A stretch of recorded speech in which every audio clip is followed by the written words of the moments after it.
Hello, welcome to Bedtime Stories. We're reading Wei Wuxian's Home for Lost Creatures by Stratisphyre. This is a gift for Ferntasy. Chapter 1. Wei Wuxian's house came to town and settled by the sea. As the house sat down on the cliffs near the beach, the question once again crossed his mind. Will I stay this time? The question wasn't unreasonable. He had left the last four places he'd been hoping to stay. With no immediate answer available, he set himself to writing the many and varied items which toppled over during his travels. The trick with being a refuge for lost creatures revolved around going where he was needed. In Qishan, Moling, and Baling, no matter how many hopeful non-human wanderers inevitably showed up at his door, they always eventually moved on. And once the last of them left, so did his house. Ultimately, the house decided where they went, their one permanent resident carrying them to wherever they were meant to be. And each time he caught himself wondering if this is the place he was finally meant to settle. He said as much to his sister when he called her to let her know the house had set down. It had been a long haul this time, 2 full weeks of the sway of the home around him as they traipsed across the countryside. It took Ah Xuan and I years to settle, Jie reminded him. He imagined her sitting in the overstuffed chair in Ah Ling's room, her son coloring a picture at his desk as she cradled the phone to her ear. Remember? Jinling was already walking by the time it stopped. Did you know? He asked, his phone set on speaker as he salvaged what he could from his cupboards. He called her regularly for consultation, consolation, cooking tips, and occasionally help with magic. Jie had started her magical education much later than he had, and her resulting collection of knowledge was eclectic and impossible to predict. That we were staying? No, but the house knew Xian. The house always knows. Eventually, she had to say goodbye, Aling muttering a begrudging goodbye to Wei Wuxian's cooing delight.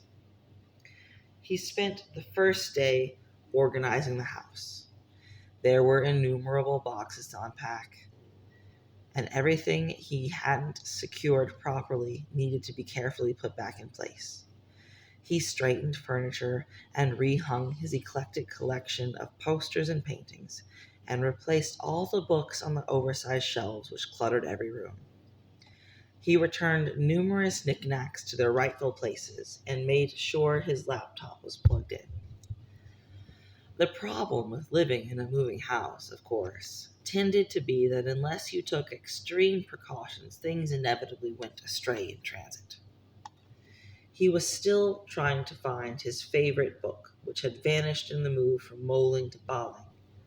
Wei Wuxian felt fairly confident it had slid down behind the heavy armoire in the main sitting room, but didn't have the energy or motivation enough to try and shove it around by himself. This time, the kitchen scissors had disappeared from his knife block. Wei Wuxian spent longer than he should have, rummaging through drawers and checklists, checking the nooks and crannies of his kitchen trying to find them, cursing silently under his breath every few minutes when a promising idea ended up coming to nothing. He just wrestled the microwave away from the wall when a low chirp drew his attention to the window. An angry-looking frog mouth perched on his window box, glaring inside. "I'm not ready yet," he said. The little asshole's glare intensified, and it pecked pointedly at the window pane. Wei Wuxian stared back unimpressed. "If I let you in, I'll need to let everyone in." The bird drooped resentfully and shifted a bit to put a broken left wing on display. All at once, it went from angry to pitiful. Wei Wuxian sighed. "Don't tell anyone," he insisted. The bird offered no promises. He broke the seal guarding the window and opened it just wide enough to let the bird hop through. It earned him a hard peck to his fingers, and he flicked the frog mouth between the eyes in recompense. The bird sat still as Wei Wuxian retrieved the sheaf of talisman paper, probably the one thing that he could reliably find anywhere in the house, because he kept stacks of it in every room. He nipped his finger and used a few small drops of blood to draw a complicated design, a sense of rightness easing through his bones as he did. Despite the exhaustion of the move, he found himself grinning. Once he completed the talisman, he cupped his hands in the air above it and summoned the characters off the page before pressing his palms against the frogmouth's injured wing. The bird squawked in irritation and pecked his nearby thumb, but not hard enough to draw blood.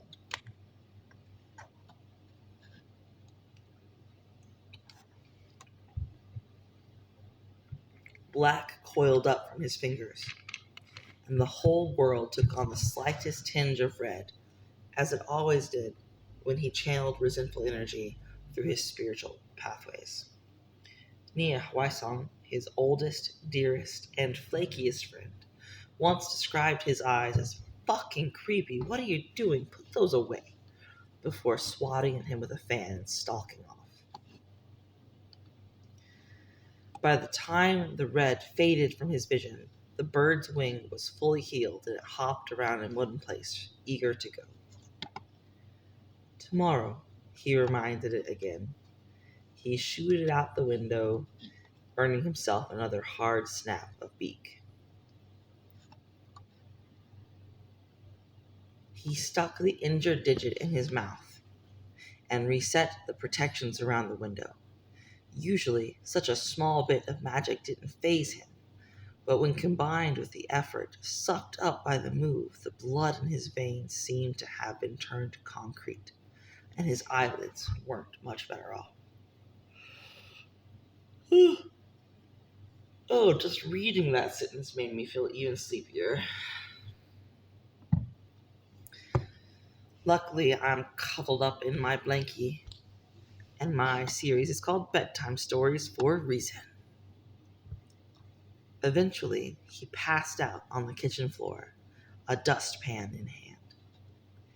He woke the next morning with an ache in his back and the promise he'd spoken the day before hanging in the air around him. He felt better after a full night's sleep, despite the dubious comforts of ceramic tile, and he hopped up to go and retrieve the sign. That is capitalized, the sign. The one piece of his house he never feared being lost or damaged during the move. From the moment he painted the words, magic had suffused itself into the very grain of the wood. He could throw it from the balcony and watch it bounce off the cliffs below and into the surf, and he'd still find it unharmed at the bottom of the stairs, waiting for him. He hefted it into his arms and hung it from the hooks outside the front door, clapping his hands and smiling once it settled into its proper place. The whole house relaxed around him, as though relieved to have a purpose once more. With the sign up, a sense of deep satisfaction settled in Wei Wuxian's bones. He made himself breakfast. He slurped back an enormous amount of coffee. He finished the basic tidying up. And he waited. He didn't have to wait long. There was not a single thing connecting the giant brass bell above the door to the doorbells on either side, but it obligingly clanged nonetheless when someone wanted to come in. The right sort of someone, anyway. It always remained tellingly quiet whenever the wrong type of someone came calling. This time it jangled loud and clear enough to be heard throughout the house. In Balin, he'd waited over a week between when he put up the sign and his first guest arrived. He felt surprisingly optimistic that the sudden arrival so soon after the house settled meant good things. Ooh, excuse me. A massive alligator crawled through the door. A dozen or so hatchlings perched in her open mouth, all of them pewing like a laser for attention. Wait one. I'm gonna train. No, that's not.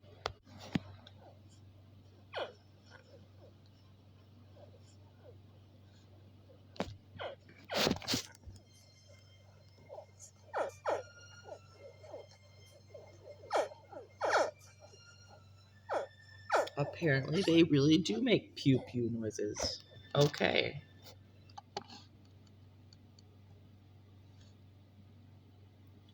Welcome, Wei Wuxian said. He bowed. The alligator tilted her head in acknowledgement, and Wei Wuxian knelt down in front of his new guest. Some creatures could talk, which made communicating their needs infinitely easier. In most circumstances, though, Wei Wuxian was left to discern their needs through his own power. May I? He asked. The alligator hissed permissively. He pressed two fingers to the top of her snout.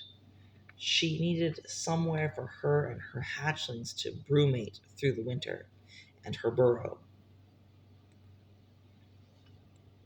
A magnificent space she'd painstakingly carved out for herself in a nearby riverbank had been filled in by an angry farmer looking to expand his fields right to the edge of the river. It was too late in the season for her to construct a new home. Follow me, he said. I'll fill up the downstairs bathtub. Once the alligator was settled, and the house had adjusted the downstairs bathroom to provide the perfect environment for her to rest, Wei Wuxian headed to his crafting room. Only a few minutes later, he tacked his creation to the bathroom door. Do not open until spring. It felt promising. The alligator wouldn't have been able to find him if the house planned to leave before her brumation was completed. Is that like a fancy hibernation word? Like more specific? Brumation is a period of dormancy that reptiles experience during cold weather. It is similar to hibernation in mammals, but reptiles retain some activity during brumation. It is a natural process that helps reptiles survive cold temperatures, drought, and extreme heat. Okay. He never brought any creatures with him. In fact, he always took it as a sign the house was about to leave when the last of his occupants walked, crawled, slithered, or flew out the front door. He had a good feeling about this place. The house felt steadier than it usually did after a long distance move, tucked deep into the ground for its own well-deserved rest. Wei Wuxian would hop down to check on the foundation later. He didn't know what would happen to it if the house decided to settle. He never spent long enough imagining such a thing to begin to speculate. And that is the end of chapter 1. Hit the kudos button. Drop in to let the author know that the podfic is in progress.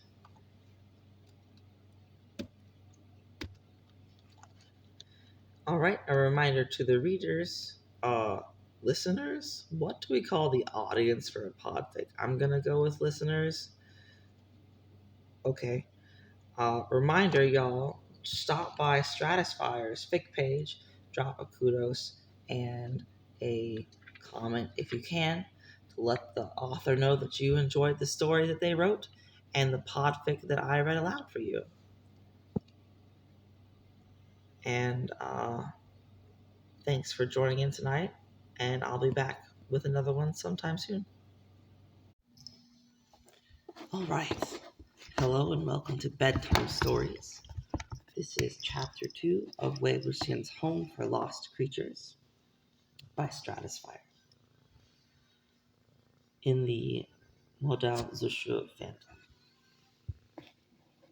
Wangji had just finished his latest consultation. the conductor and artistic director of the upcoming festival pleased with his initial suggestions and leaving him with a number of concrete takeaways when Ayun called him from the backyard. His son's tone was distinctly nervous, and he rose from his desk immediately to investigate.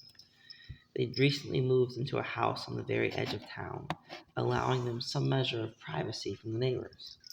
Wangji chose it for the expansive yard, which he kept meticulously tidy and groomed for the safety and comfort of his son and their bunnies. They had two small bundles of fluff they absolutely adored and took great pains to make sure they were well cared for. His surprise, when exiting his back door, to find another bunny sat in the middle of their lawn, nibbling on a dandelion, was initially one of fond enjoyment. Ayun waited nearby, their own bunnies cuddled in his chest for their daily outdoor enrichment, watching with fascination. Obviously, his efforts to create a calm and peaceful environment had enticed other such creatures into their space. This initial impression only lasted until he got a very clear look at the bunny in question. Pleased at himself for maintaining his usual stoicism, he calmly took out his phone to take a picture. He then retrieved his bunnies and very quickly shepherded Ayun back into the house. "Baba?" Ayun said, sounding confused by Lan Wangji's reaction. "Do you not like it?" He offered a calming smile as he settled the bunnies into their indoor enclosure, usually only employed during the frigid winter months. "It's very interesting," he replied neutrally. "It came in under the hole in the fence," Ayun said. Lan Wangji nodded and set Ayun up with his homework. He made himself a cup of tea. He stared at it for so long it stewed before he decided to take another look outside. The bunny had remained in their yard, perfectly oblivious to the world around it in general, and more specifically, Lan Wangji's impending panic attack. Generally, for situations in which he found himself unmoored, he reached out to his brother. Zishin never failed to provide calm, clear guidance, and yet, in such an unprecedented situation, Lan Wangji couldn't help but think his brother would not be able to offer any insight. Instead, he decided, the most sensible person to contact was the most insensible person he knew. I'm gonna guess it's Nia Huaisong. Just gonna throw that out there. He sent the picture first and followed with a text he felt to be quite composed, all things considered. Lan Wangji. And it's just a string of question marks. There's like, how many are there? 1, 2, 3, 4, 5, 6, 7, 8, 9, 10, 11, 12, 13, 14, 15, 16, 17, 18, 19, 20, 21, 22. If I counted right, there's 22 question marks. He did not have to wait long, as the recipient kept his phone nigh constantly glued to his palm. I was right. Nia Huaisong. "Oh my god, so cute! Is that a stuffed animal? Where did you get it? I want one." This at least confirmed that he wasn't hallucinating. There was, in fact, a moving, living bunny in his backyard made of patchwork cloth. Lan Wangji, it is real. Please advise. There was a brief pause before his phone strummed out the default incoming ringtone. He answered hesitantly, as unaccustomed to answering calls as Nia Huaisong was to making them. He had frequently, and at great volume, insisted that phoning instead of texting was for emergencies only, and even then, only if literally no other options presented themselves. Can I just say, mood, worm, totally feel you on that one. Phone calls, awful, hate them, ugh. Nia Huaisong. "What do you mean by real?" the other man demanded. "Real as in a real good deepfake, or real as in real?" "It is eating dandelions in my backyard." Nia Huaisong took a long breath and gusted it back out. "Okay, Okay. The shared uncertainty felt vaguely validating. They had known each other for years.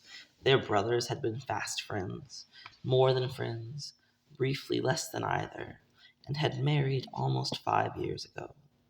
Lan Wangji and Nia Huaisong had bonded over the shared mortification of having a sibling horribly in love.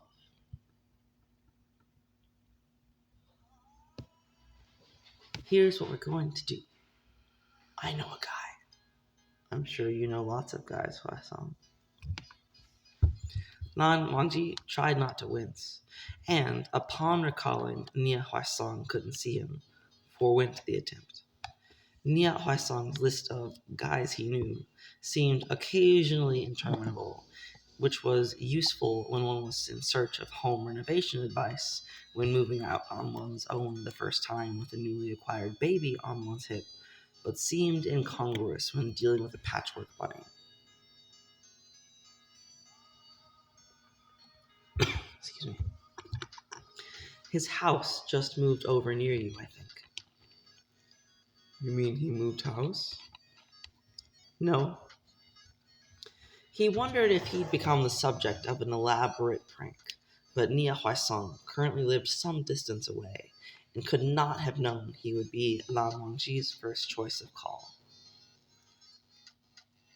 I'll give him a shout. He knows about this sort of thing. Your friend knows about living bunnies made from cotton blends? You can tell it's cotton? Not the point. Not the point, Nia Hassan hummed. I'll call you back. Before Lan Wangji could say anything more, an obnoxious beep signaled the end of the call.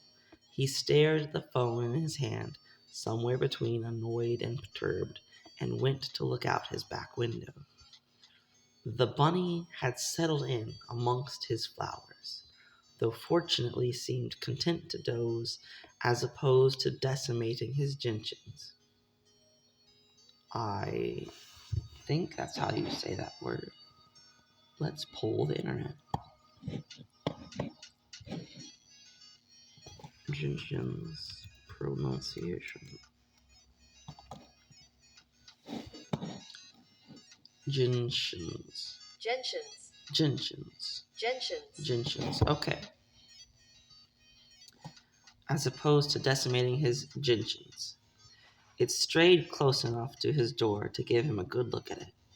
The thick black stitches were large, as though done by an amateur hand. None of the fabric squares matched or had been arranged with any thought of complementary colors, though it seemed to have some preference towards teal. Its nose and eyes looked real enough, the former twitching every so often, while its breath came in a soothing rise and fall, similar to that of his own bunnies. Ayuan appeared by his side, maths forgotten. Can we pet it? It is a wild creature, Lan Wangji reminded him, and may not wish to be touched. But how do you know? Ayuan asked. Lan Wangji had no response for this, possibly because rules against lying were still deeply ingrained into his muscle memory. He preferred to avoid lying to his son regardless, but envied other parents for their ability to quickly and confidently whip out little falsehoods. Surely even a bunny made of cloth was still a bunny and can do them no harm. We will sit quietly. It may come to us, he finally allowed. Ayuan grinned brightly and let himself back outside, Lan Wangji following close behind. They settled in the grass nearby, Lan Wangji angling his body to keep half an eye out on their guest in case of anything out of the ordinary, besides the obvious. The patchwork bunny took note of them and hopped over. Lan Wangji tensed, but it seemed to pay him little mind, in favor of sniffing out Ayun, who looked absolutely enchanted and held very still, as he had been taught via exposure to their own pets. It moved just the same way as any other bunny Lan Wangji had ever seen, with the same gentle, curious twitching. Eventually, it made its way over to Lan Wangji and sniffed at his hand. Lan Wangji rarely spoke to his pets. In fact, with only a handful of notable exceptions, he rarely spoke to anyone. So, oops, I did not mean to pull that window. I didn't mean to click that. There we go. Alright. Eventually, it made its way over to Lan Wangji and sniffed at his hand. Rarely spoke to anyone. There we go. So he wasn't sure what possessed him when he offered his hand for inspection and whispered, "Hello." More like, "Hello."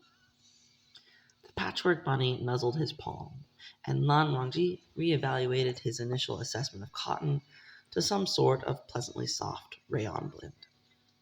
He gingerly placed his hand on the bunny's back, somehow both shocked and unsurprised to feel a heartbeat thrumming in the tiny creature's breast. But where had it come from? The bunny allowed him to pick it up, and it cuddled into his lap with gratifying ease, shortly joined by his pets. "Can we keep it?" Ayuan asked. "It may already have a home," Lan Wangji said gently, holding the bunny steady for Ayuan to carefully stroke its back. "We will see what second Uncle Nia says when he returns my call." The afternoon passed towards evening without a follow-up from Nia Huaisong. Lan Wangji briefly considered leaving the bunny outside, but couldn't bring himself to do so. He ferried all three of them inside, settled the patchwork bunny into the hutch with the other bunnies, and a generous amount of hay, and set himself to making dinner. Ayuan wheedled his way into eating in front of the hutch, and continued to be enraptured by their guest through supper and well into bedtime. Lan Wangji's phone buzzed a few minutes after he finished tucking Ayuan into bed for the night. Nia Huaisong. "Wei Wuxian says to bring him the bunny and he'll take care of it." Many exclamation points.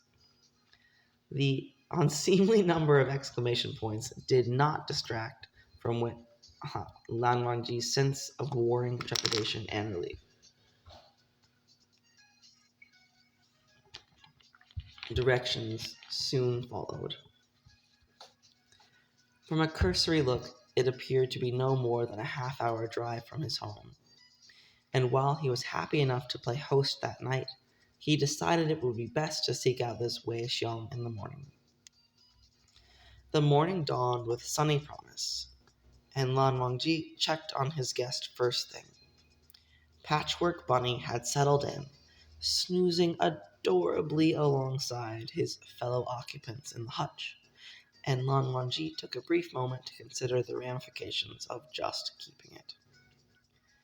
I think this little paragraph would be the cutest fan art. Oh my god. Curiosity, however, got the better of him, and he once again checked the directions on his phone. Shortly after breakfast, he tucked the patchwork bunny into his pet carrier, and they set off. "What do you think second Uncle Nia's friend is like?" Ayuan asked. "Is he a vet?" "I do not know. Second Uncle Nia did not provide much information." "I bet he's a vet, or maybe a zookeeper. We haven't been to the zoo in forever, Baba. We should go soon." Process side note to myself. I think it's working well to make the inside of my mouth as small as possible when doing Ayuan's voice to make it sound younger and smaller without having that fake "I'm a grown-up pretending to be a child" voice.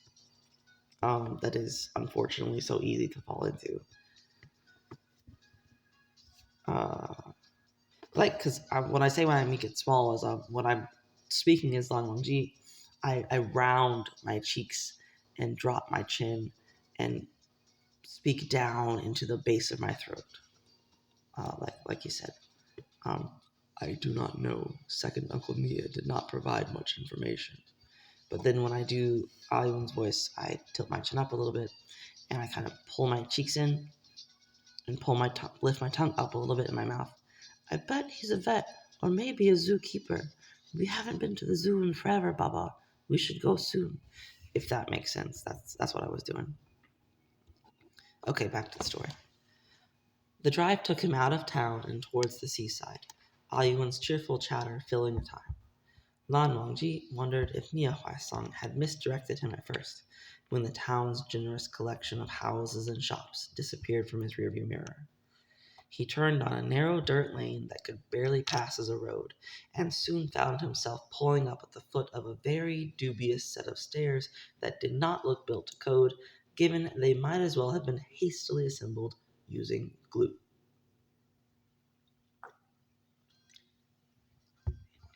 At the top sat an equally dubious house that had more in common with Patchwork Bunny than any architecturally sound structure Lan Wangji had ever seen.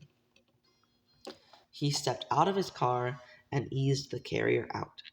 Perhaps it would be better to keep his new friend, in case this place decided to escape its questionably stable foundation and toppled directly into the sea. I've never seen a house like this, Ayuan said. His son had a sensible mixture of curiosity and wariness about him, and clung to Lan Wangji's free hand as he took everything in. Curiosity eventually got the better of both of them both, and they eased themselves up the stairs, which proved sturdier than initial impressions.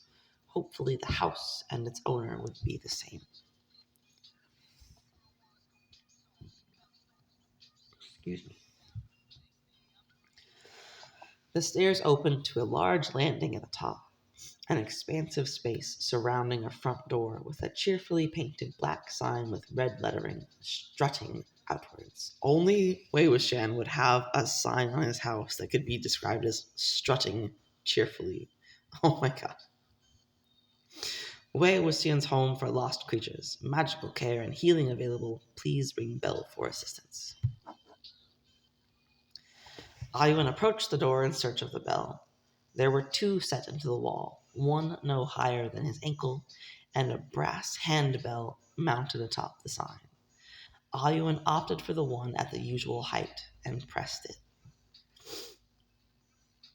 Lan Mangji's stomach contents curdled when he heard the telltale sound of footsteps from... Wow, okay. Deep breath in. Let's try that again.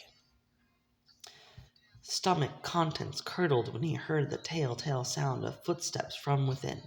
He'd never enjoyed meeting and interacting with new people. They often found his formal manners and dislike of unnecessary niceties off-putting. Aha, that's part of my Lan Wangji has autism headcanon. I recognize that feeling. Ayuan's abrupt introduction to his life had forced him out of his usual comfort zone more often than not, but he still frequently found himself bracing each new iteration in his string of unfortunate human interactions. I feel that. The door opened to reveal a grin set in a face which happened to be one of the most lovely Lan Wangji had ever seen. The owner immediately crouched down to put himself on Ayuan's level. Hello, are you Ni Haosong's friend? He said you'd be coming. Sorry, I'm just feeling a little congested this morning. It's not like drippy nose or anything, but it just keeps making my nose feel stuffy. They're weird times. Ayuan cast an uncertain look over his shoulder to the pet carrier, drawing the other man's attention as well. He blinked, but did not immediately straighten. instead choosing to continue speaking with Ayuan. I hear you had some interesting company yesterday. Ayuan nodded. A patchwork bunny. A patch. That's amazing. Can I meet them? Ayuan gamely stepped back to stand next to Lan Wangji, who shifted the carrier to provide a better glimpse of its temporary inhabitant. The man finally seemed to spot Lan Wangji, and his mouth dropped open for only a moment before snapping into a broad smile that lit up his entire face. Sorry about that. I'm Wei Young. Courtesy name Wuxian. Lan Wangji managed to nod in greeting, seeing as his voice had been stolen away, along with his breath, at the sight of the terribly lovely man coming to stand before him. Don't worry, Wangji. It's the same on his side, except he just can never stop talking. But he definitely lost his breath. It took an awkward minute before he managed to excavate his tongue from the roof of his mouth. Room of his mouth? Both seem equally likely. Lanjan, courtesy name, Lanjan, courtesy name Wangji, and my son, Lan Yuan. Welcome to my home, Lanjan. Lan Yuan. He leaned forward and peered at the bunny. He looks very comfortable in there, Wei Wuxian told Ayuan very seriously. You look like the sort of people who know how to take good care of bunnies. The words lacked the overly saccharine I learned how to say this word like 2 days ago, and I have still forgotten it. Is it saccharin or saccharin?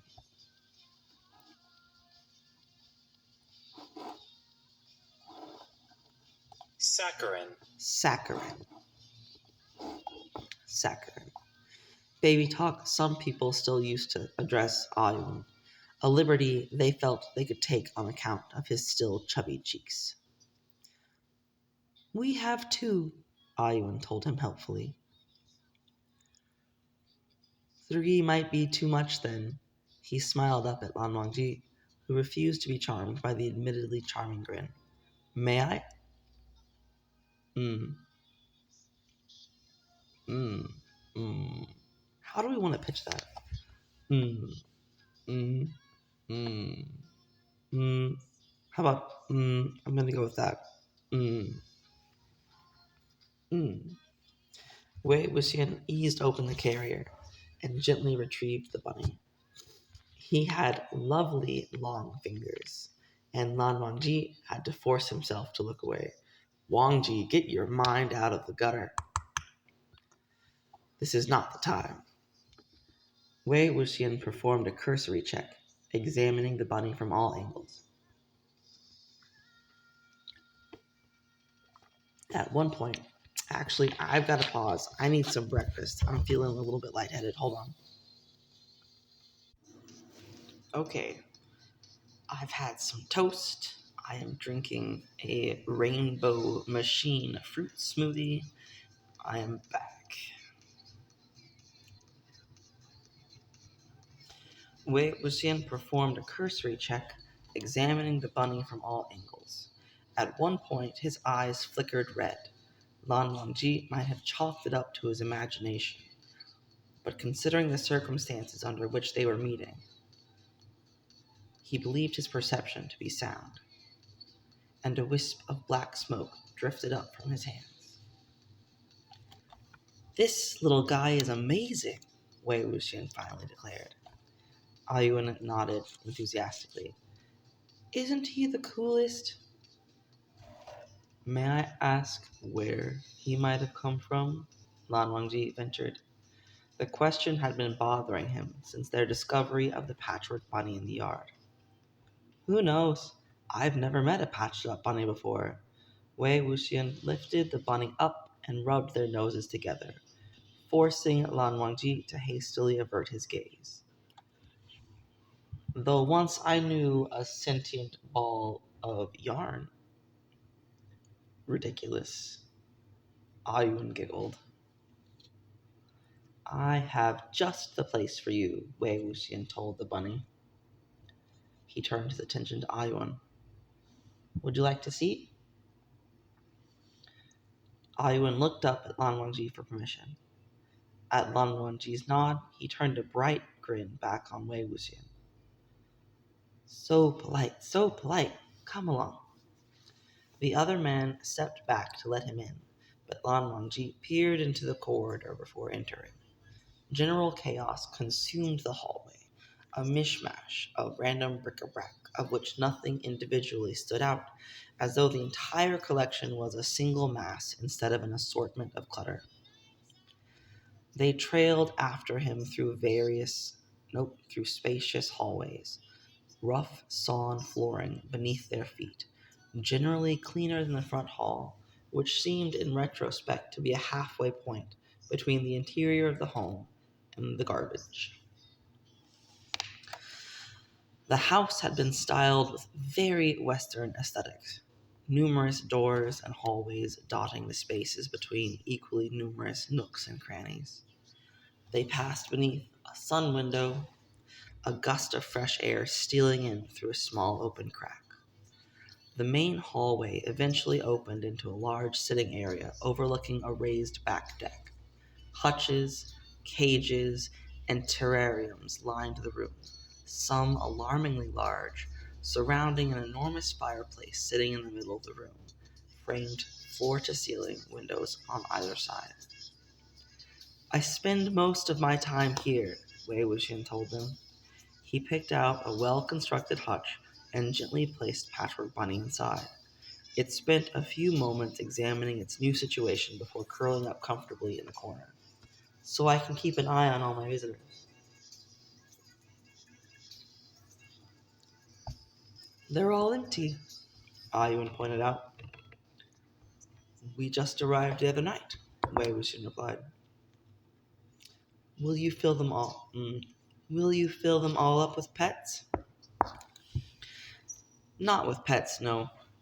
With lost creatures who need a temporary home. Some of them are sick or hurt. Some just need to be away from people for a while. I help them however I can, and eventually they move on. None of them stay? Ayuan asked, sadly eyeing the bunny through the wire. Not yet, Wei Wuxian told him. His smile suddenly appeared forced, and no longer reached his eyes. Sadness. So you're like a magic vet, Ayuan said, looking up from the hutch. Wei Wuxian slapped his knee and laughed, sorrow gone in an instant. I'm going to borrow that. It was early yet, but Lan Wangji couldn't help but think that now their precious cargo had been delivered, they were imposing on Wei Wuxian's time. We should be going, Lan Wangji said. He took Ayuan's hand and gave it a comforting squeeze. Ayuan would dawdle all day, saying goodbye if given the opportunity. Ayuan sniffled sadly, but nodded. Wei Wuxian's mouth twisted in understanding. It's hard to say goodbye, but keeping a lost creature, even a little one, takes a lot of hard work. I can work hard, Ayuan protested, though he immediately looked to Lan Wangji. I believe you, Wei Wuxian said with every evidence of sincerity. But it's different hard work than taking care of a normal pet bunny. Once you take in one lost creature, more of them tend to show up. But don't worry, he can stay here with me as long as he needs. Ayuan sighed, looking questioningly up at Lan Wangji through unnecessarily long lashes. Well, he drawled, tell you what, if you and your dad ever have some free time, you're always welcome to come visit. Ayuan lit up and cast an equally questioning, equally precocious look up at Lan Wangji. I almost said precious. Not the same word. Lan Wangji's hesitation must have been obvious, though he could not say how.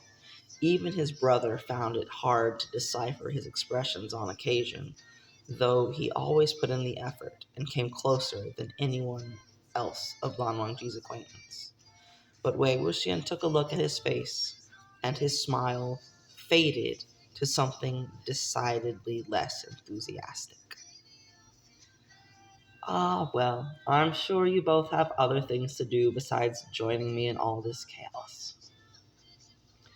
Thus far, with the exception of the front hallway, Lan Wangji had not detected any chaos.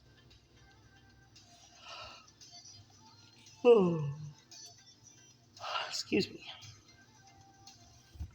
He considered himself excessively aware of such things, as they tended to interrupt his preferred routines.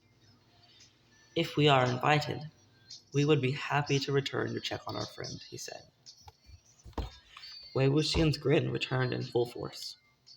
Any time. Here, I'll give you my number so you can text ahead of time. I'm usually free, but sometimes I'll have work that can't be interrupted. Lan Wangji gamely placed his phone in Wei Wuxian's wiggling fingers. Excuse me. He added his number and took a second to shoot off a text. Lan Wangji caught the barest hint of a tinny chime buried somewhere in the house. Thank you, Ayuan said, bowing in the best impression of their family's traditional salute. How adorable. Wei Wuxian bowed back with perfect form. You're welcome, Lan Yuan. He turned to Lan Wangji. Please, whenever you want. My sister is always telling me I need to spend more time around humans. He laughed, but Lan Wangji somehow doubted the punchline to be the one he expected. Zixin also frequently expressed similar sentiments about Lan Wangji, though he never had felt the need to clarify the species of the company, at least not since their days in school. Not knowing quite what to say, Lan Wangji merely bowed himself and allowed Wei Wuxian to precede them to the door. A distant storm had begun rolling in from off the sea, immediately catching Wei Wuxian's attention. He moved to the far side of the landing and looked out over the choppy ocean, wind whipping his long hair wildly about his face. The ribbon he used to secure it slipped free and flew through the air.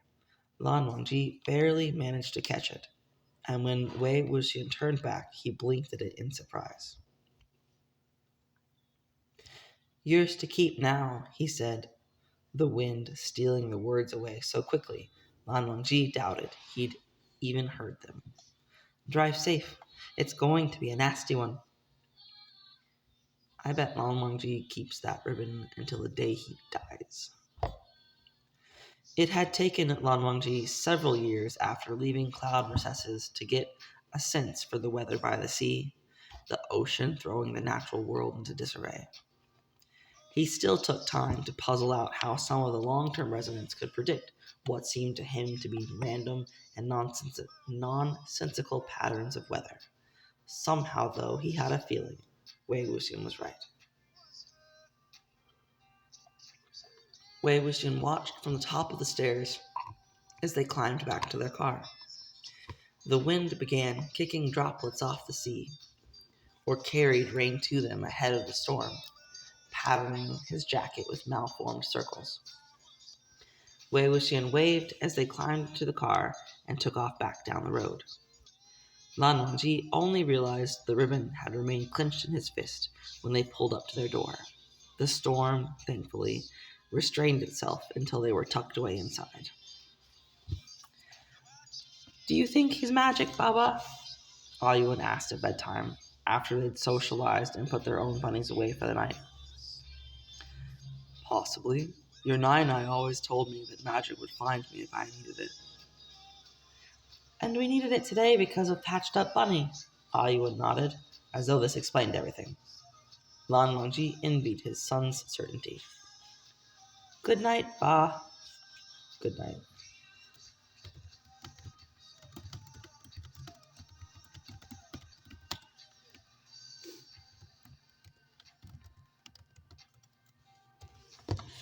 Lan Wangji returned to the main room and picked up a book.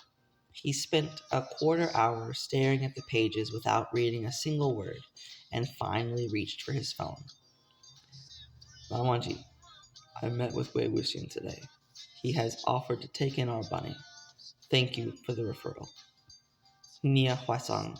Lenargungza, no, you cannot text me that. You can never text me anything. You never text me anything. You want the dirt on Wei Xiong. Lan Wangji glared at the ensuing line of side-eye emojis and shoved his phone aside. It continued pinging in a long series of received messages until he felt about ready to toss it out the window and into the rain. When it had finally gone silent for more than 30 seconds, Lan Wangji cautiously picked it up and stared at the long line of messages on his screen. In the entire time he owned a smartphone, he had never received half so many in one night.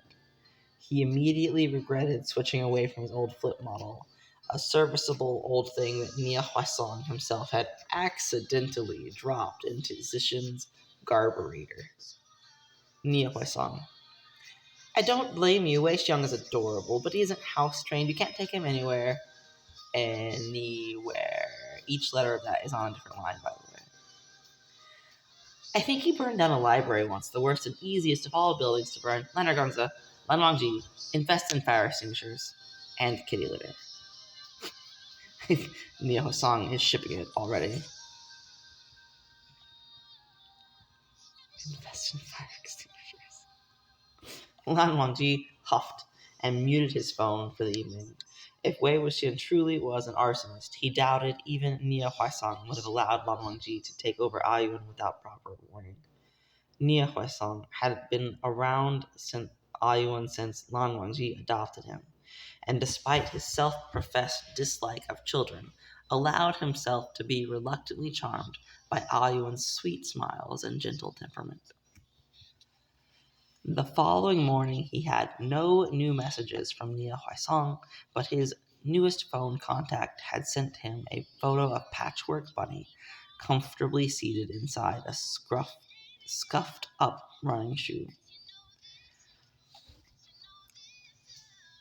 Wei Wuxian, the contact in Lan Wangji's phone, has the little tildes, the squiggles, at the front end of his name, and that seems significant, so I wanted to make sure you knew. Someone staged a daring escape tonight. Or I didn't latch the hutch properly. Ha ha ha. Lan Wangji felt his mouth soften, and he saved the picture onto his device. The text seemed an invitation to intimacy, and Lan Wangji allowed himself to stew over the reply. The text had been sent well after midnight, and Wei Wuxian struck him as a man who needed more sleep. He hesitated to send anything along too early for fear of waking him. This, of course, provided him with ample opportunity to rehearse multiple replies in his mind until he finally gave up hope of managing the slightest bit of coherency.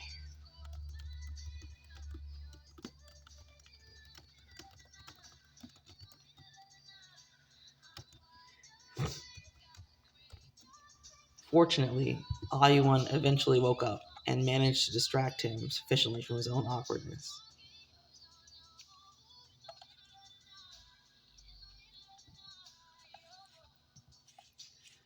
Still, the message deserved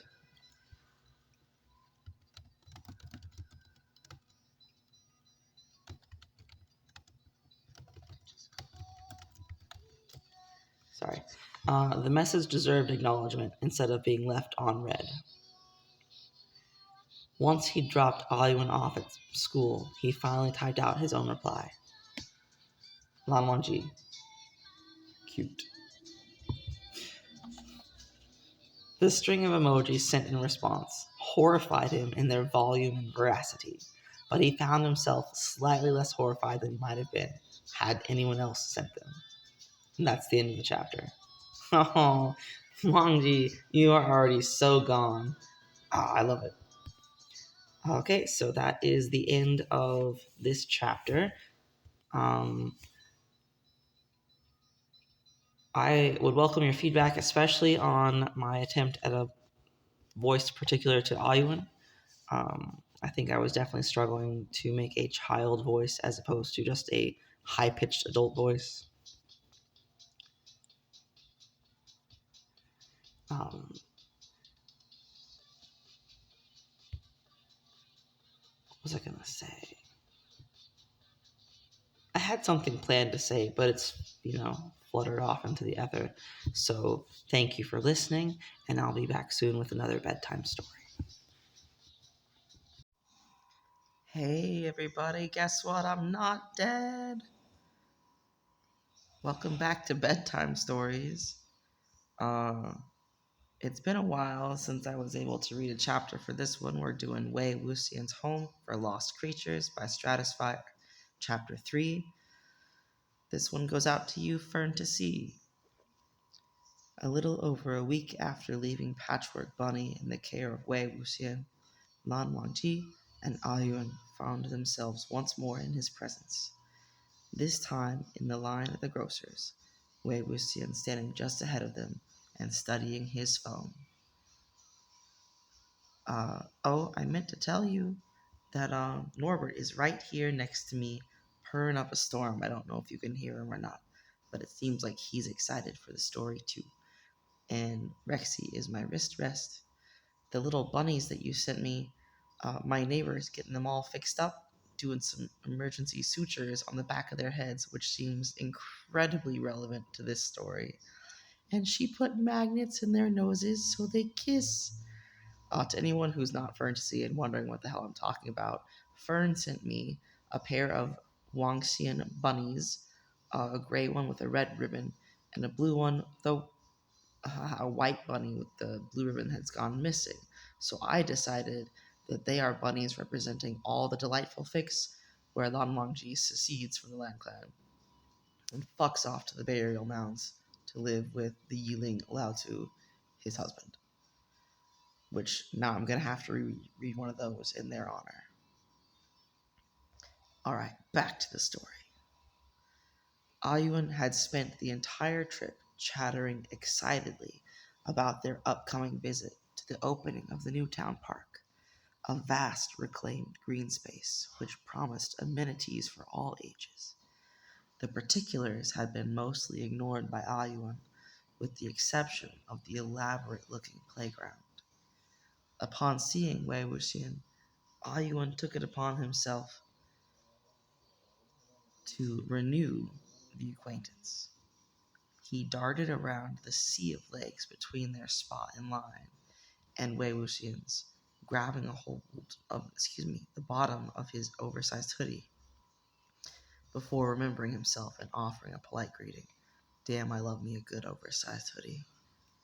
How is Patchwork Bunny? Hold on. I gotta remember how I was doing Ollie's voice. Okay, we gotta make our mouth little like we're a kid. And do big, his eyes. Okay. Hold on, I was taking a drink of water and the lid won't go back on the fucking bottle. Cooperate with me, just give me this. Okay. How is Patchwork Bunny? He demanded, once niceties were out of the way. Wei Wuxian boggled at him and did a quick scan of the crowd, grinning with relief when he spotted Lan Wangji standing several spots behind him. Yuan, our bunny friend is doing very well. He's made some new friends who came to see me. Do you have any pictures? Can I see them? Wei Wuxian shuffled up in line, Yuan sticking to his side like an adorable burr. I do. Here, let me pay and I'll show you. Lan Wangji noticed the contents of his grocery basket held very little in the way of necessary nourishment. Mostly frozen meals or instant noodles, a jar of spice paste, an egregious amount of coffee, some candy. Why is it that I know how to say egregious but have to look up the word gala every goddamn time? Why is it brain? Nothing that could actually sustain a grown man for very long, surely. Wei Wuxian sat down alongside Ayuan on a bench near the front door, waiting for Lan Wangji to complete his own transaction, the two of them cheerfully scrolling through pictures on his phone. By the time he joined them, Ayuan had somehow managed to finagle a couple of Wei Wuxian's sweets, though still looked completely enraptured by the screen. Bah! You need to look at this, Ayuan crowed, grabbing Lan Wangji's hand and pulling him down onto the bench beside them. Before meeting Wei Wuxian, Lan Wangji would have assumed the pictures to have been photoshopped. A bunch of chrysanthemums with tiny, smiling faces, a fingernail-sized elephant, an odd quadrupedal moss creature, impossible creatures he barely believed were real, despite knowing the validity of their existence. Fan artists, if you're out there listening, someone draw me the finger-sized elephant in the chrysanthemums with the tiny faces and Patchwork Bunny, all in the garden together with Wei Wuxian. Please. He glanced at Wei Wuxian, prepared to be laughed at in case he decided to prank them. Wei Wuxian, as always, seemed sweet and unconcerned about their opinions. A refreshing change from those who focused on nothing else. It's part of his charm. They walked side by side to the parking lot, Ayuan bobbing along next to them with an endless stream of questions about Wei Wuxian's house guests. Always guests, Lan Wangji noticed idly. Where is your car? Ayuan asked once they reached Lan Wangji's own serviceable sedan. Oh, I walk everywhere my house doesn't take me, Wei Wuxian said. I just realized I forgot to do voices for the past 3 paragraphs, but moving on. Waving them off as though his home wasn't a good 10 kilometers from the shop. Before Lan Wangji could do the decent thing and offer him a ride home, a quiet squeak from nearby caught their attention. Wei Wuxian turned and looked into the dim evening between the yellow pools of light dotting the concrete. Reflective eyes glowed at them from underneath a nearby car. Wei Wuxian eased to his knees, right there on the dirty concrete, and held out a hand. What is it? Ayuan asked at a whisper. No idea. Something that needs help. He flashed them both a toothy grin. They find me one way or another.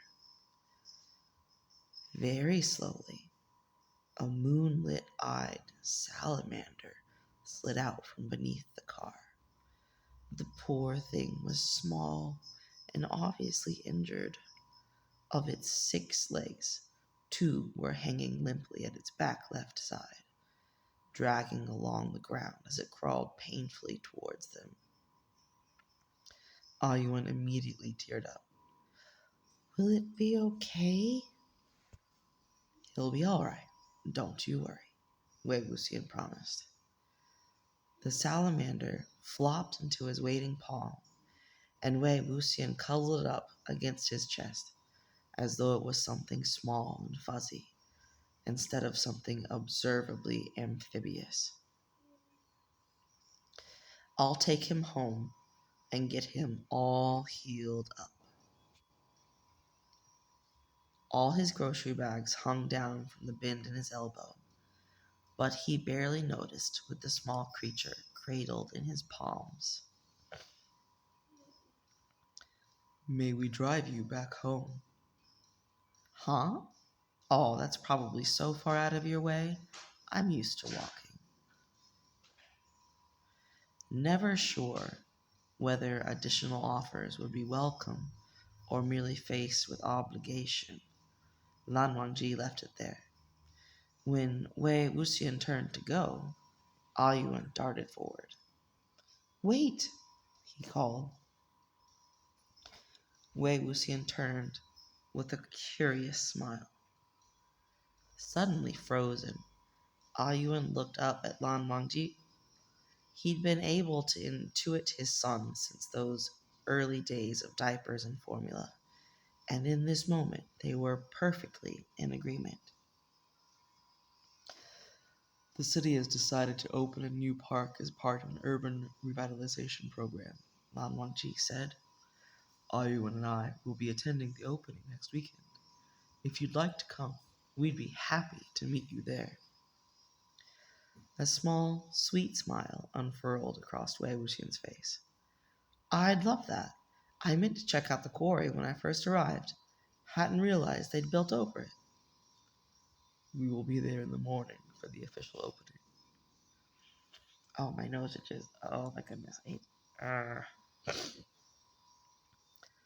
Such an early riser, Lanja, Wei Wuxian protested.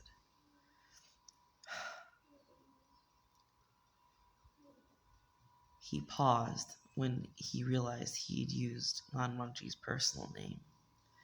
Lan Wangji hoped the other man hadn't noticed what he surely felt to be flaming redness in his ears. Early to bed and early to rise makes a man healthy, wealthy, and wise, Ayuan diligently recited. Ayuan is correct. Lan Wangji paused for a moment before deciding to be daring. Wei Young stammered out something that sounded like agreement, mollified to not be the only one thrown so entirely off his equilibrium. Lan Wangji took Ayuan's hand and steered him back to their car. And that's a scene break. Hold on. Quick sip. Sippy sip. Fern, did we ever show you the videos with that guy who walks his pet goose around?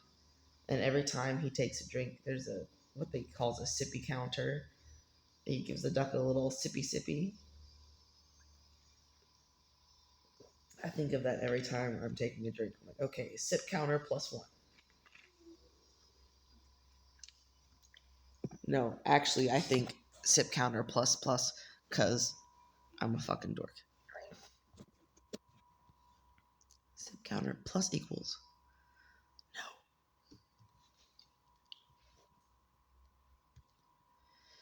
By the time the new park opened, Lan Wangji had mostly become accustomed to the soothing background presence of Wei Young conducting his business in town. Their paths crossed but rarely.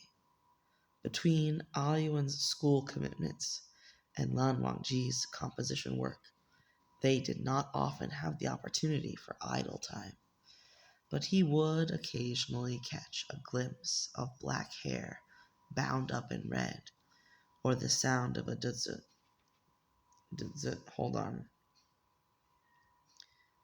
It's not DZ, it's or something like that, haunting the far reaches of the town. He found the concept of Wei Young's work surprisingly soothing. That there were things on earth of which few could boast expertise came as no surprise. And having such an expert close by lent a sense of validation to his decision to settle himself and his son here. The park itself was reclaimed from an old quarry, one that had once been the primary source of commerce for the town before the marble veins ran thin. The local council had debated the use of the space for years before deciding to reclaim it as green space, and spent years tidying it up and making it fit as a green space. The whole town showed up on the day it officially opened to visitors to show off the new plant life, winding pathways, and generously appointed modern playground. Oh my god, y'all, it's like Daniel Tiger's neighborhood fucking came to life. Metaphorically speaking. The whole town, of course, included Wei Young. Ayuan, flitting excited between Lan Wangji and his best friend from school, noticed him first. Hello! He jumped up and down, waving wildly as Wei Young wandered up from the road. My lands, Wei Young greeted with a broad smile. Lan Wangji refused to examine the tightening in his chest which followed the words. Thank you for inviting me. How does it look? The playground has a climbing wall, Ayuan announced. He peered towards the front of the crowd, where the gathered adults listened attentively to the council members describing the work which had gone into the project. I am going to get all the way to the top. Sounds pretty tricky, Wei Young said. You're not afraid of heights? I'm not afraid of anything, Ayuan declared. Words which I'm sure terrify your father, Wei Young said, casting a wink Lan Wangji's way. Ayuan shook his head very seriously. Baba is not afraid of anything either. Before Wei Young could reply, the council finished their speeches. That's definitely fictional timing. No council would ever finish their speeches that quickly. And every child in the crowd spilled forward, charging towards the playground with single-minded focus. Like a stampede. He's a sweet kid, Wei Young stated once Ayuan charged off after Lan Jingyi. Thank you, Lan Wangji replied. I am very fortunate as a father. Wei Young trailed along at his side, apparently content to wander in the same direction. The expansive green space allowed the rest of the town to disperse, ready to explore the paths and walkways lovingly inscribed in previously uninhabitable quagmire.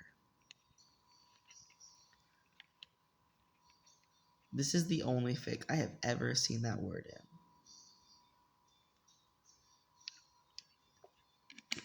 I'm assuming it has to do with the quarry. I'm curious now. Let's look up an exact definition.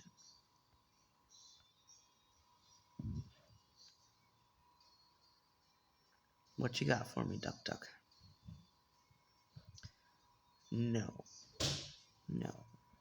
No. Hold on. Pause. Oof. And we're back. Sorry, I paused it so you didn't have to listen to me have a cough attack.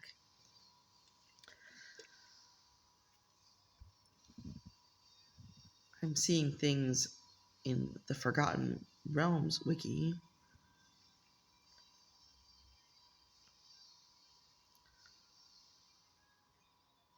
And things about the Quagmire Barrow. And Quagmire. Okay, this says, why does Quagmire say giggity? And I don't think that's related at all, but I think it's funny. Okay, never mind. I don't think we're going to find anything about that. That must be a local thing. Stratisphyre, what does Quagmire mean?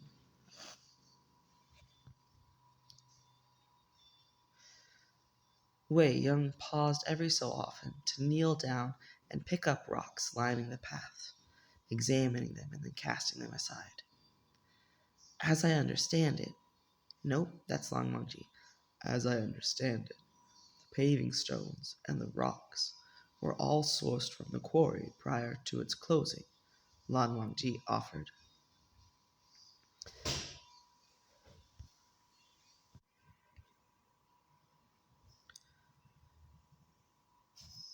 Wei Young grinned at him over what looked like a nondescript bit of limestone.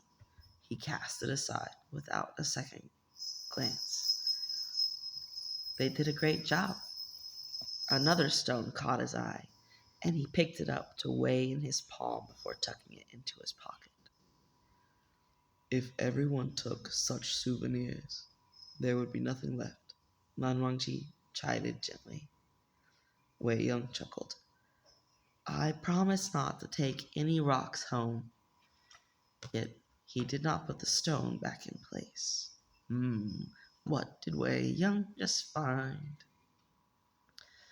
Once they reached the playground, Wei Young settled at his side.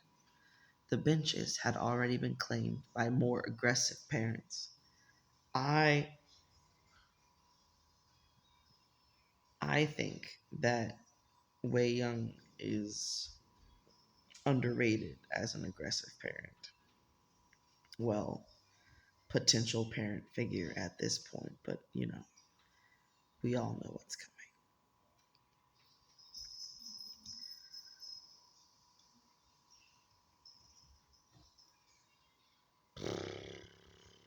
The benches had already been claimed by more aggressive parents. Thus, they staked out a spot near a young tree, still braced in place with staves and twine. Though Wei Ying narrated everything which crossed his field of vision, regardless of how insignificant it might seem to the casual audience, Lan Wangji found himself quickly falling into a nearly meditative peace in his company. Combined with the late morning wind trailing through the amateur leaves, created a musical quality Lan Wangji wanted to follow no matter where it led. I'm pretty sure that in this context, amateur leaves is referring to like young growth on the plant, not fully unfolded and, um, not cranking out all that chlorophyll yet. But combined with the music, it's like the my brain went right to the plant is playing the music and it does it as a hobby, not for pay, amateur leaves. Ayuan and his friend Lan Jingyi sought them out only a few minutes later. It's too crowded, Ayuan declared. And the bigger kids won't let us on the climbing wall, Lan Jingyi grumbled.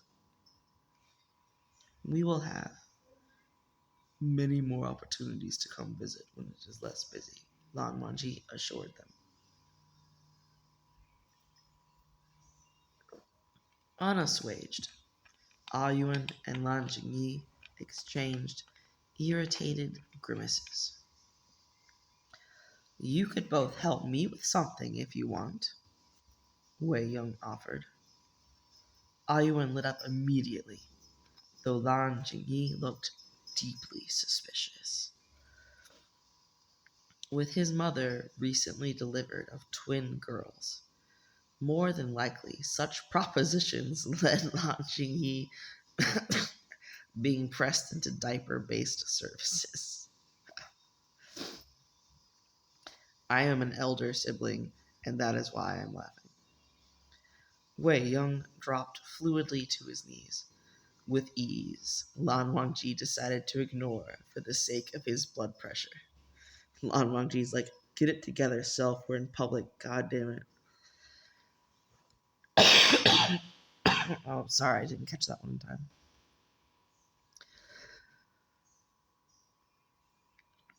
Look at this, he said, pulling the rock from his pocket. Thin gray and black stripes shot through the otherwise smooth gray surface. Lan Wangji couldn't immediately identify the material.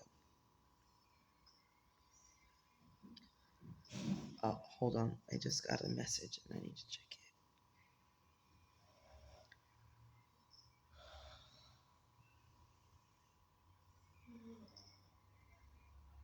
it. Okay. Everything is fine.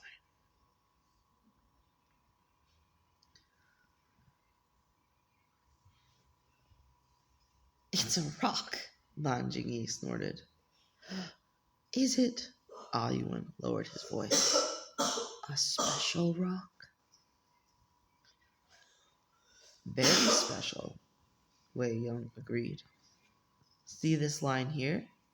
He pointed to the faintest impression in the stone. I need to find other rocks this same color that have this sort of line. Do you think you could help me? There might be hundreds of such rocks about, Lan Wangji thought. He couldn't imagine the boys being interested in such a game for very long. Is this like the time my mom said she forgot we were playing hide and seek? Lan Jingyi demanded. Because this sounds like something she would do if she wanted me to be quiet. I love that kid so much. Your mom sounds like a riot, Wei Young stated. But no, it's a very important job. See how the rocks lining the paths only go to the trees? There are 4 paths to check. We could each take one and then meet back here. But why? Ayuan asked. Wei Young winked. It's a surprise. The paths themselves were flat and easily observable from any distance. He saw little harm in the venture, though he did wonder what Wei Yong was up to. With some urging from Ayuan, Lan Jingyi sighed and agreed, only as he made it clear because the playground itself was overcrowded and boring, and trailed after Ayuan down one of the paths. Go on, Lanjan, Wei Yong urged. I will wait with you, he said. Let the boys go on their scavenger hunt. He preferred to remain where he could see them. They explored each path, scooting back to Wei Yung's side every so often to reveal their findings. Wei Yung closely examined each one, casting most of them aside with scathing commentary the boys seemed to find delightful. Too gray. Not gray enough. Are you sure this isn't a pine cone?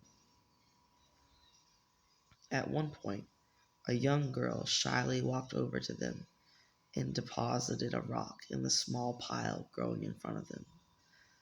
Aw, thank you, Baobei. It's perfect, Wei Young said.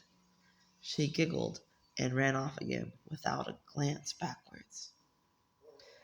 Once the paths had been examined and the extras returned, Wei Young proudly lined up the remaining 5 rocks in a row, including the first he'd found himself.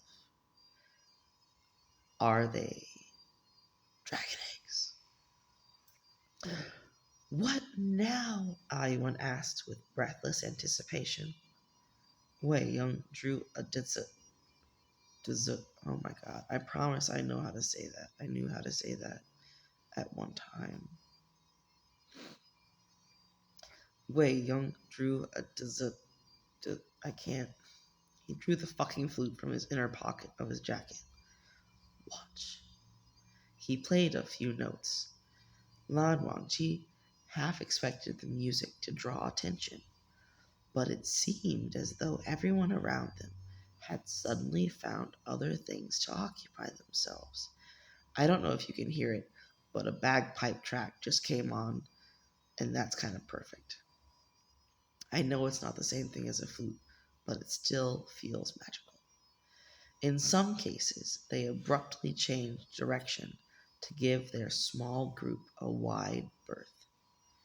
Even Lan Jingyi's gaze began to stray before Ayuan grabbed his arm and pulled him to the ground for a closer look. Hey, last week I made fun times in a fic with GarageBand using Guzheng music to stand in for the Guqin, which, I know they're not the same, but it was like close enough for homebrew special effects, right? I wonder if GarageBand has the special kind of flute. Who I'm gonna go look it up on how to pronounce it. Uh, in the proper pinyin. I'm gonna pause and hold on. I might make some magic happen. Okay, so the results of my research are the bamboo flute, di zi di zi D Z. Alright, so it's a D Z, which GarageBand does feature live loops for. I haven't figured out how to plug it into the just the, play it yourself, but they've got a recording of somebody else playing it. Check it out.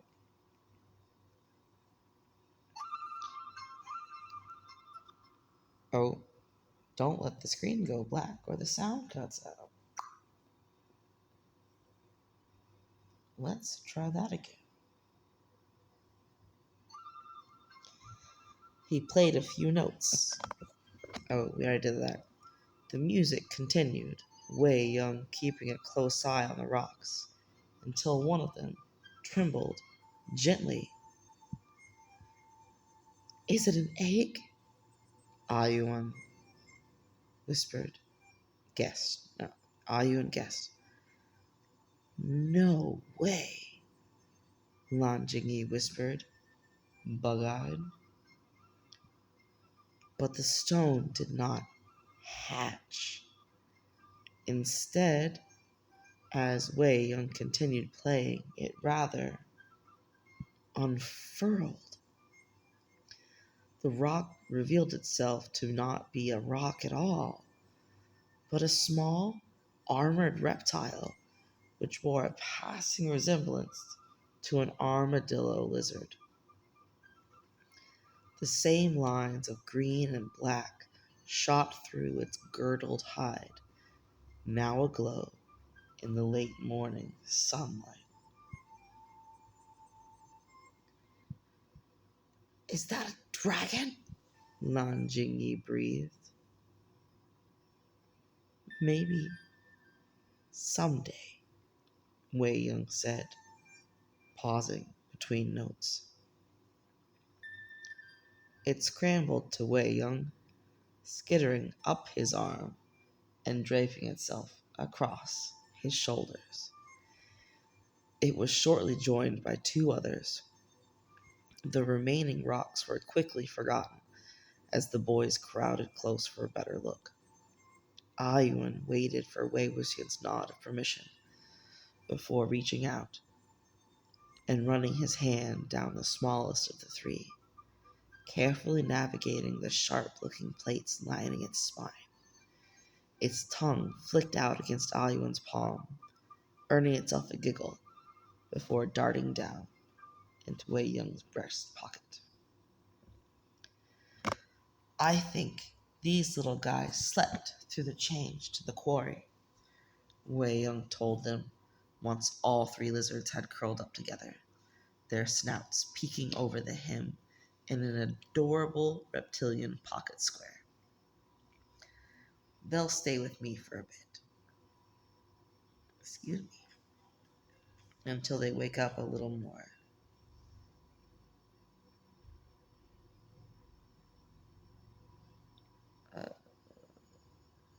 What was I doing?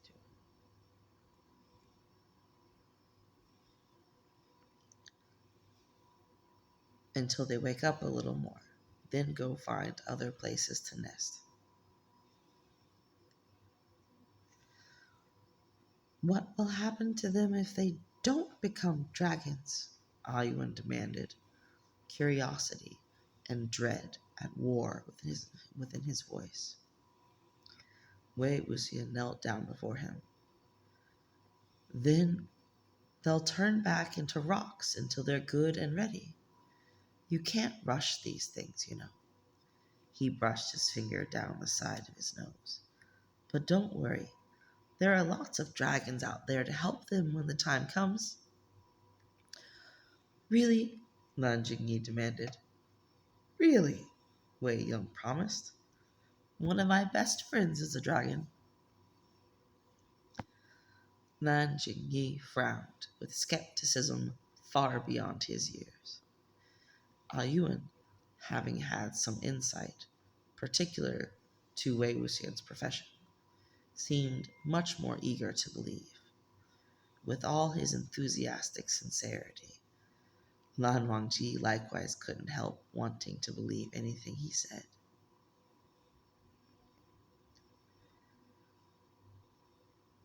With his new friends tucked away, the spell surrounding them faded. Lan Jingyi's mother arrived to collect him. People began walking past them again. "We should be off, Ayun," Lan Wangji said. Ayun pouted, but nodded. Lan Wangji stood. "Would Wei Yun care to join us?" "No, no, no. We should be off, Ayun," Lan Wangji said. Ayun pouted, but nodded. Lan Wangji stood. "Would Wei Yun care to join us for lunch?" Wei Yun looked surprised, but happy. "Ah, Lanja, you're not sick of me yet?" "Never," Lan Wangji thought, immediately startled by the vehemence of it. He merely shook his head. "Please." Okay, I think that word is vehemence based off of vehement, but why not double check while we have the power of the internet at our fingers, right? The quality or state of being. Well, I know what it means. Knowing what it means is not the problem. Alright, we're just gonna have to type in pronunciation after. No, I did not type calamity. I was going for pronunciation. There we go.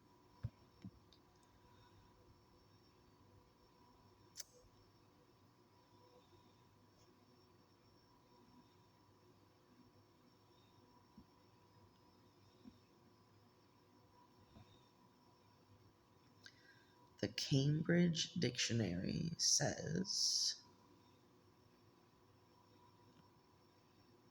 vehemence.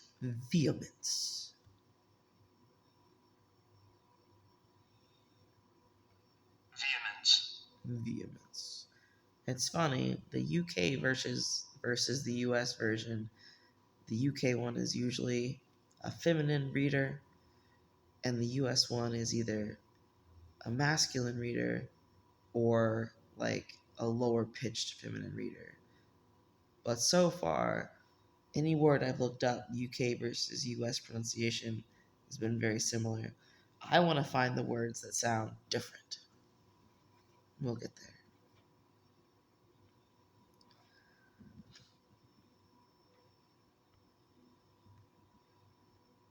He merely shook his head. Please. Taken aback, perhaps he'd been expecting the opposite. Wei Yung's face turned into one of mute shock for a moment before exploding into a rapturous grin. Lan Wangji tried and failed not to be drawn in. I'd love to, but why is my bed buzzing? Because my phone is ringing, and I put it in silent mode. Apparently that means it buzzes to indicate calls. Scam likely. It's almost 8 o'clock at night. Who the fuck? I decline. Oh, gross. I'd love to, but Yuan already started to pout before Wei Young continued. These little guys need to get somewhere warmer than my shirt.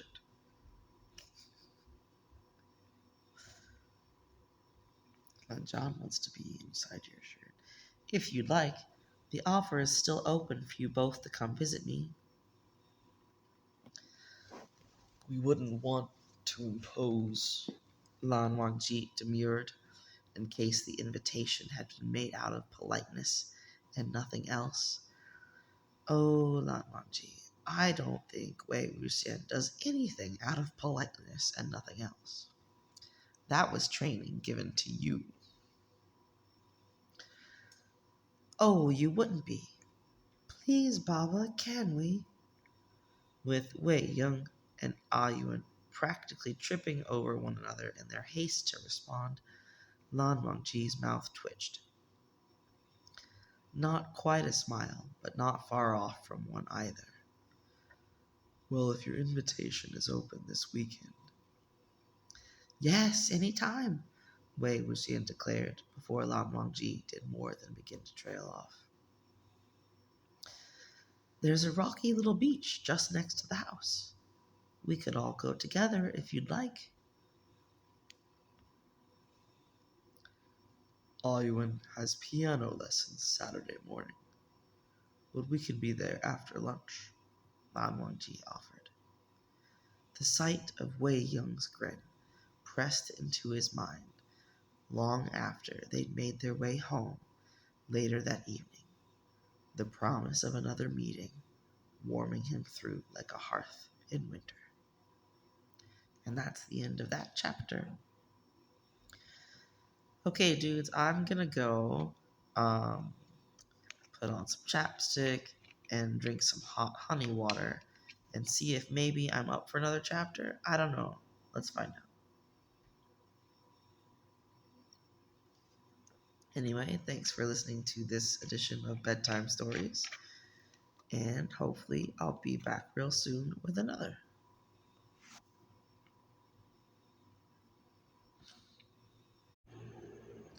Hello and welcome to Bedtime Stories. This is going to be chapter 4 of Wei Wuxian's Home for Lost Creatures by Stratisphyre. It's been, I don't even know how long since the last time I put up a new chapter of this story. So, if it's been a while for you too, here's what you missed on the last episode of Bedtime Stories. At least for this bit. I don't actually remember the entirety of chapter 3. I went back and listened to the last 10 minutes or so. And so what we're leading into for chapter 4 is the beach date, where Long Wangji, single dad of a charming Ayum, is bringing him out to Wei Wuxian's home for lost creatures, which is on a beachy cliff thing.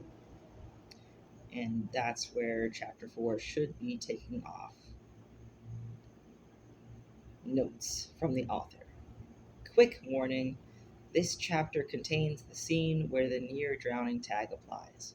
It's very brief and not explicitly described. Please drop me a comment if you'd like any additional information.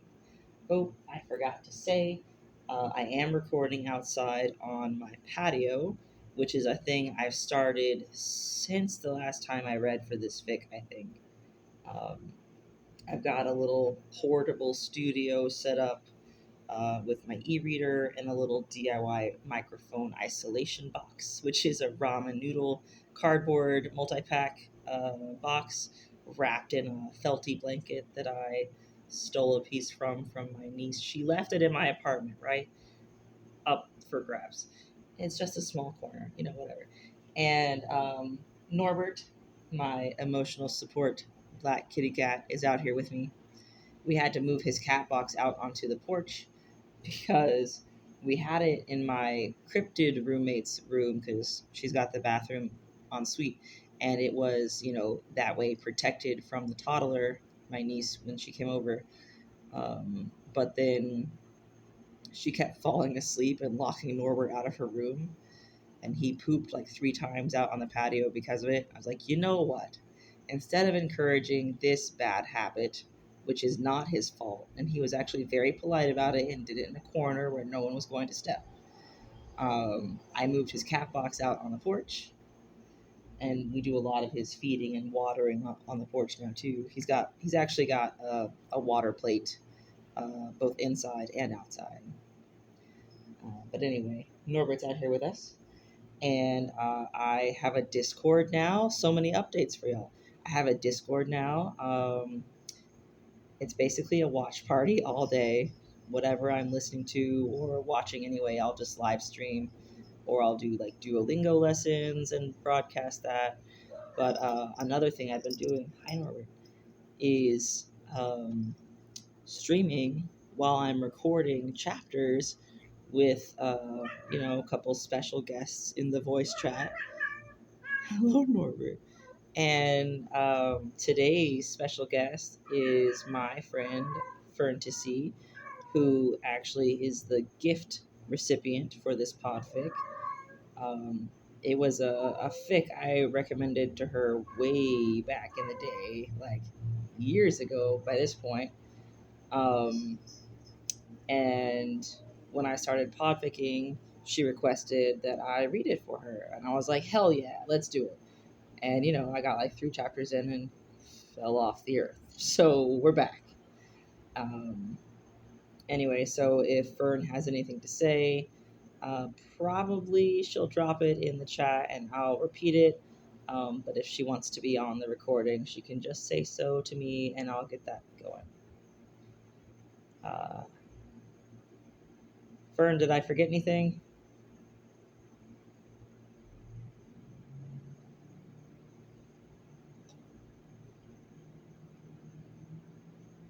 Cool. Let me switch the output audio over to the Chromebook so people can hear you.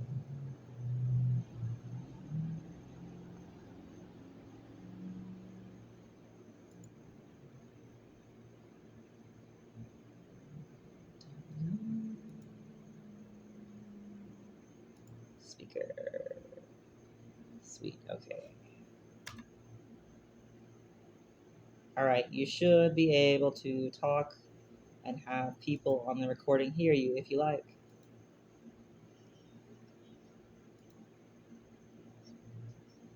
Hold on. Let me turn your volume up a little bit on your output. No, it's all the way up. Are my speakers just shitty today? No, it's not coming through.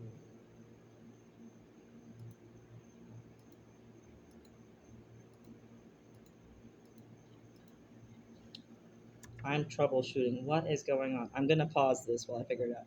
All right. Okay. I got it figured out. Troubleshooting success. Yay! You're on air, Fern. Hi, thank you so much. This story, that you showed me is very special to me, and it has made an ideal bedtime story. Awesome. All right. And now, chapter 4. They pulled up to the bottom of the stairs to find Wei Ying already waiting for them, grinning gormlessly. I love that word. And bouncing on his toes. It occurs to me to wonder what the actual dictionary definition of that is, because I know it means in context silly, happy, just without inhibition about showing his emotions. But what does the dictionary definition say? Let's find out. So I've bookmarked a dictionary called wordwebonline.com, which is ad-free. And I bookmarked it on a word that I thought was really funny, and I keep forgetting to change it back to the homepage. So every time I pull it up, it's a noun called nomophobia, which is the anxiety caused by or the fear of not having a working mobile phone. I'm like, that is such a digital age, developed infrastructure country problem to have. But also, I definitely have a problem. Gormless is an adjective of British origin, lacking intelligence and vitality, often used as an insult. Example, you gormless idiot. All right. Somebody is in this. I'm just going to have to mute every server I'm in. Hold on a second. I'm busy. Let me put myself on Do Not Disturb, actually. That's what that's for, right? It mutes you. Like the notifications. I'm still figuring out how Discord works, to be honest.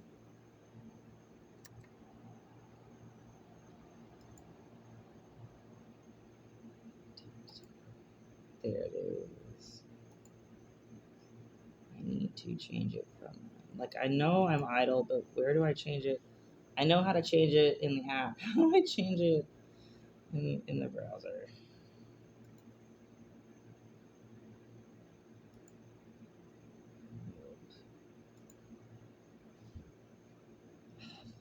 So much dead time on the recording. I feel so awkward when that happens.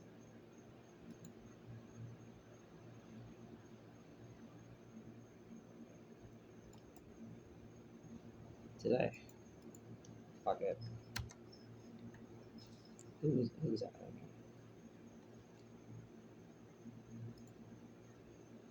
I bet it was this one because they've been very active today. Alright, we'll see if that helps. Okay, so Wei Ying gormlessly grinning. Okay, and bouncing on his toes.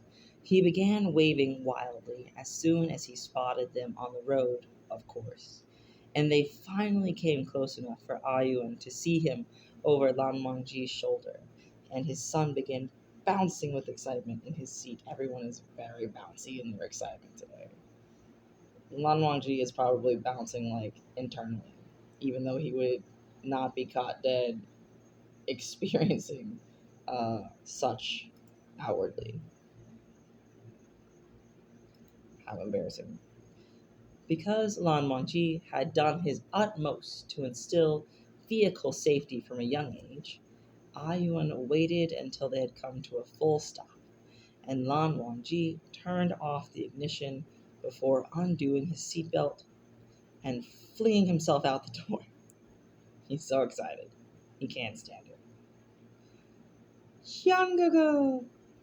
Wei Ying looked suitably taken aback, an amazed widening of his eyes, which transformed gratifyingly to ecstatic seconds later. He didn't correct Ayun and caught Lan Wangji's son with ease when Ayun flung himself into Wei Ying's arms. That's so cute. His greeting when Lan Wangji joined them was somewhat more sedate, to Lan Wangji's mild disappointment. Yeah, I'm sure it was extremely mild. Sure, Jim. I really appreciate you coming to spend time with me today, Wei Ying told Ayuan solemnly. Ayuan clung tightly to Wei Ying's leg. I like the beach, he stated, but can we see Patchwork Bunny too? Sure can, as soon as we're done. He was out of his hutch playing with one of my other creatures this morning, so he's napping now. Norbert is also napping, by the way. He has worked out all his zoomies and got done typing secret coded messages to Fern. While we were getting set up, Norbert turned the mic on before I was ready in the voice chat and sent Fern a number of coded messages by running across the keyboard.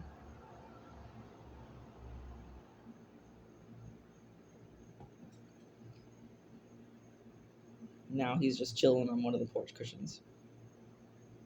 chair cushions. Yeah. Wei Ying led them down a steep, twisting path down to the craggy beach below. There was very little in the way of sand, the area mostly taken up by rocks smoothed down from years of high tides. Ayuan immediately took off towards one of the larger tide pools to examine the contents. I remember being taken to the beach as a youngster, and like thunderstorms on the beach are cool and all, but like I hate sand on my feet so much, and I sunburn so easily. And ironically, I live in Florida now and have made zero effort to go to the beach because I'm so over it. And I know there's people out there who are like landlocked, wish they lived next to the beach. And I'm like, I would trade places with you if I could, but I can't.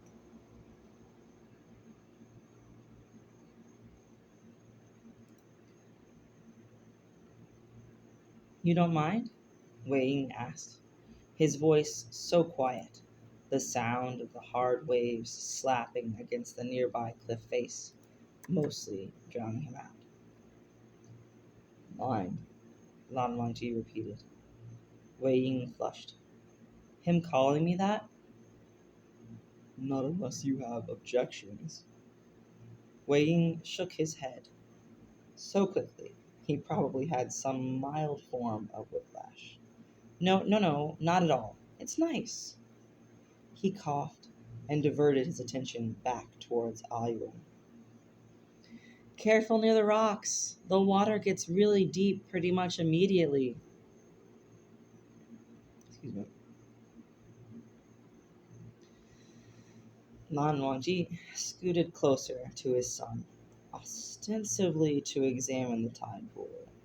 Realistically, because he knew Ayuan well enough to know that if he strayed too far, he'd end up in the ocean minutes later. This is not Lan Wangji's first rodeo at the beach. The tide pool contained a few unlucky fish and tiny crustaceans he didn't immediately recognize. That is such a fun word to say, crustacean. Also, I probably sang the Little Mermaid animated movie song one too many times as a child, so that's how I hear it in my head all the time. Wei Ying swooped in to competently name all of them. It appeared his expertise extended to the natural world as well as the supernatural one. Assuming this particular sort of crab was not in some way magical. It's a dangerous assumption to make. I would just run with everything is magical until proven not, and I just haven't encountered it during a magical phase of its lifespan yet, you know?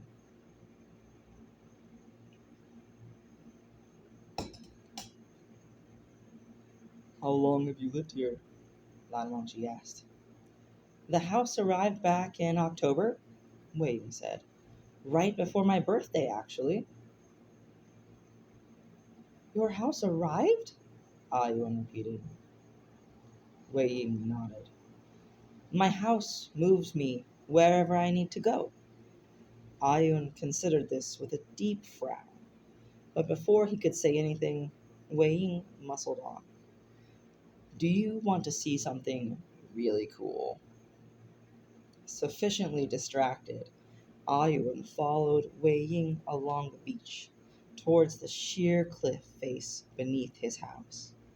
The rocks became steeper, sharper, and more dangerous looking, and Wei Ying carefully kept himself between Ayuan and the slide into the water below.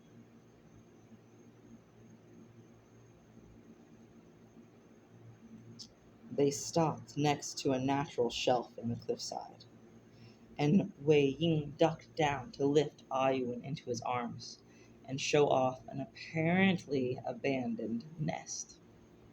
Small pieces of broken eggshell still sat inside, smooth and iridescent as abalone shells, and stronger than any eggs Lan Wangji had ever seen before.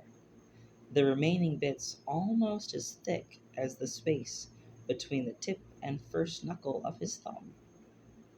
Damn, that is a very thick eggshell. Because, Lan Wangji does not have small hands. Whatever broke out of them had to have been strong. Okay, I've forgotten what abalone shells look like. Let's refresh. I don't need to know what the creature looks like. I need to know what the shell looks like. Perhaps I should modify the search.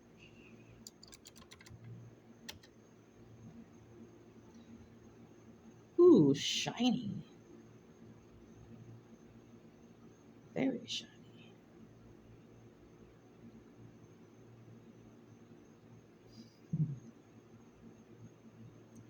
A low, open spiral structure.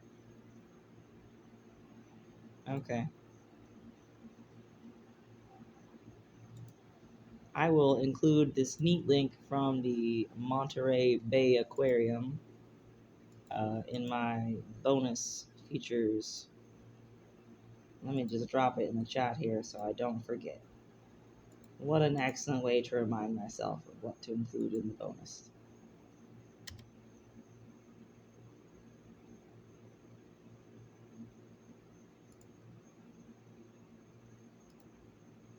Okay.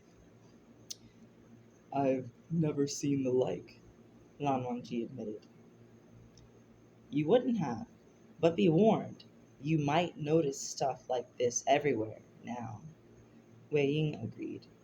He picked up one of the larger shells and handed it to Ayuan. Take good care of this. It's lucky. What's it from? Ayuan asked. Ayuan wiggled in his arms until Wei Ying gamely set him back down. More dragons? Do dragons lay eggs or just get hatched out of rocks? Oh yeah, that reminds me. Earlier in the story, they were at that rock quarry, like, park event thing, and they saw the dragon eggs.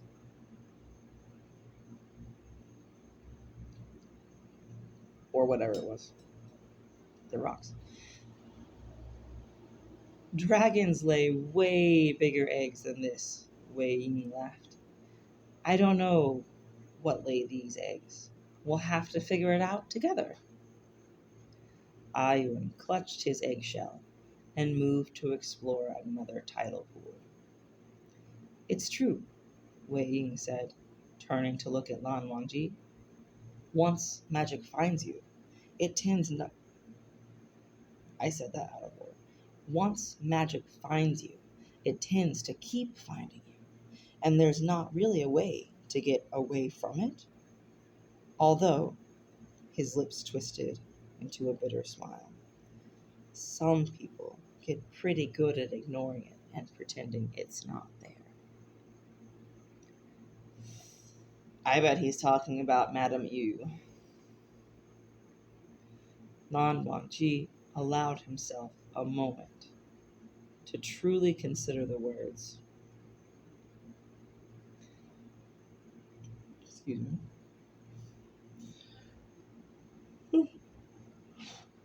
Started this stream later than planned. Already past my bedtime.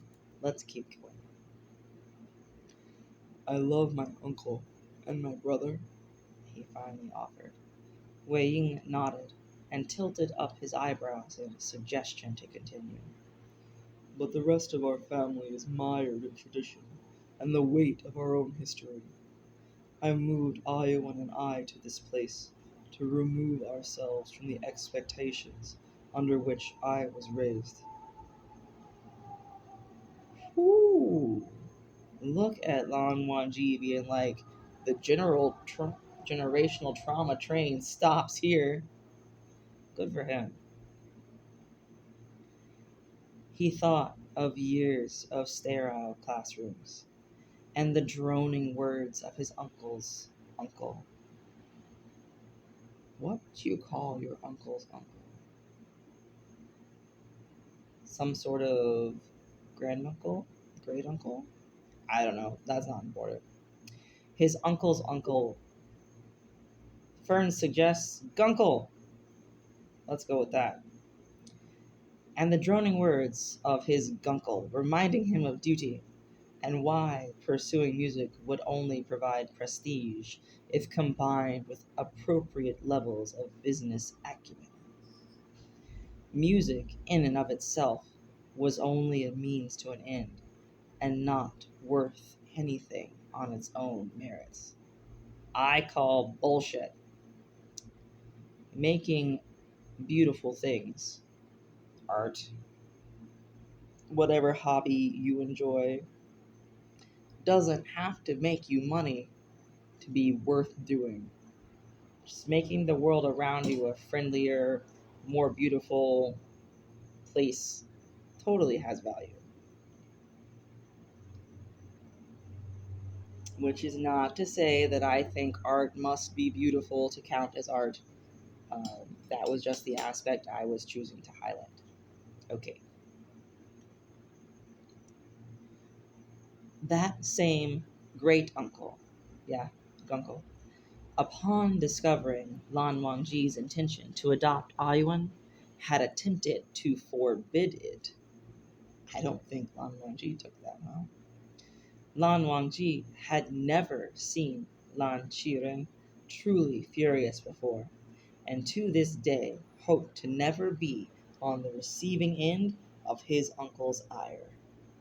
Since then, his great uncle had also declined to openly share his opinions about Lan Wangji, Lan Zixin, or their respective lives and partners.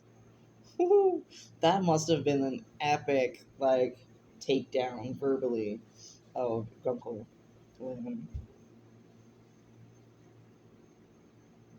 Or would it be Grunkle?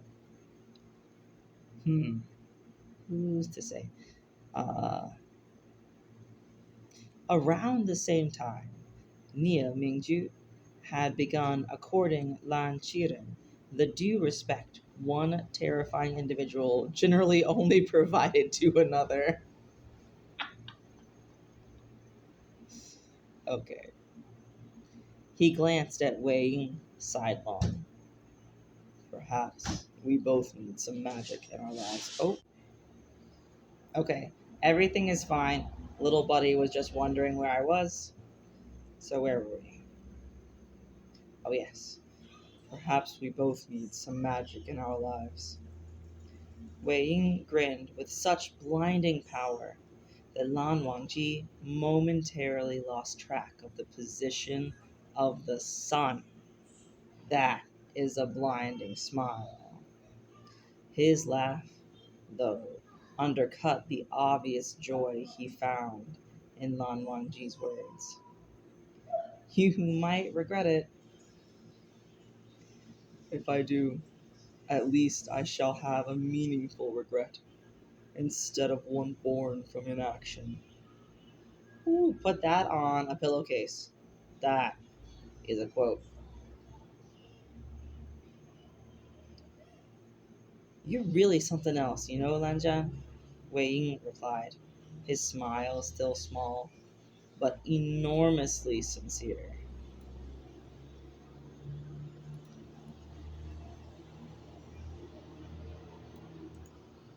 Big truck going by. Noisy, noisy. You're really something else, you know, Lanjan? Wei Ying replied, his smile still small, but enormously sincere. I already read that part. Oops. Lan Wangji nodded, unsure of how exactly to respond, and retreated into the welcome relief of his duties of fatherhood. Over Wei Ying's shoulder, he spotted Ayuan precariously perched on one of the sharp rocks, too close to the drop-off into the sea. Ayuan, come back, please, he called. Before Ayuan could reply, oh no, a wave crashed higher against the rock than those which had come before it. Ayuan, startled by the sudden noise, jerked back from his examination of the tide pool and toppled backwards into the sea. Brief pause. Okay, so people who have been around since the beginning of bedtime stories, which was only like 3 or 4 months ago, might remember that my initial idea came from a combination of a Tumblr post that I saw one time about people needing their bedtime stories to go to sleep from AO3, and also from The Princess Bride, where the grandpa reads his favorite book to his grandson on a day when he's feeling sick and just keeps him company, and very casual and warm, intimate sort of setup, right, with commentary. And so this is a perfect opportunity for me to make a callback to all of that and be like, Ayuan does not die at this time. Instead of Princess Buttercup does not die when she falls into the water with the screaming eels. Yeah. Okay. Don't worry. Ayuan doesn't die. Ayun! Lan Wangji screamed. He broke away from Wei Ying, darting across the rocks and ripping his hand open against the edge of a sharp outcropping of stone as he ran as quickly as he could towards where his son had fallen into the water. Without much thought, he jumped in, close to where Ayun had fallen. The cold ocean stole the strength from his limbs, and he fought against the urge to gasp. It was deep, far deeper than he'd imagined. He forced himself to stand, but the water came up past his shoulders once he managed to get his feet under him. Ayun! He fought against the undertow, throwing himself forward as he searched the rough waters. A wave crashed against him, filling his mouth with salt water and bogging down his cry. He struggled against the power of the water, trying to drag him out further to sea. A second hard wave smacked his face and jerked his... Oh, hi, little buddy. What are you doing on the porch? Hey, don't put blankets on the cat. That's so rude. Oh, my God. Okay, that situation is settled. Back to the intense happenings going on in the story. A second hard wave smacked his face and jerked his head to the side. Back on the rocks, he caught sight of Wei Ying, panic plainly written across his face, holding his dessert to his lips. Dizi? I looked up how to say this word so many times and it never sticks with me. I know how to say so many other things and this one just wanders out of my brain every time.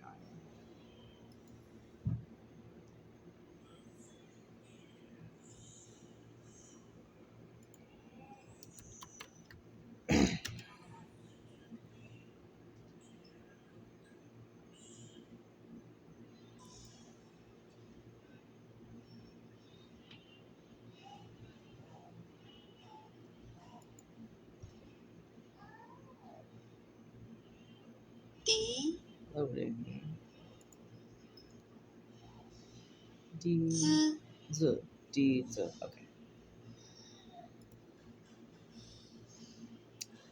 Holding his Dizi to his lips, Lan Wangji wanted to yell at him, to demand he help search for his son, but another wave crashed against him and swallowed the words. I think he is helping. Over the surf, he caught a few notes of Wei Ying's haunting music. The melody pierced the air, a sword cutting through the sound of the sea. Hey, little buddy, can you please turn the volume down? Little buddy, please. Nope, the answer is no. The melody pierced the air, a sword cutting through the sound of the sea and striking Lan Wangji harder than the choppy water around him, demanding in a way Lan Wangji could not describe. Oh my god, the cat is meowing, big truck is going by. Hey Dougie, I can't concentrate, something has to give. Little buddy. Little buddy. We gotta turn this down, okay? It's right. It's just sleep. Okay, you sleep. You sleep.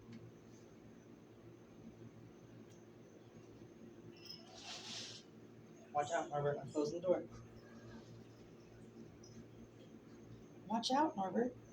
Oh, you caught in a bug? Right under my chair. Okay. There we go. All right. Oops, I forgot to pause the recording. Y'all heard all of that. The water suddenly and completely stilled around him, and the waves receded, leaving him submerged only to his waist. Little buddy, I shut the door so I wouldn't have to hear. Yes, it is story time. I'm telling Fern a story. Yes, I am. If you don't want to hear the story, stop opening the door.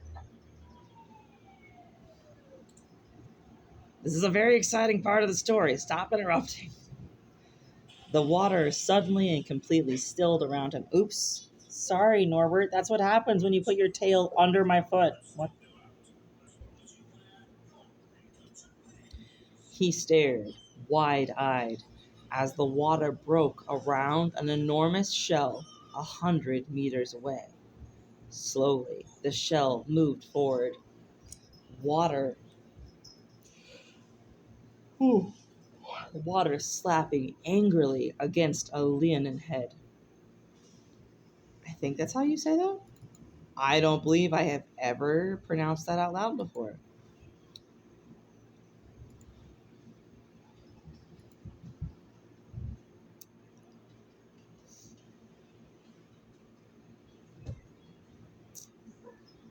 Norbert, sorry, is my foot in your way?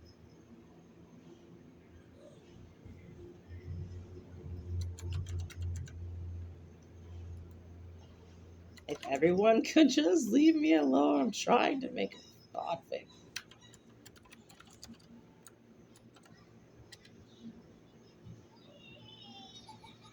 Leonine? Leonine. Okay.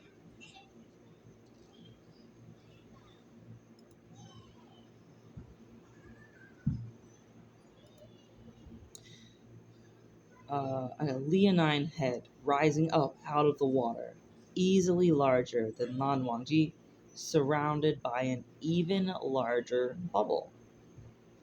Sitting atop the head, Ayuan stared wide-eyed back at him. His son's name ripped from his lips once more, and Lan Wangji fought through the water to the creature. The bubble popped, and it gently ducked down to allow Lan Wangji to pull Ayuan into his arms. His son coughed out a mouthful of seawater and immediately wrapped his arms around Lan Wangji's neck. The creature's curiously intelligent eyes regarded him closely for a long moment before it blinked its heavy eyelids. "Thank you," Lan Wangji whispered. It remained in place, the water still calm, as Lan Wangji waded back to the cliffs. Wei Ying stopped playing the moment Lan Wangji came within arm's reach and grabbed Ayuan up into his own embrace. If you don't want to listen to the story, stop opening the damn door. Go to sleep. It's 2300. It is 11 p.m. at night. Why are you conscious?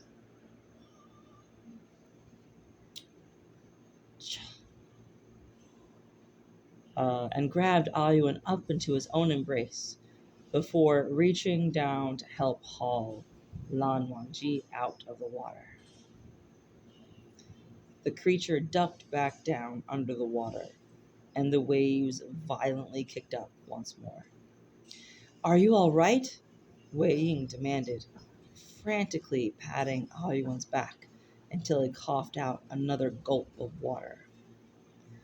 Ayuan burst into tears, and Lan Wangji did not hesitate to sweep his son back into his arms, holding him close. His heart hammered desperately in his chest, the enormity of what almost happened dealing a blow he felt throughout his entire body.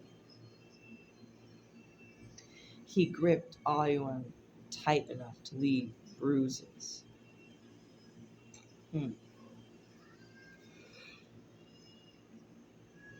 Ayuan grabbed him back just as hard, sobbing against Lan Wangji's sopping wet shoulder. Let's get you to the house, Wei Ying said. He touched Lan Wangji's lower back and then snapped his hand away as though he'd been burned. Come on, you both need to get dry. I mean, I guess Lan Wangji just really is that level of hot. Touch him and your fingertips get singed. With infinite gentleness, yet without touching either of them, he herded them back up the path. Okay, let me just say that was a joke, and I know y'all probably know it was a joke. Actually, I think it's really cool of Wei Ying to be conscious of the fact that he didn't ask before touching in a non-emergency situation. Okay. He herded them back up the path and then up the rickety staircase to his front door, which opened for them seemingly of its own accord. Wei Ying disappeared for only a moment, leaving Lan Wangji clutching Ayuan against him, silently crying into his son's hair until he returned with a tall stack of fluffy towels. He made no move to take Ayuan from Lan Wangji again, but simply wrapped them both up as tightly as he could in an oversized towel. For a moment, his arms seemed to grow heavier where he kept them locked tightly around Lan Wangji's shoulders. When he pulled back, Lan Wangji felt colder. Oh my god, little buddy. I took myself out onto the porch so that you could go to sleep undisturbed, and you are the one who keeps opening the door and coming out onto the porch. I don't know what you want from me.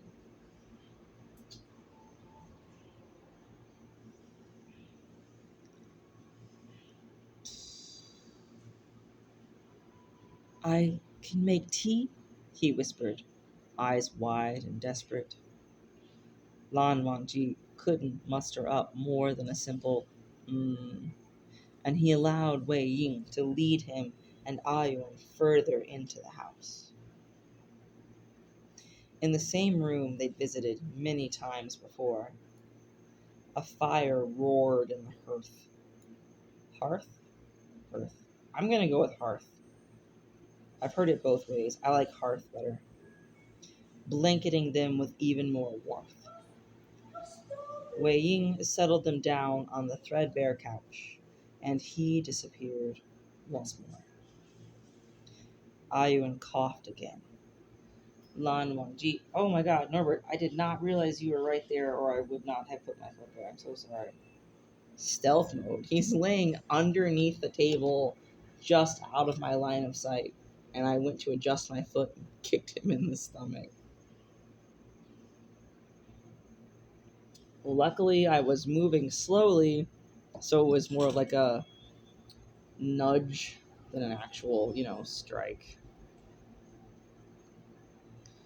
Okay, looking for his phone. Glad to see it was still somehow in working order. He pulled up the number for their pediatrician. When Wei Ying returned a few minutes later, it was to a slightly more relaxed sight of Lan Wangji and Ayuan cuddled together on the couch, wrapped in blankets, and comforted with the reassurance that Ayuan was probably all right, the doctor having walked him through the symptoms of dry drowning and leaving him with a long list of things to look out for. Wei Ying sat 2 chipped cups down in front of them and collapsed onto the floor for a moment before hopping back up with far too much manic energy.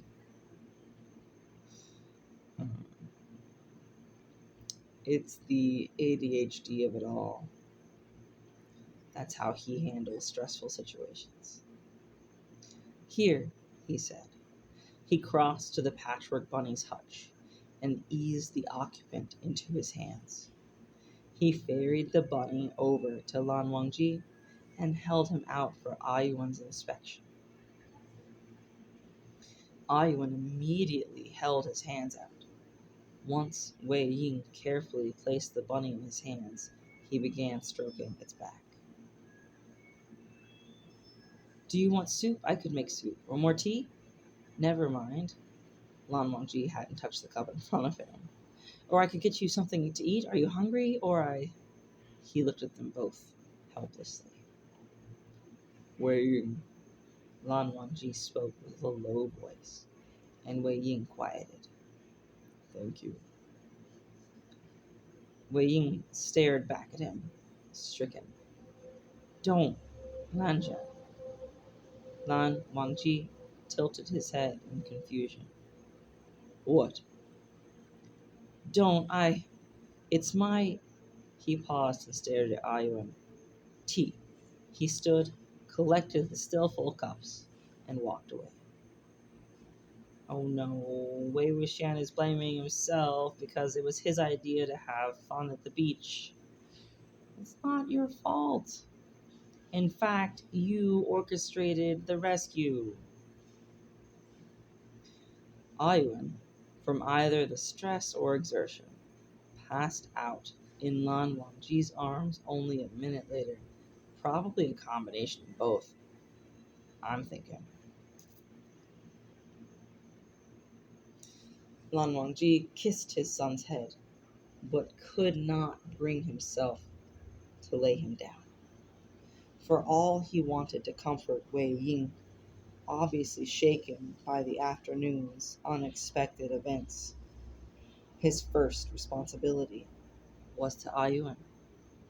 And frankly, he wasn't sure he could offer comfort when he felt so discomfited himself. That's a rough situation all around. Wei Ying returned with more tea in different cups, and before he could disappear again, Lan Wangji grabbed his wrist and tugged him down on the couch beside them. Ayuan dozed comfortably in his arms, Patchwork Bunny cuddled up in his embrace with a twitching nose. Oh my god, that's so cute. Wei Ying. I'm so sorry, Wei Ying agonized, curling into himself. Lan Wangji turned to stare at him in bewilderment, careful not to dislodge Ayuan. Sorry. If I hadn't invited you out today, Wei Ying waved his hand. Wei Wuxian. The use of his courtesy name snapped him to attention the way little else could. And while Lan Wangji regretted how hurt he looked at its use, he couldn't deny the efficacy. I have taken Ayuan to similar beaches numerous times. He is an adventurous child and has often put himself in situations I find worrisome, including ones very similar to today's lapse in safety. He reached out to grab Wei Ying's hand in a crushing grip. If you hadn't been with us, he would have drowned. Please do not allow yourself to feel guilty for something that was in no way your fault. Lan Wangji accepted that, despite his words, he himself would be mentally excoriating himself at every free moment for the foreseeable future. Such was parenthood. Wei Ying paled, eyes wide, to the point where Lan Wangji wondered if he shouldn't be checked for shock. But if something happened, I asked you to come here. This is parentheses. Next call to their therapist who would hopefully help him get over his absolute failure as a father. He anticipated many, many sessions. From the looks of things, Wei Ying could use reassurance as well. Nothing happened, Lan Wangji insisted, for both of them. Hi, Mother. Yeah? When I couldn't do anything, you were there, Wei Yun. You saved my son. His heart hammered hard, screaming in his chest like a maelstrom. Every desperate beat of his heart reminding him of how he had almost witnessed Iron dying.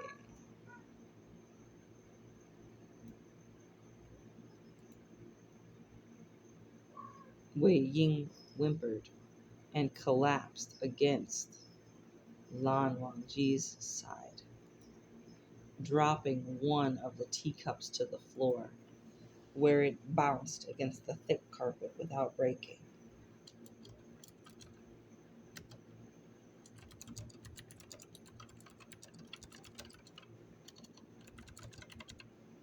Who in his life, Lan Wangji wondered, had blamed him for things outside his control? Why had Wei Ying merely accepted himself to be at fault? That would be directly at the feet of Madame Yu, I would conjecture. And then probably Jiang Cheng, uh, based on her behavior patterns. He twisted until he could tilt his body against Wei Ying's, pressing them together as tightly as he could manage. Ayuan and the patchwork bunny curled into the meager space between them. You should stay tonight, Wei Ying blurted. Lan Wangji blinked. It's a long drive home. As far as motives went, this one had all the transparency of cling wrap, but Lan Wangji couldn't argue the welling agreement suffusing him. Yes. Wei Ying nodded, but when he moved to stand, Lan Wangji caught him again and pulled him back down. They remained curled together, breathing into the air between them, long past when they should have parted. And that is a scene break. And I think I'm going to end the recording session here for the night because I am getting super sleepy and little buddy is still objecting to the fact that I'm reading out loud. So, thanks for tuning in to this session of Bedtime Stories. I hope y'all enjoyed it. It was my pleasure, Fern. You're so welcome. Thank you for keeping me company. I really enjoy not just reading to you for your future listening enjoyment, but also right now. It's the interactiveness of it makes it even more fun. So hopefully we can make this like a weekly thing, Fern, and I'll just make it Sunday evening, whatever story Fern requested that I'm on. Reading hour. How does that sound? Cool. I'll make it an event. Oops, I was saying I was signing off for the Podfic.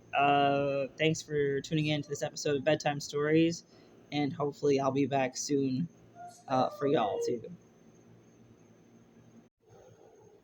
Hello and welcome to Bedtime Stories.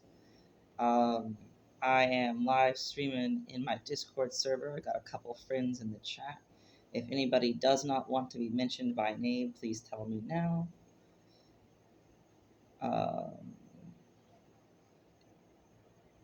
Cool. So this is Fern's Story Hour. We're going to be trying to finish up Chapter 4 of Wei Wuxian's Home for Lost Creatures. Do we need a summary for what happened before for anybody new to it, or is this a story everyone has read and is just hanging out for? Summary for me might be good. Cool. So there's a book called um, Julia's House for Lost Creatures, a children's book, and it's um, sort of a whimsical tale where there's a person who lives in a house that kind of moves itself around, and they go about healing up lost creatures. And there's a patchwork kitty, like a stuffed animal made of patchwork cloth, that in this story has become a patchwork bunny, you know, for Wangxian. And the summary for this is, let me go back to the first chapter.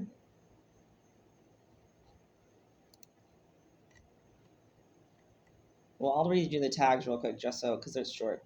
It's an alternate universe, fluff, single dad, Lan Wangji, so he's Ayuan's father, adopted. Near drowning, injured animals, first meetings, falling in love, and alternate universe modern with magic. The summary is Wei Wuxian's house came to town and settled by the sea. It's mostly pure tooth-rotting fluff, but there are some references to Wei Wuxian's self-esteem issues and a number of injured animals throughout the story. A number of injured animals show up throughout the story. They all get better. In the most recent chapter, Wangxian had a beach date. Ayuan was there too, so it was sort of a little kid fic. This is definitely a kid fic. He's a main character too. And then he got too close and fell into the ocean. There was a little bit of a drowning scare. It was real tense for a little while. But then Wei Wuxian used his flute and summoned a sea creature who rescued Ayuan, and that is where we left off. Sounds good. Okay, here we go. Oh, and I forgot to mention, I am recording this chapter as part of a voice team challenge called Guest of Honor. My audience that is physically present are my two little Wangxian bunnies, the gray and the white bunny. Um, White Bunny lost his ribbon, but that's okay. He repudiated his clan. So he is now Wei Wangji. And there's Gray Bunny, who still has the red ribbon. And my neighbor put magnets in their noses so they kiss. It's really adorable. I'll try and get a picture of it after I'm done reading. But specifically, these bunnies are representing Fern during Fern's story hour, because Fern is the one that mailed them back to me after I left them behind in the move. So I've got Fern in the chat and the bunnies here to be the audience representing Fern. Here we go. Lan Wangji dreamt of the sea, of watching Ayuan disappear beneath the violent toss of constant waves. He woke no less than 10 times, suffused with panic. Each time it felt as real and visceral as it had when he'd seen Ayuan drop into the water, and each time he snapped into consciousness, drenched in sweat. Wei Ying's spare bed was eminently comfortable, and he managed to get back to sleep each time, tugging Ayuan into his arms, as though he could stop him from drowning in his dreams. When he dragged himself to full consciousness shortly after 6 o'clock, he found Patchwork Bunny curled up on his chest, dozing, with Ayuan nowhere to be seen. He muscled down his knee-jerk panic. If the bunny was here, it likely meant Wei Ying was awake, as Ayuan had agreed not to approach or touch any of the creatures without supervision. Uh-oh, we're about to have a guest. Little Buddy has come looking for the phone. Oh no, never mind. Little Buddy just locked me out of the apartment. That's okay, the keys are in my pocket. Haha, nice try, Little Buddy. As Ayuan had agreed not to approach or touch any of the creatures without supervision. The morning brought with it. No? Okay. Now the door is unlocked. What's going on, little buddy? The morning brought with it a better sense of calm. Ayuan was all right. Tragedy had been averted, and they had the tools to accept what might have happened and move on from imagining the worst. It's my turn with my own goddamn phone. You need to go to sleep. He sat up slowly, easing Patchwork Bunny down onto the bed. His clothes waited for him on a nearby chair, dry and clumsily folded. Had Wei Ying gotten any sleep himself after ushering Lan Wangji and Ayuan into bed the night before? Likely not, he decided. No, you go to sleep. You want to play outside? Go play in the yard then. 9 o'clock at night and dark, and little buddy's gonna have some fun in the mud. It's a good time for it, no sunburns.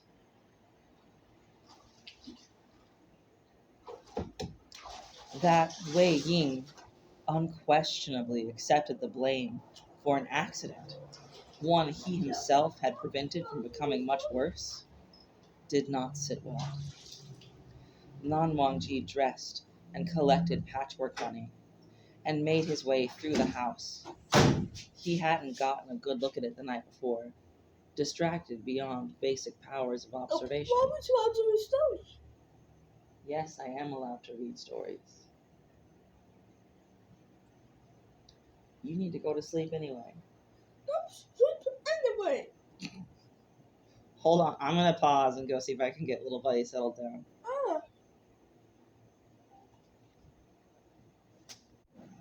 Okay, I'm back. Lan Wangji dressed and collected Patchwork Bunny and made his way through the house. He hadn't gotten a good look at it the night before, distracted beyond basic powers of observation.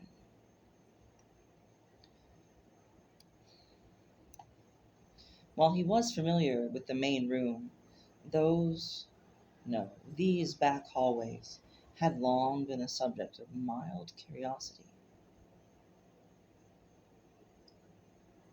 The architecture looked distinctly odd. Random beams stretched along the ceiling between walls, and windows provided views of the sea, even though the orientation of the house suggested they were not facing the correct direction. Not to mention, some of them were set into interior walls. Everything suggested the house had been built by someone with only the vaguest understanding of how houses were meant to be, and yet somehow managed to stay standing. Magic, Lan Wangji decided, passing through a corridor painted a bright, brilliant carmine. I think that's a shade of red. Let's research. A bright red pigment often used as a food coloring and in cosmetics. Derived from the female cochineal insect, E120. The primary coloring agent is carminic acid extracted from the insect's bodies. I did not need to see that picture. I have regrets.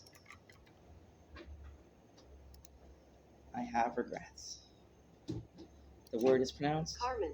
Carmen. I was close. Carmen. Brilliant Carmen. Hey, little buddy, what's going on? Do you need help? Do you help?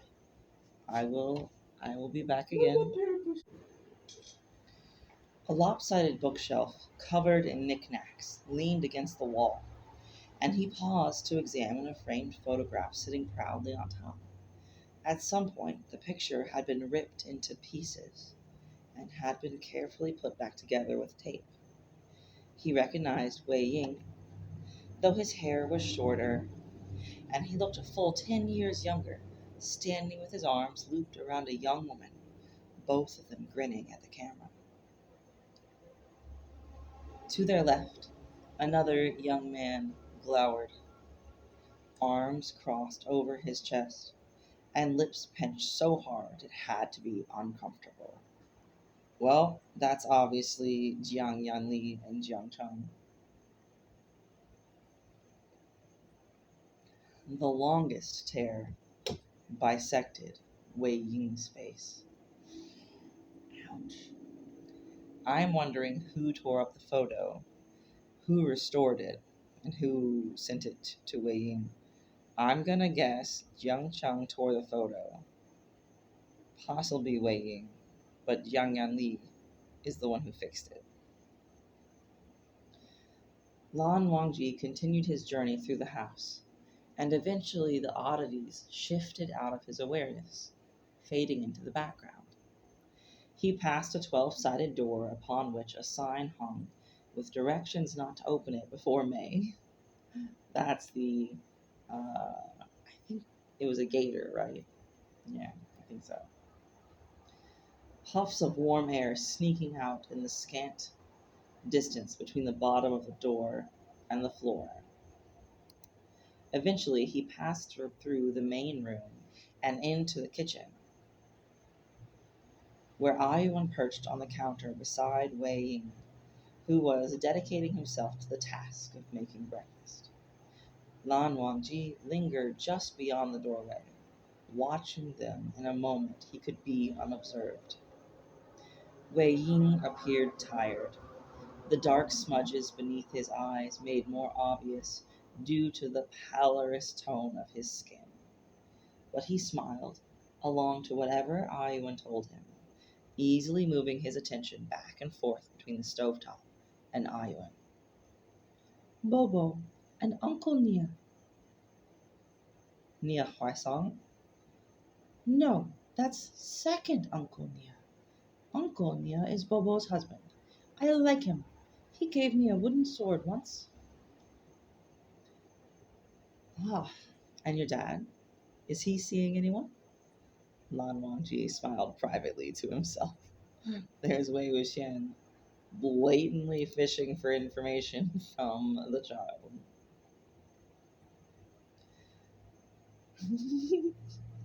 Baba sees me all the time, Ayuan informed Wei Ying very primly. Adorable. Wei Ying laughed and pinched Ayuan's cheek. Lan Wangji stepped into the kitchen, earning himself twin smiles. Good morning, Baba, Ayuan said. He held out his arms for a hug, and after a fierce embrace, Lan Wangji took the opportunity to pick him up and place him back down on the floor.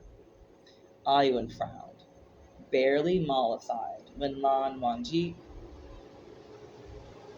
God, noisy vehicle. Wow, that was a big truck, I bet.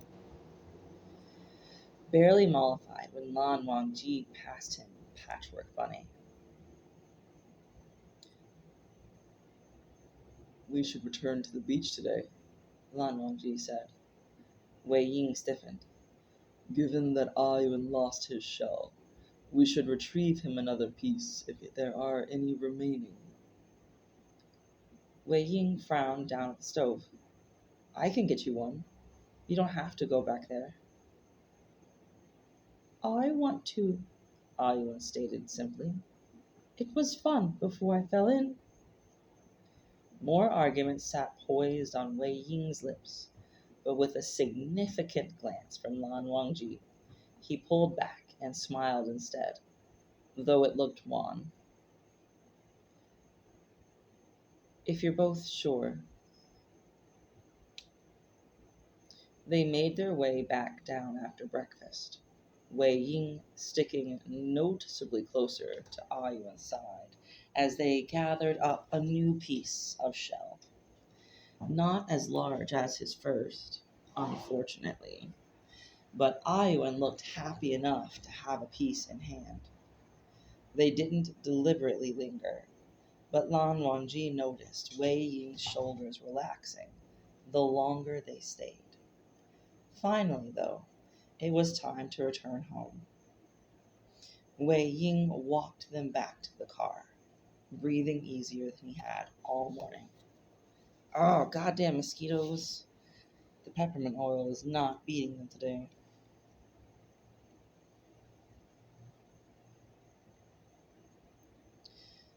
Thank you, Wei, Lan Wangji said after Ayuan crawled into his seat and strapped himself in. Ah, Lanjan, you shouldn't thank me for anything, Wei Ying protested. Lan Wangji leveled a look which he hoped conveyed the ridiculousness of that statement, and earned himself a rueful chuckle. Wei Ying, he said severely, thank you for saving Ayuan's life. Thank you for inviting us into your home and allowing us to stay. Thank you for making us breakfast. Thank you for returning with us to the beach, even though it made you uncomfortable, when I decided it was important for us to go back.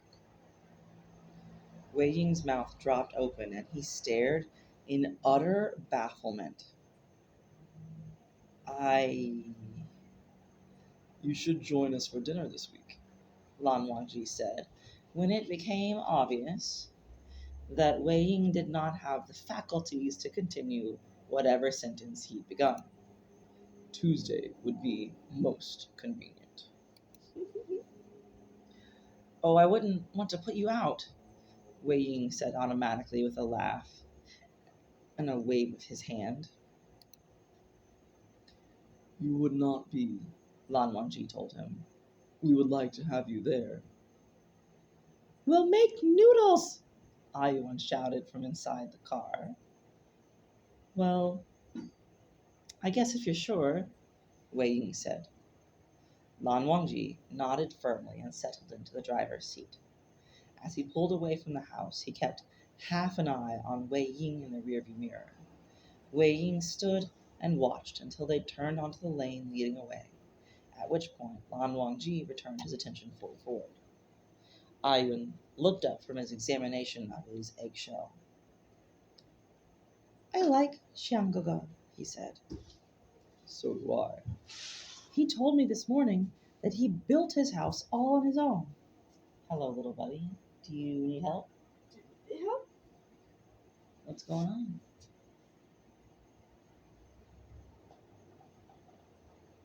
What do you need, little buddy? Do you want a story? No. Do you want some water? Oh.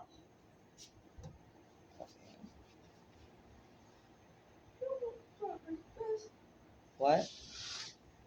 I have no idea. He told me this morning that he built his house all on his own. Well, that at least explained a few things. And then he said his nephew would be coming to visit soon and we should come for dinner. He says his nephew is 4, which sounds really little, but I think I can still play with him. I don't mind playing with babies.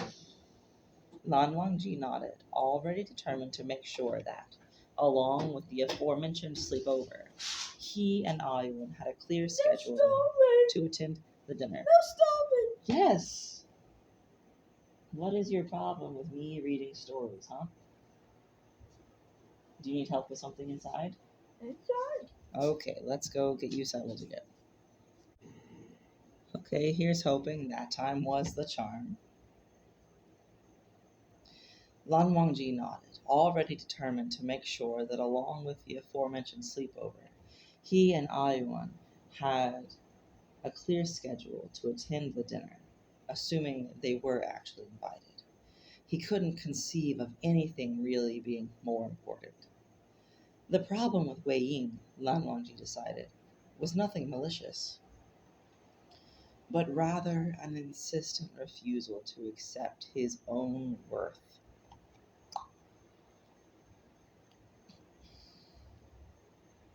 Somewhere, somehow, someone convinced Wei Ying that he was a burden. Gee, I wonder who that was.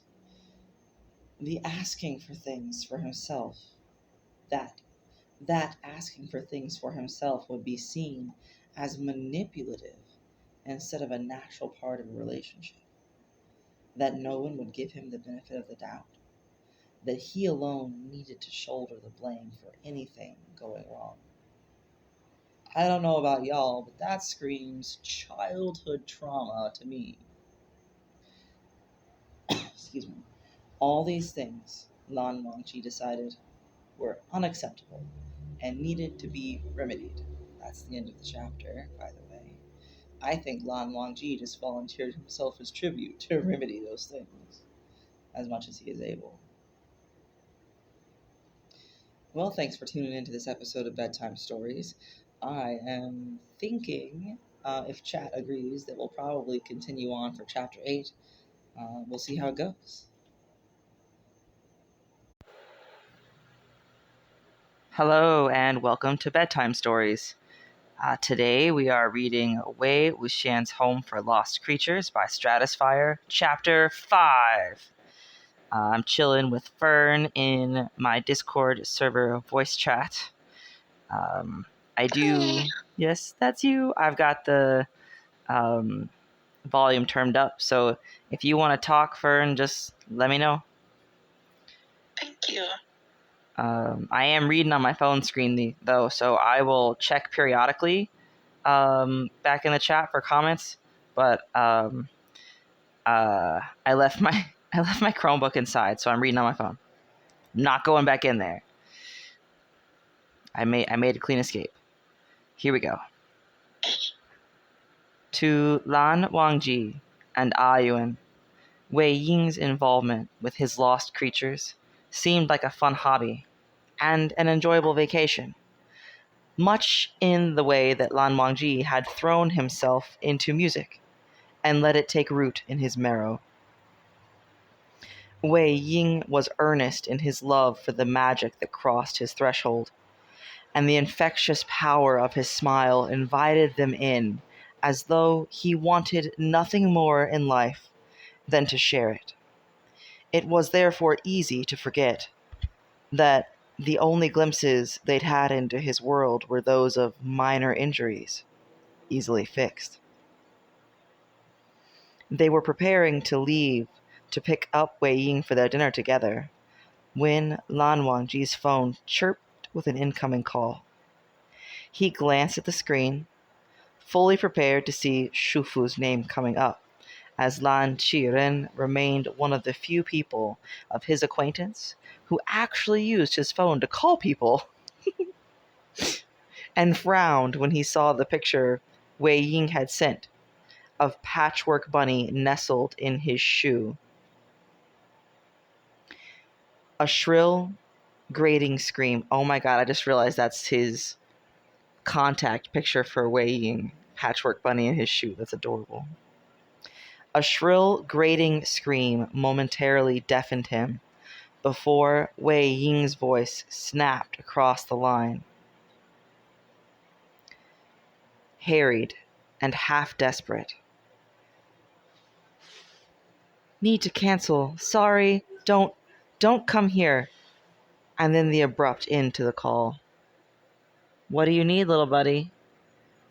What's going on? I thought you were asleep. Okay, hold on. 3 minutes into it, and I already have... Okay, I am recording. Let me switch back over to the tab. All right, back to the story. Wei Wuxian says, "Don't come here," and then the abrupt end to the call. Lan Wangji stared at the phone in his hand and fought down the urge to ignore Wei Ying's order and fly to his side in defiance of all traffic laws. He contented himself with dashing off a text requesting an update when Wei Ying was done and to let them know he was well. "Baba?" Ayuan whispered uncertainly. "Wei Ying has a matter which has come up requiring his attention." Lan Wangji summoned the most comforting expression he could, while uncertain of Wei Ying's well-being. "He will call when he's done, and perhaps we will be able to go over later." An emergency? Ayuan really was amazingly clever. Is he hurt? Lan Wangji hesitated in his reply. He had no idea if Wei Ying had come to harm, and the thought chilled him. Ayuan picked up on his pause, and his mouth pulled down into a fearful frown. If he is injured, we will assist him, Lan Wangji promised. Ayuan nodded with a determined air that reminded Lan Wangji very strongly of Nia Mingju. We should still make him dinner. They landed on dumplings. The familiar motions of mixing the filling and pinching the dough, drawing them both into meditative-like calm. When he'd been a child, shortly after the loss of his mother, little had drawn him out of the solitude of his room, save for mandatory obligations such as school. His brother occasionally managed to lure him out with promises of reading to him, but by and large the only real temptation for him to leave his room had been Lan Qiren's requests for him to help in the kitchen. In retrospect, there was little Lan Wangji could have added by way of value. His hands had been more dexterous than Ayuan's were now, but he didn't imagine Lan Qiren truly required his help.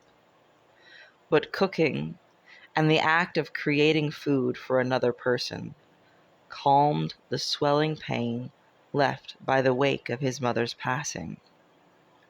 Lan Wangji, Lan Zishin, and Lan Qiren turned their kitchen into a sanctuary, and though he'd eventually found a retreat into music, he still vividly recalled the time spent at his uncle's elbow, pinching dumpling skins closed around umami-heavy filling. That's a sweet bit of backstory. Frankly, my feelings about cooking and spending time in the kitchen are the complete opposite, but, that doesn't mean his experiences are not valid. They made so many that Lan Wangji would have been tempted to freeze some if he weren't aware of how much Wei Ying could eat when he remembered to do so.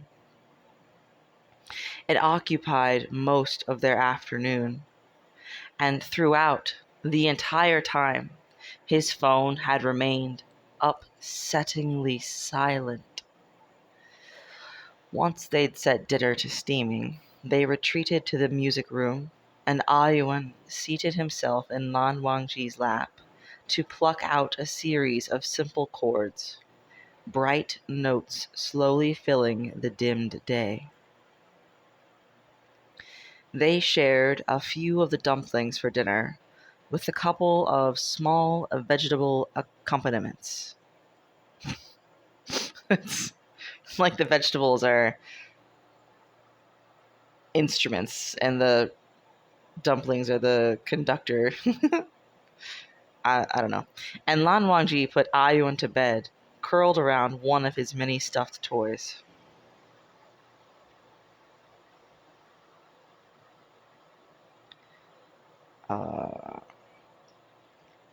The day had not been physically demanding, but there was little more exhausting than the anxiety of the unknown. Agree, hard agree. Despite the press of worry, Lan Wangji could not settle his mind to rest, and returned to the music room to work on his newest composition.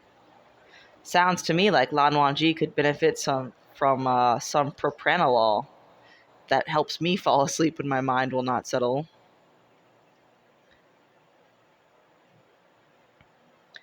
Between his time spent with Ayuan, working on educational materials, and commissioned compositions. Excuse me. Lan Wangji had precious little time to spend on music written purely for the joy of it. Hours after meeting Wei Ying, he'd set himself down to smatter barely connected notes down onto paper, trilling high sounds cut with the occasional lower harmony to tame their wild progress throughout the score. Wei Ying had written himself into every note, from the moment he'd opened a door with a smile to his gentle hands as he showed Ayuan the hidden magic in the world around them. Every time they met, Lan Wangji found himself adding to the score. While not yet fully fleshed out, he'd been pleased with the progress. Now he went back, carefully threading his concern through the piece, layering it beneath the otherwise bright and bubbly musical narrative. He didn't allow it to detract from what he'd created so far, but used it to round out the composition to something less fey and more robust, as befitted a man like Wei Ying. All right, just to clarify, the author used fey spelled Fey, which is an adjective giving an impression of sensitivity and vague unworldliness, or having magical or supernatural powers or knowledge, according to the New Oxford American Dictionary. Merriam-Webster also adds fated to die or doomed. So, yes, let's keep him more robust. Oh my god. Fern, did you ever listen to the Untamed soundtrack? Like, there's this playlist on YouTube that has the English lyrics with the soundtrack songs. Did you ever look at the lyrics for the Untamed version of Wangxian, like the one that they did for the drama with Wang? It's sung by Wang Yibo and Xiao Zhan, which beautiful first of all, but the lyrics go so hard. It's so gay. Oh my gosh, can't wait to see it. Okay, note to self. Share the OST with lyrics from Untamed. Playlist. Fuck you, autocorrect. I meant what I typed. I hate when autocorrect thinks it's smarter than me. I think I typed it that way on purpose. Okay, back to the story. He could never, on any account, allow his brother to find out he had thoughts of such a flowery nature about a man in whom he felt budding romantic interest. No one could hope for a better, more supportive, or more loving brother than Lan Zixin. But hand in hand with all these excellent qualities came a penchant. Wait, is it penchant or penchant? Let's double check.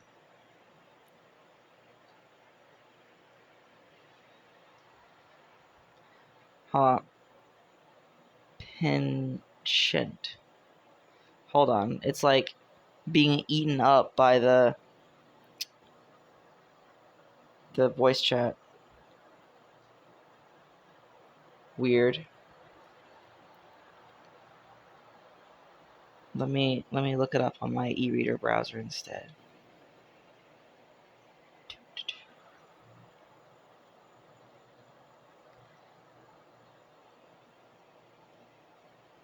I wonder how many times in the months I have been making Podfic, I have looked up the pronunciation of a word Like, I'm definitely one of those kids who,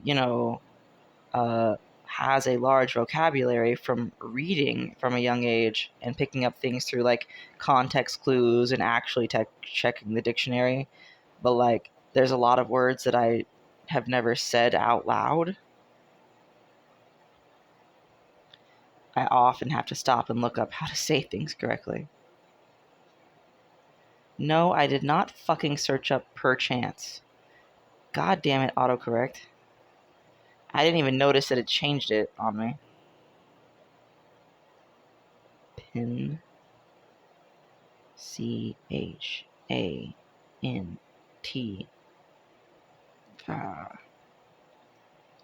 One more time. Penchant. Oh, that's definitely a French loan word.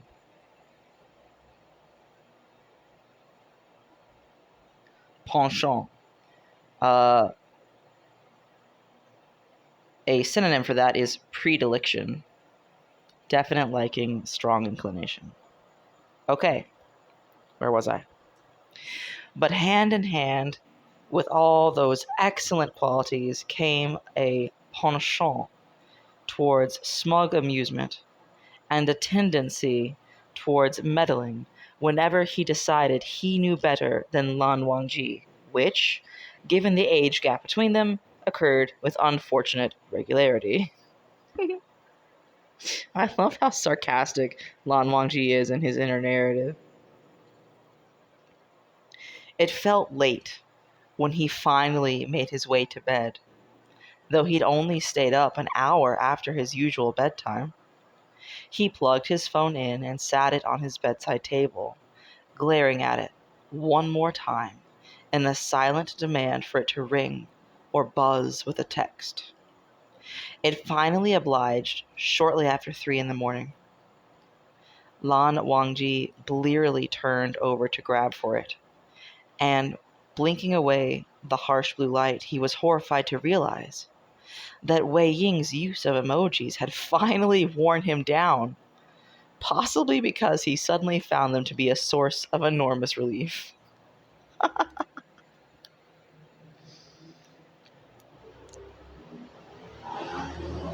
Oh, that was a very noisy, unmuffled exhaust going by. Alright, so Wei Ying's name is saved in Lan Wangji's contact list with the little tildes on the either side. That's cute. So it says there's a key smash, and then he goes asterisk, finished, and then asterisk, asterisk, finished, fuck, that was all caps. And then he goes, sorry, Ab, to say. He must be so tired. Lan Wangji probably managed to shoot back an answer. Oh, sorry. That took me by surprise. But the weight of his relief, combined with the late hour, sent him spiraling back to sleep before he could even tell if it was legible. Okay, so in this case, he should have just sent a smiley face or something. Fern, did I ever show you the video that was, what was it called? Send that bitch a smiley face?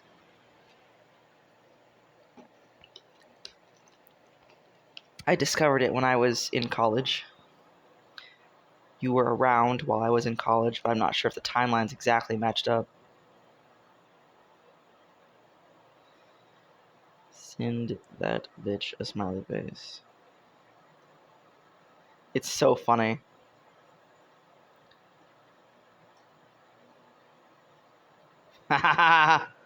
It exists. I'm going to drop the link for that in the chat right now.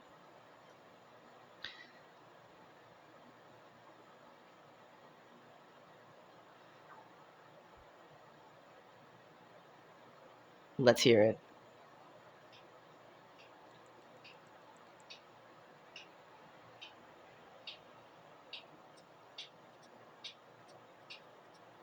Oh, hold on. I'm going to drop out of the voice chat for a second, Fern, because it's messing up my speaker. I'll be right back. I'm gonna play the video for the recording.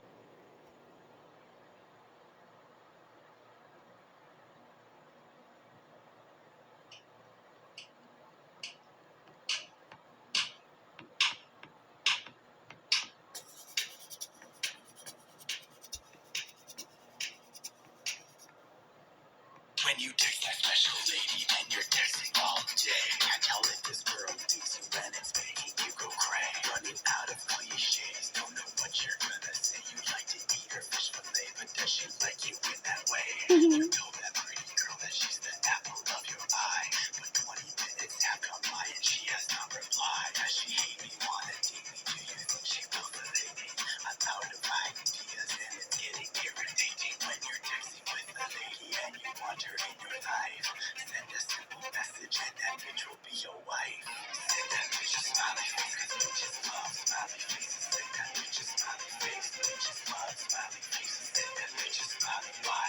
They love my smiley faces. Cover all your bases and send that bitch a smiley face. You send that bitch a smiley face and things are heating up. If you wanna show some interest, one smiley's not enough. If you ask if she's the Capricorn, a Pisces or a Cancer, have a smiley face. And we're the one-word answer. The power of the smiley face takes back to many years. Even used by Shakespeare. No magic pioneer. Even though the cousin opens, you'll have her mystified. If you're feeling frisky, send a hey with 7 Ys. When you're texting with a lady and there's nothing left to say, a colon and a bracket will blow that bitch away. Send that bitch a smiley face, cause bitches love smiley faces. Send that bitch a smiley face, bitches love smiley faces. Send that bitch a smiley why? They love my smiley faces. Cover all your bases and send that bitch a smiley face. There's something about a smiley face which makes a bitch feel good. You'll be getting with the ladies like you thought you never could. The limit is the sky when you're the coolest guy, but depending on your carrier, some charges may apply.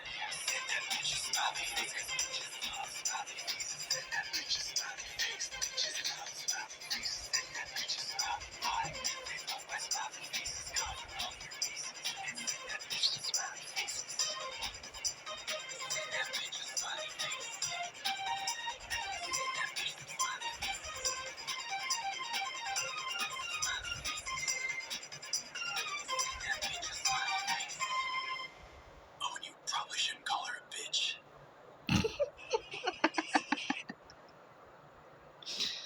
Oh, that makes me laugh every time.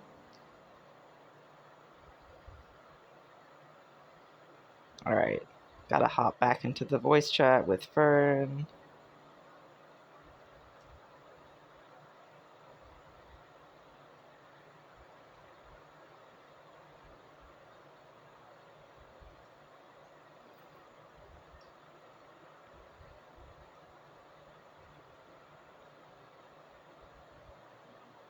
There we go.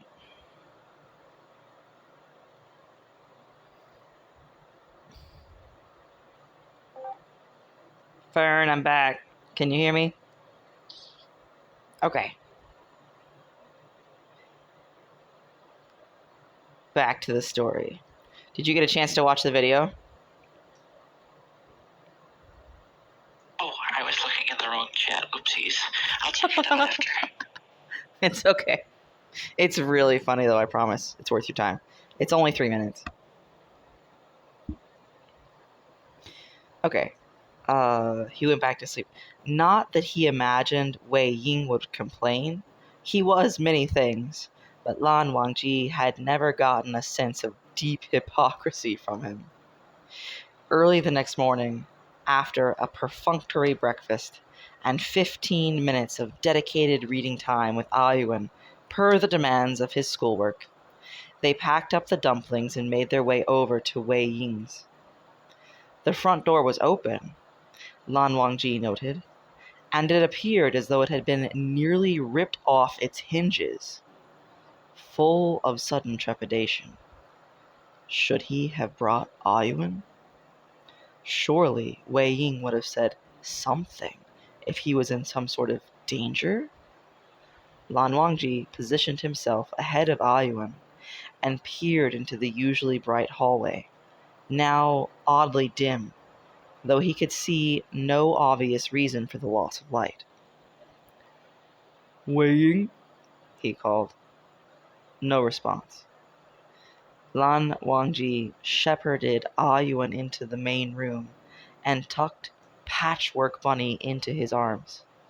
"Stay here," he said in his strictest tone, the one he only ever used to emulate Shufu when he needed to make sure he was heeded.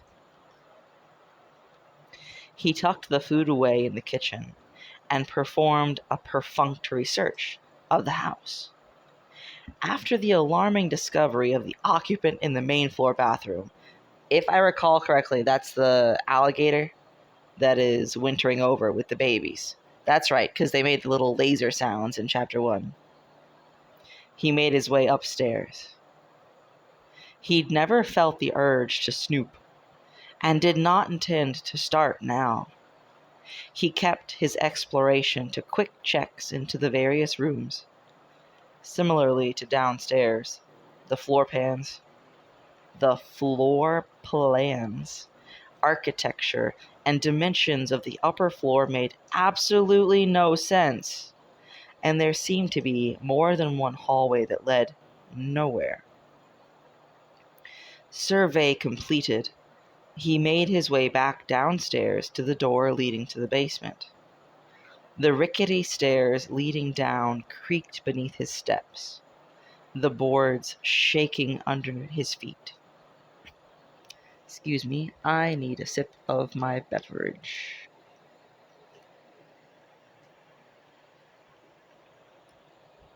Okay.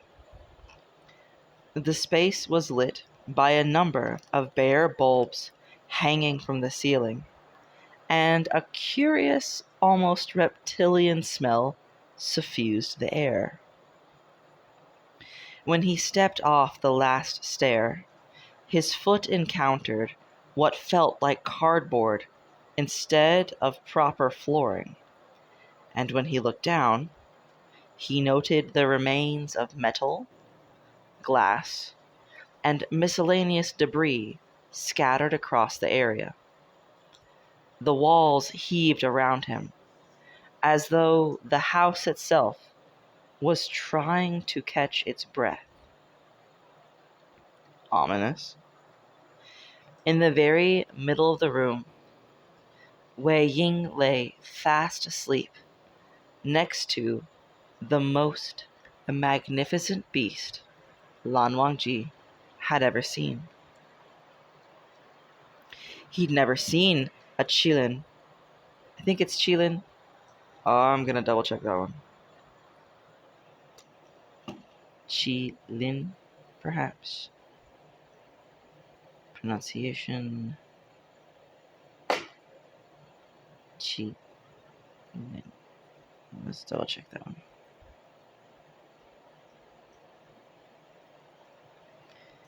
A mythical Chinese hooved chimerical creature said to appear in conjunction with the arrival of a sage. Pronounced Qi Lin. Lin. Qi Lin. Oh, that's right. I remember. Forvo was recommended recently as a resource.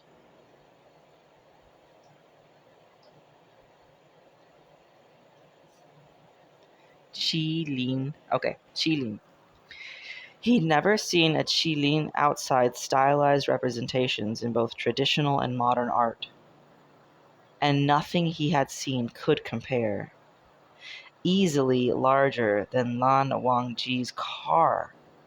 How had it even made it to the basement when the upstairs hallways could not feasibly accommodate it? The jewel-like scales covering the creature shifted between lustrous blue and silver, even in the bare pools of harsh light, occasionally catching the lamplight and glittering sharp like diamonds. You know what? The next time I ask Misery to make like a fic cover, I'm going to do it for this story, and I'm going to ask them to draw Wei Ying asleep, curled up with the qilin. That'll be pretty. Its face bore the most distant resemblance to camelids, though only insofar as Lan Wangji could not find another means of describing it. The most striking feature, however, was the mane, which seemed to float around its head, drawing down its back into a long tail that curled around Wei Ying, individual strands glowing with bioluminescence, each thick strand shifting about despite the lack of air circulation, thick as twine but smooth as glass. Shifting around with all that magic.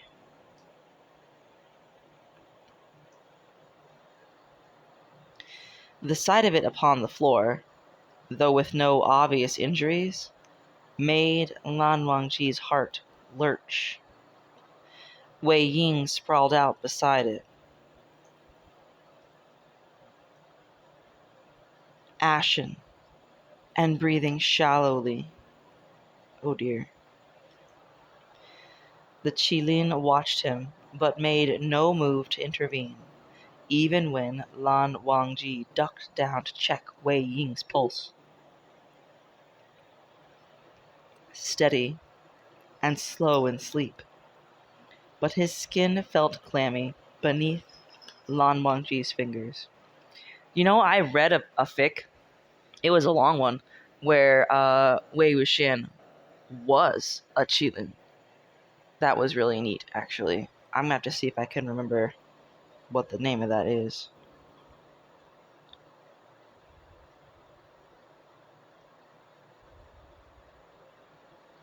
Note to self. Find the fic where Wei Wuxian is a qilin. Okay. May I move him? Lan Wangji asked. The qilin shook out its mane and rose to its feet, at which point Lan Wangji noticed the prosthetic, which had been affixed to its front left hoof. Well made, he could already tell, and judging from the scattered debris around them, constructed by Wei Ying himself. The qilin backed away from him, disappearing from the light cast overhead, and faded away into the darkness, until Lan Wangji could tell it was well and truly gone. He picked up Wei Ying and carefully carried him upstairs. Ayuan had dutifully remained in place, playing peaceably with Patchwork Bunny, and what appeared to be a pocket-sized blue owl sitting on his left shoulder. I wonder if it's a cousin of the Duolingo owl.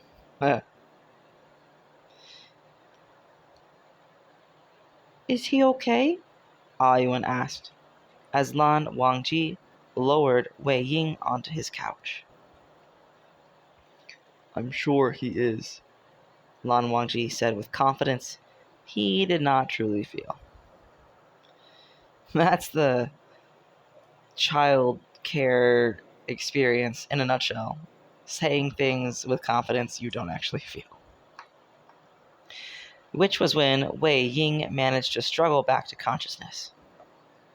Lanjian, he whispered, his mouth twitching into a vulnerable smile.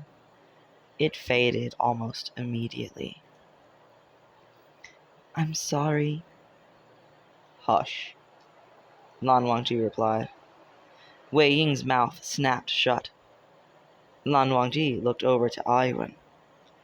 I am going to reheat lunch. If he moves, sit on him. Well, how much you want to bet Ayuan sits on him anyway?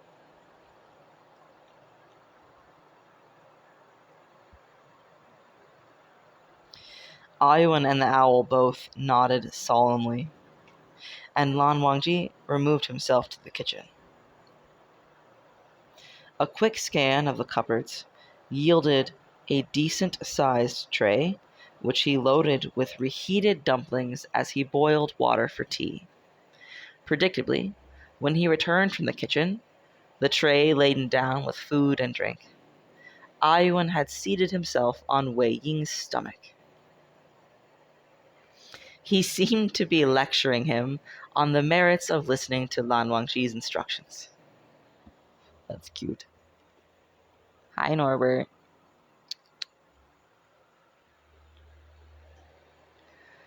Given he had a vested interest in Wei Ying internalizing the message, Lan Wangji decided against interrupting right away, and instead lingered in the doorway to listen. Don't you think it should be my rules in my own house? Wei Ying pouted. When rules are founded in common sense, they are best followed wherever you are, Ayuan said. He couldn't have done a better impression of Lan Qiren if he'd been stroking his chin while reciting the words. Shufu would be so proud. I have not been a bad enough influence on you, Wei Ying told him solemnly. Ayuan shrugged, dislodging the owl from his shoulder. It flew up to perch on his head, fondly plucking at his hair. How did you build your house, Xiangge? Ayuan asked. You don't build houses like this one, Ayuan, Wei Ying said. When Wei Ying tried to sit up, Ayuan gently placed his palm against Wei Ying's head, which seemed to steal away any desire he had to move. It's like the cat is sitting on me effect, but like intensified. Wei Ying settled back against the arm of the couch instead. My parents ran a home for lost creatures as well.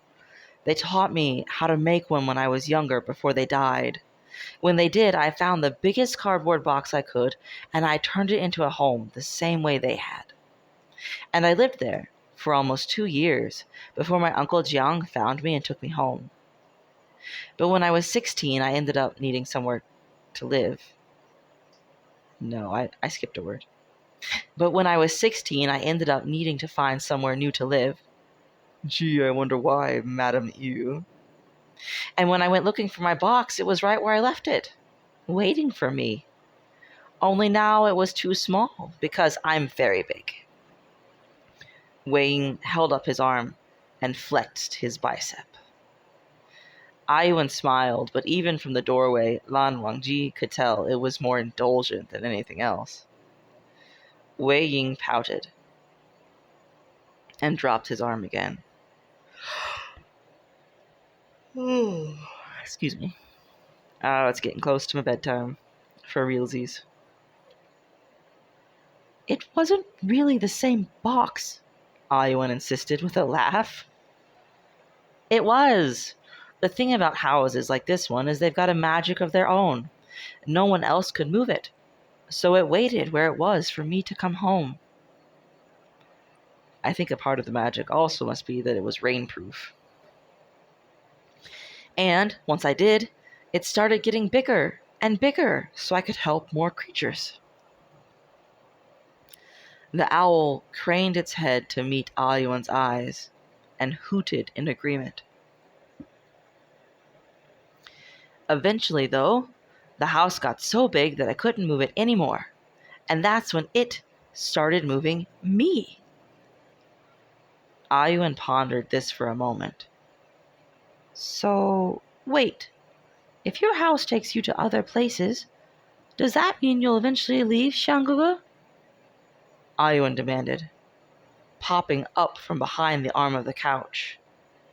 The owl had disengaged, but Patchwork Bunny dozed pliantly in his arms. Wei Ying's smile faded. Eventually, but not for a long while, probably. Ayuan flopped down across Wei Ying's chest. I don't want you to go. Aish, it's nothing you need to worry about, Wei Ying insisted. Come, come, come. Your father made far too much food for one man's poor stomach. Help me eat these.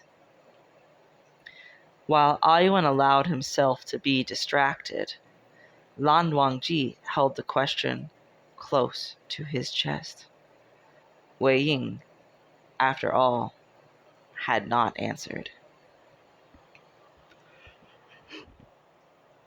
That's because in his experience, the house has always moved on. He's never met the prerequisites to stay in one place. But maybe y'all will change that.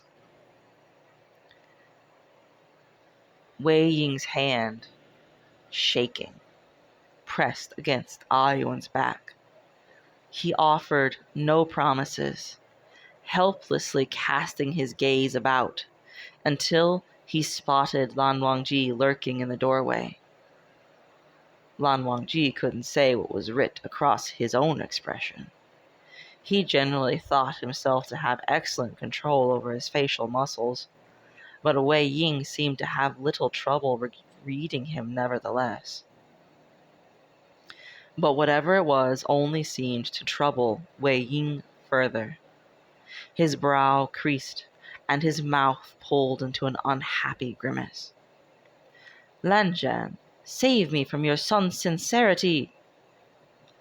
Lan Wangji considered a moment, and then, no.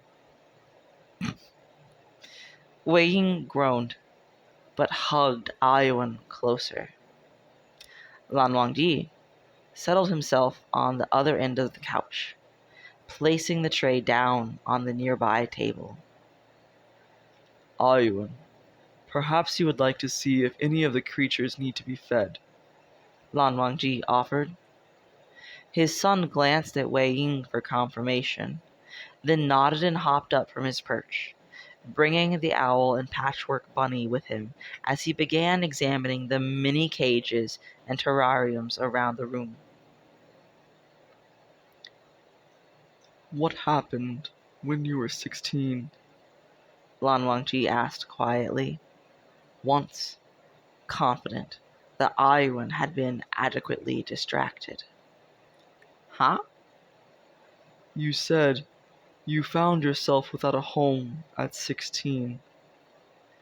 Lanjian, why bring up old stuff? Everything ended happily, so it doesn't really matter. Psh.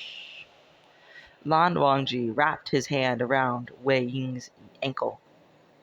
It mattered. Of course it mattered.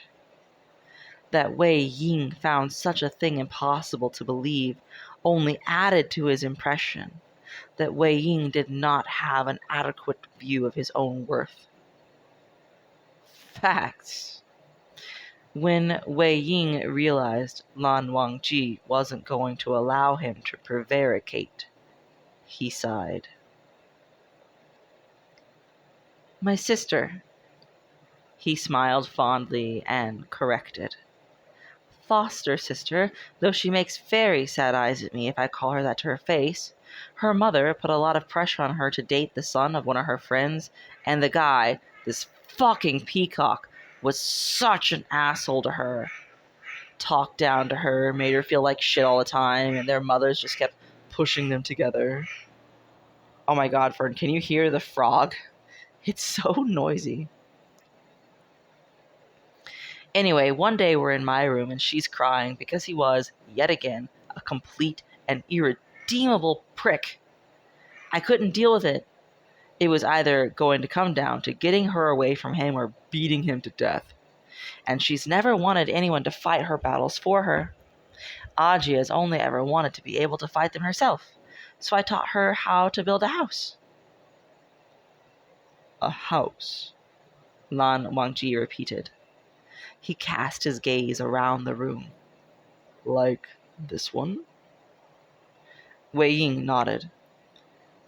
She was a bit big for a cardboard box, though. We tried it out on her loft bed instead. I wasn't even sure it would work at first. Too afraid I'd misremember how to cast it. But less than a minute after we finished the array, it started moving. Flew her right out of the window. And you can't dispel, or whatever, our sort of magic. Her mother was furious with me, my uncle too, though he always got angry in a much quieter way. Here's this kid they'd taken in, who lived off their charity for 10 years, suddenly messing up their daughter's life. Well, it doesn't matter. Again, how could Lan Wangji convey to him how much it mattered? So I left, found my box, and here we are. And your sister? She's happy.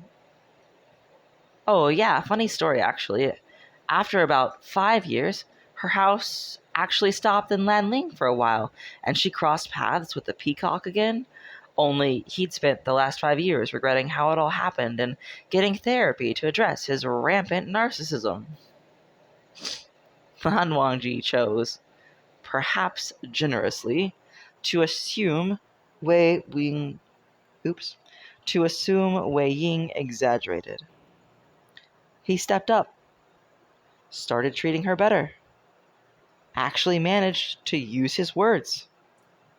And when her house decided to get up and move her again, he hopped aboard and went with her. They have a kid now. My nephew.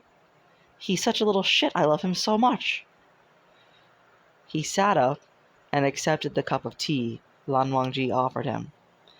And my brother eventually started talking to me again too. It really did turn out for the best. Wei Ying, did you know? Have you ever heard of toxic positivity? Like, acknowledge when people have done you wrong. Yes, look for the silver linings and the, well, turned out for the best, for sure, but Lan Wangji thought of Ayuan, 16 and homeless, and relying on a magical house for his needs, and decided it would be best if he never met the people responsible for putting him in such a position. And that's the end of chapter 5.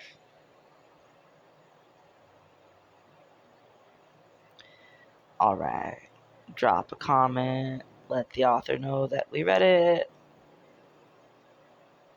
Oh no, where'd my little headphones emoji go?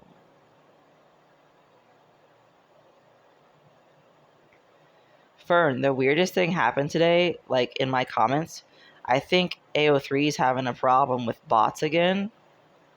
Like, I got a comment from somebody who looked me up specifically because they said they got a comment from me, like I was a guest, but using my AO3 pseudonym, like my main suit, to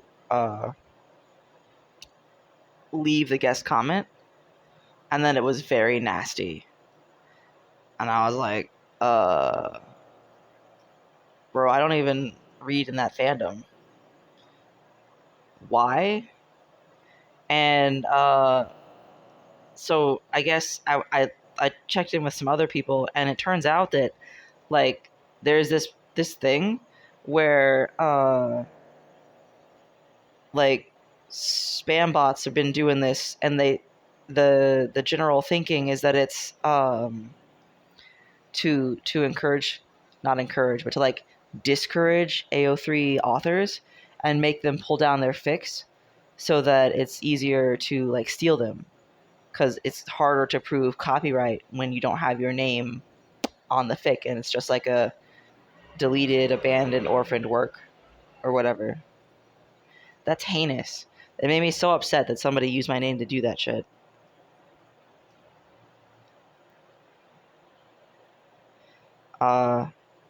Anyway, did you have any closing thoughts or comments you wanted to share with the recording before I sign off, Fern? Oh, no, thank you. But thank you so much for reading me another bedtime story.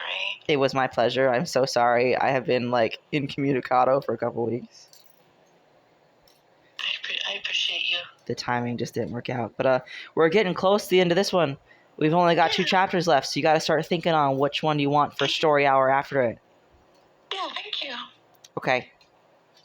Well, I'll talk to you later. Many hearts, sleep well, and Good night. say hi to your new roomies for me. Yeah. Bye-bye. Bye-bye. Okay, so thanks for tuning in to this episode of Bedtime Stories, and I hope to be back with another chapter very soon.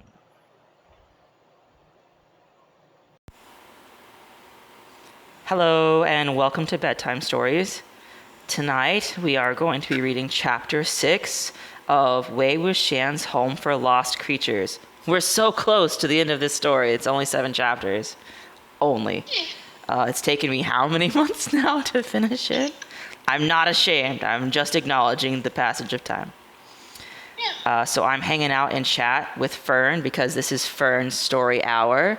And I've got a couple other fandom friends in the chat too, so they might say hello. And this is by Stratisphyre, which probably y'all are aware of by this point in the process, but just in case. Here we go.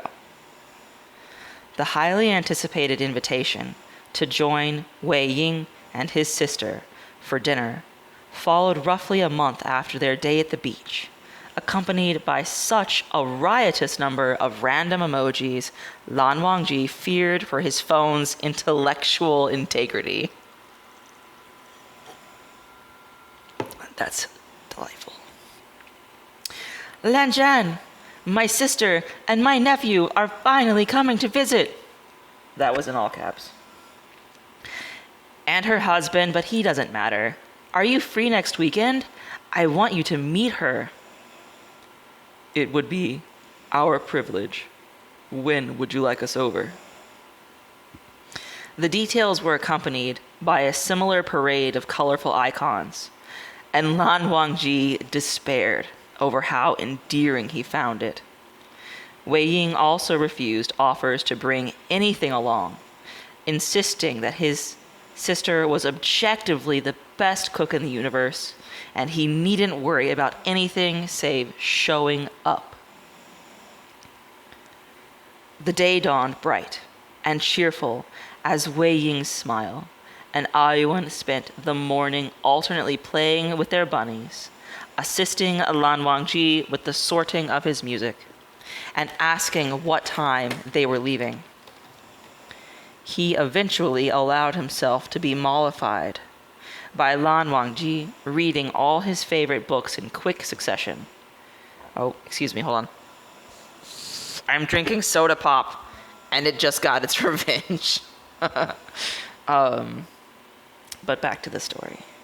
Assisting Lan Wangji with the sorting of his music and asking what time they were leaving. He eventually allowed himself to be mollified by Lan Wangji reading all his favorite books in quick succession, and planted himself next to the door a full half hour before they had to leave. To play it safe, he had Ayuan pick a bouquet's worth of wild flowers from their back garden, tied together with a blue ribbon. The red one he'd acquired from Wei Ying back the first day they'd met would have clashed less with the arrangement, but Lan Wangji couldn't bring himself to part with it. That's a nice detail. He's like, the aesthetics, but the ribbon.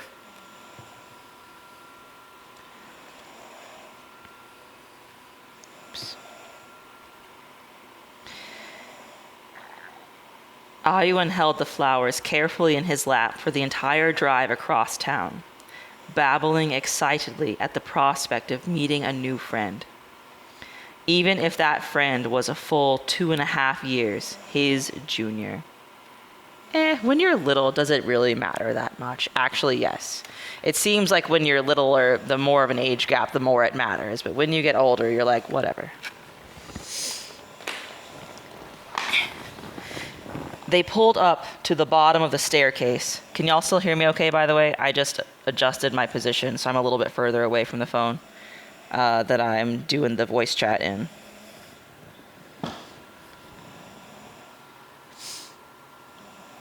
Well, I haven't gotten any comments saying you can't hear me, so I'm going to proceed.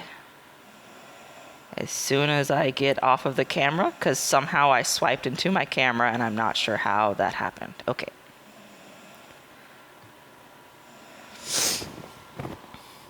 They pulled up to the bottom of the staircase alongside a luxury SUV, rental plates affixed to the back.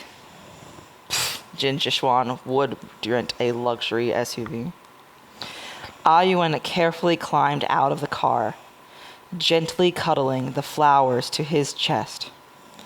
Lan Wangji stuck close to him as he took the stairs very slowly, a brisk sea wind flicking the petals against his cheeks every so often to elicit a delighted giggle.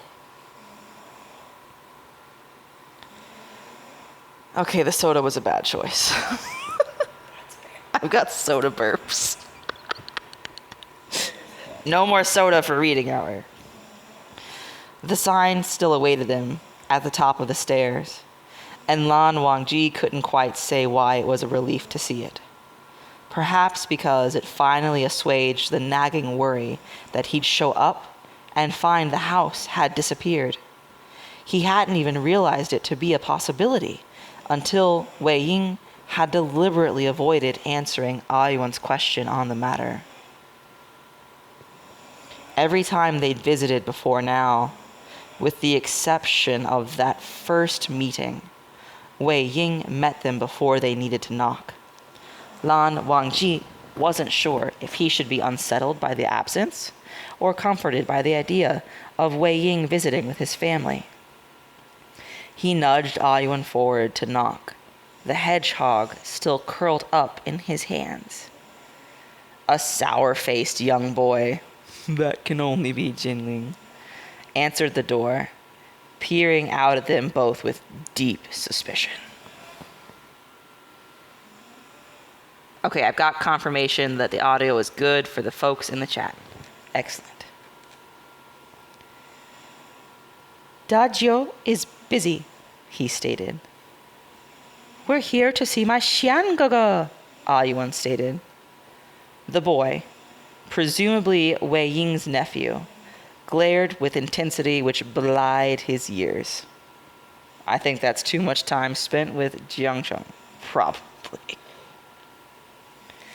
Lan Wangji internally debated whether or not he was impressed by the ferocity of it.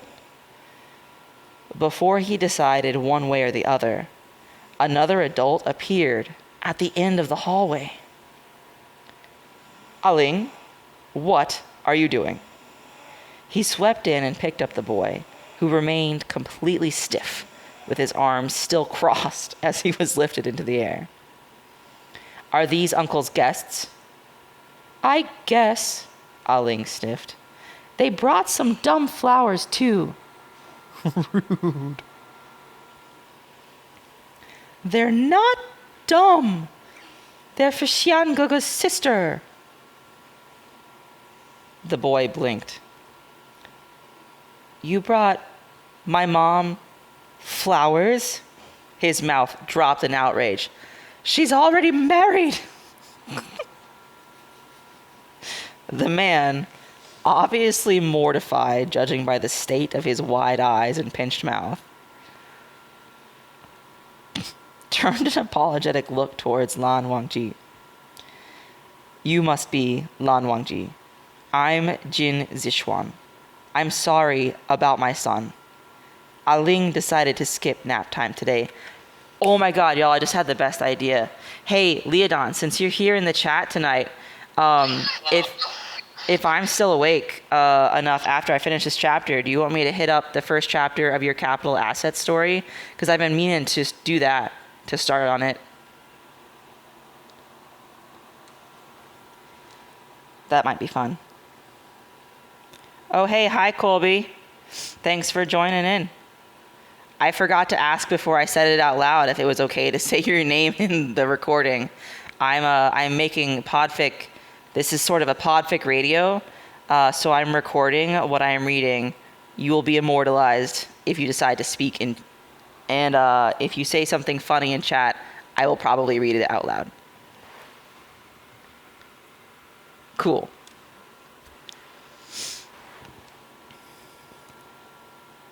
All right.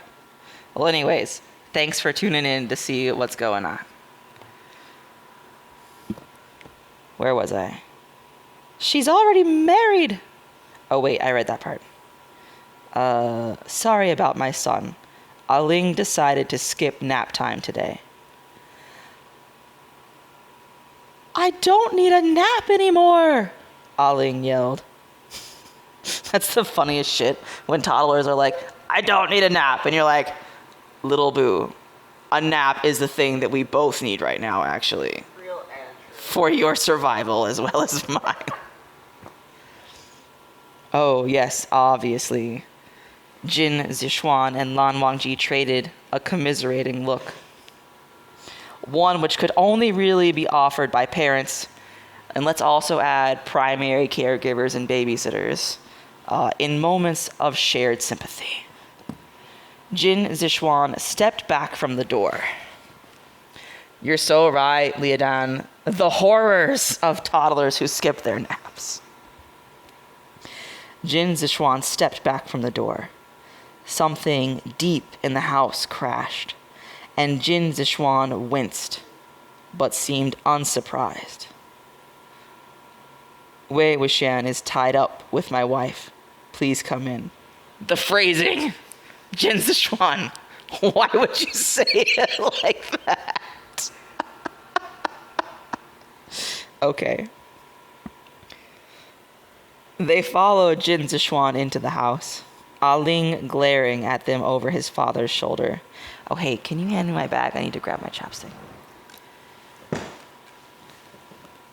Thanks. He seemed to know his way through the corridors and led them not to the main room, but through the back doors to the raised deck. Outside, the deafening sound of the waves crashing against the cliffs did not hide the cheerful yell of his name Lan Wangji heard once he stepped outside. I love that.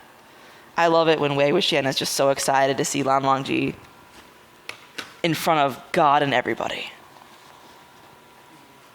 And for anyone new to it, when I say oh my God or anything of that nature, I am specifically referring to Xielian, His Highness, the Crown Prince. Just so we're all on the same page.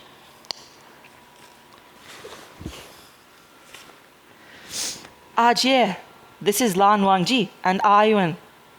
Wei Ying bounced over to them. His sister followed with a smile, which reminded Lan Wangji somewhat of his brother's. Not the everyday congeniality he wore as armor, but the sincere upturn of lips he saved for moments of real joy. There's some Lan Zixuan love. There you go. Lan Zixuan appreciation. Jinling began squirming in his father's arms, ready to the point. Nope, hold on. Nearly to the point of being summarily dropped onto his head. I can't tell you the number of times. And charged at Wei Ying once Jin Zixuan put him down. Da Jiu, do it again, Jinling demanded. Ah Ling, his mother murmured in reproof. Jinling sighed and rolled his eyes in a curiously specific manner. Gee, I wonder who he's copying. Before dashing back over to Ayuan and grabbing his hand.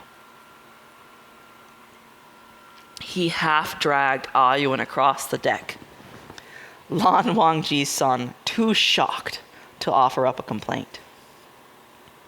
Da Jiu, please, do it again to show this kid. I'm Lan Yuan, Ayuan stated primly. He ignored Jinling in favor of offering up their bouquet for Jiang Yanli's inspection. Lan Wangji took no little notice of the ensuing enraptured smile Wei Ying aimed at the boys. It lit up his entire face. Wei Ying's sunshine smiles. I was playing the game with Maelstrom, with males in DMs, where I was like, if you've got a story idea, we can play yes and in the DMs, right? You don't have to wait until it's fully fleshed out to tell me about the story, right? So we were playing that game. And one of us said something about Wei Wuxian's smile, and then I just started spamming the chat with gifs of him smiling. And that was a lot of fun. So many good gifs. Yeah. Where was I? Flowers delivered. Ayuan suddenly seemed much more interested in whatever Jinling wanted to coerce out of Wei Ying. What does he want you to show us? Wei Ying crouched down. You promise not to be scared? Promise, Ayuan solemnly swore. All right. There was like a pinky involved in that one. He stood up and opened a cooler Lan Wangji hadn't noticed, sitting next to his left leg. The contents, whatever they were, smelled like hot death. Both Ayuan and Lan Wangji, excuse me, immediately covered their noses. Sorry, my lands, Wei Ying winced, but you need a certain amount of decomposition for this. The risks of hanging out with the necromantic practitioner. Just imagine that being part of your everyday conversation. Sorry, but you need a certain amount of decomposition. Jinling once again glommed onto Ayuan and dragged him over to the railing looking out towards the sea. Lan Wangji hesitantly approached, nose carefully pinched between two fingers. I bet you're curious about how my house moves, Wei Ying said. Ayuan nodded. Well, it has help. The cooler produced a fish, so thoroughly decomposed, Lan Wangji found it unidentifiable. It looked like it probably weighed 10 pounds in life, though most of that now seemed to be slime. That's so disgusting. Delicious and nutritious. So gross. Wei Ying whistled for a moment.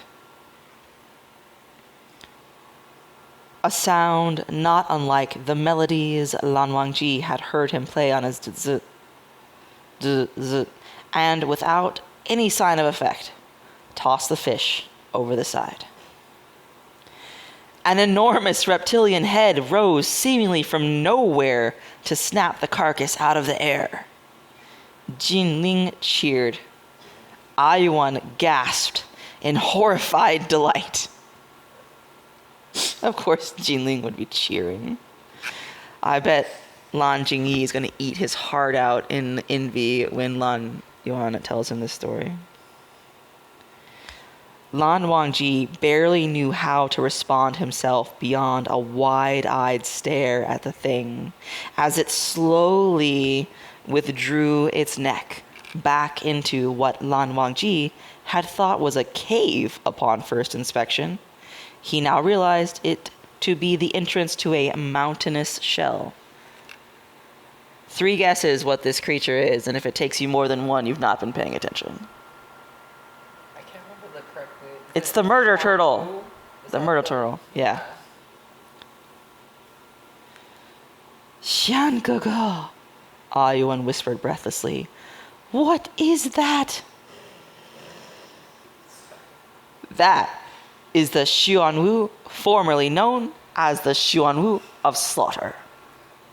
It's been working on self-improvement, though, and tells me it's redeemed enough to let my house and I ride on its back. You're losing it. Are you okay over there?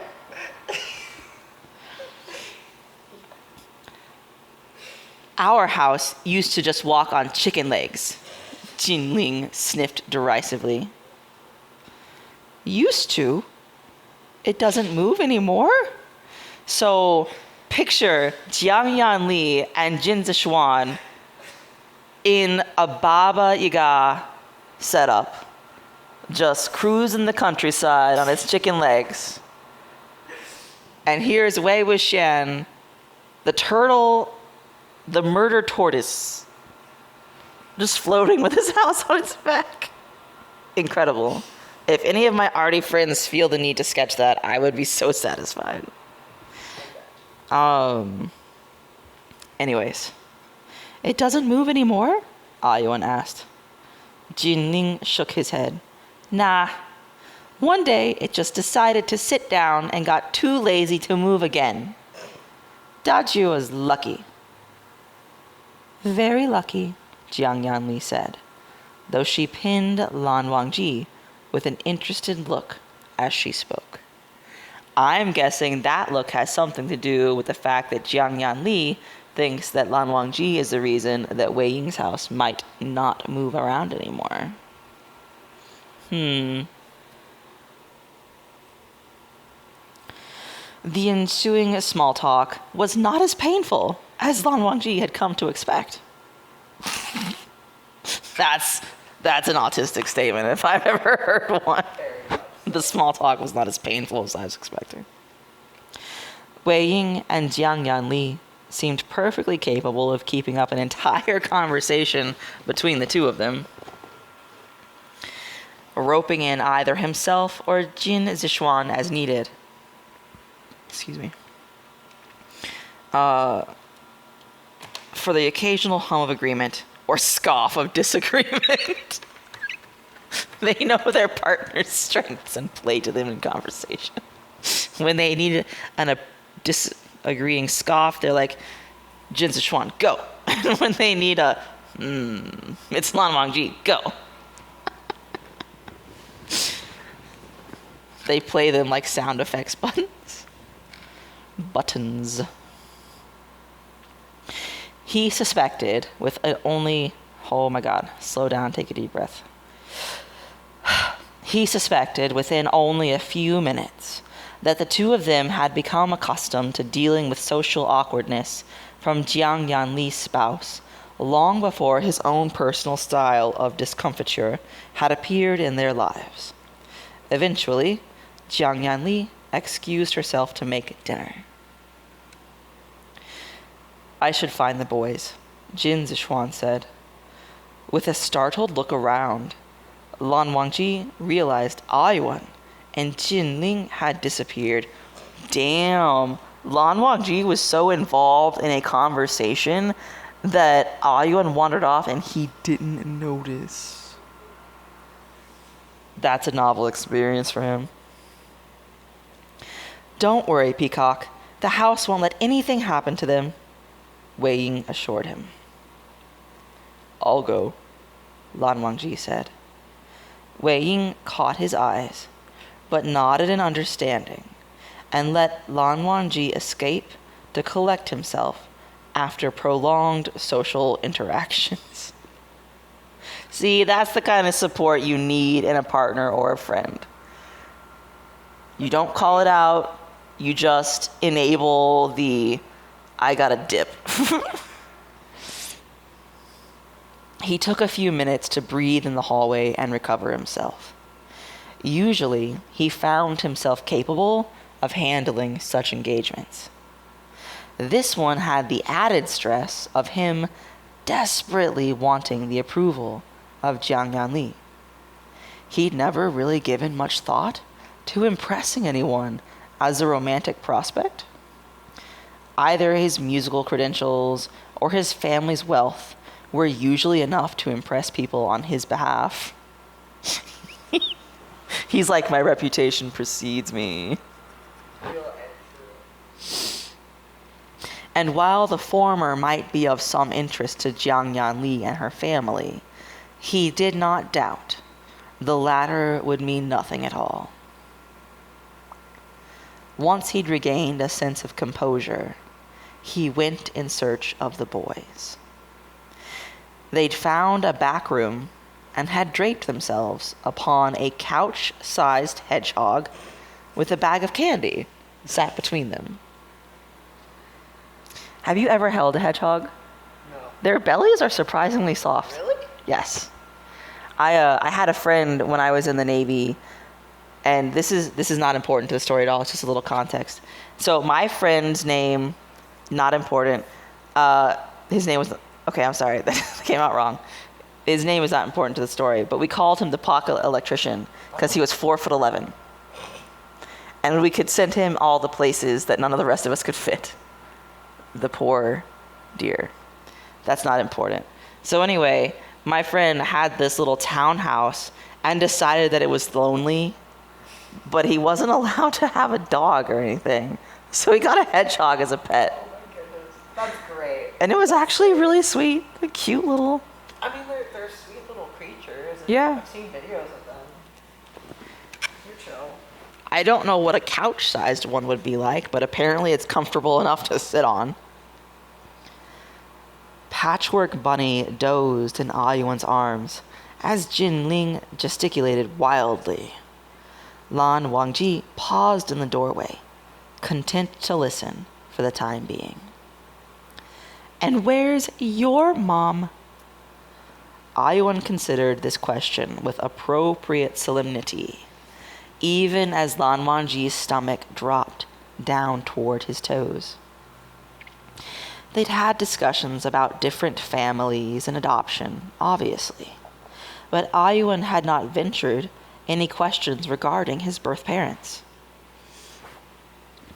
Lan Wangji had decided to wait until he was old enough to ask before telling him more than the fact they'd loved him.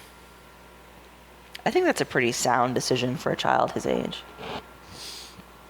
Acknowledging the circumstances of the situation without going into unnecessary detail. And like telling them if you have questions about the thing, we can talk about the thing so they feel comfortable asking. But like you still have to explain it at an age appropriate level. Yeah. Yeah, that's the hard part. I have decided that Xiangaga is going to be my mom. Mic drop moment for Ayuan.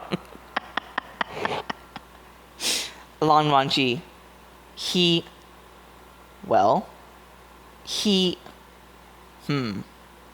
blinked. Blue screen. It's not that he disagrees, per se. Jin Ling scowled. He's my second favorite uncle. He can't be your mom. He can be both, Ayuan decided diplomatically. He held out one of his candies to Jin Ling, who looked at it through narrowed eyes, as though trying to figure out if he would accept the bribe. Stratisphyre does such a good job with the kidfics. Oh my god. Oh, one of the next podfics I want to start is Stratisphyre wrote me a gift fic. My first gift fic was from Stratisphyre because I went on a reading spree through their works, and Stratisphyre was like, so hey, you left really nice comments on like every one of my fics for this fandom. Would you like a gift fic? And so actually the gift fic wound up being in the Guardian fandom. Because like I gave Stratisphyre a list of, hey, these are tropes that I like, these are fandoms that I'm in, you know, whatever inspires you, go for it. And so that was really cool, and I'd like to make a podfic of it, like as to say thank you. Because that was before I started podficking, that was a while ago.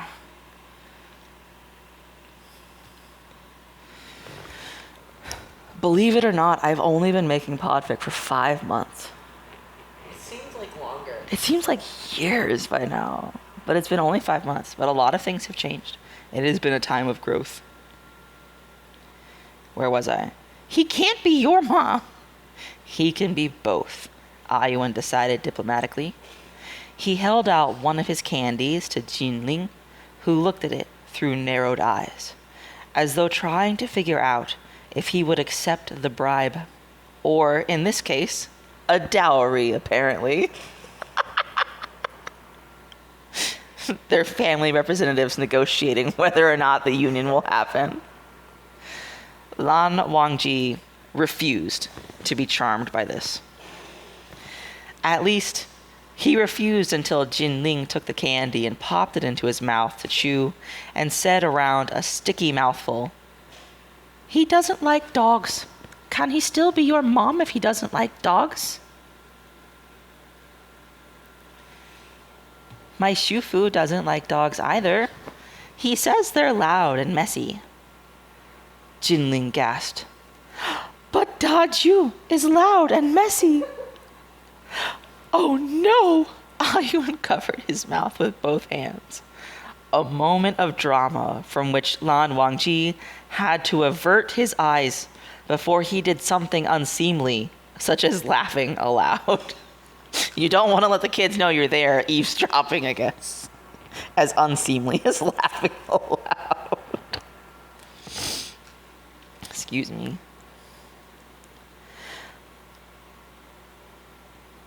"Could we get him to be less messy? When my third uncle bought me my dog, Fairy peed inside a lot. Anyang helped me train her." Oh my god, that's amazing. Ayun considered this carefully. How? I'm picturing Ayun coming at weighing with a clicker in one hand and a bag of treats in the other.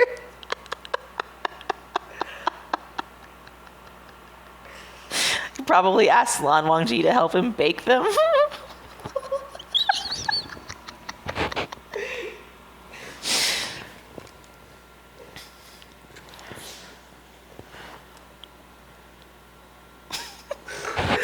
Leodon thinks it's funny too.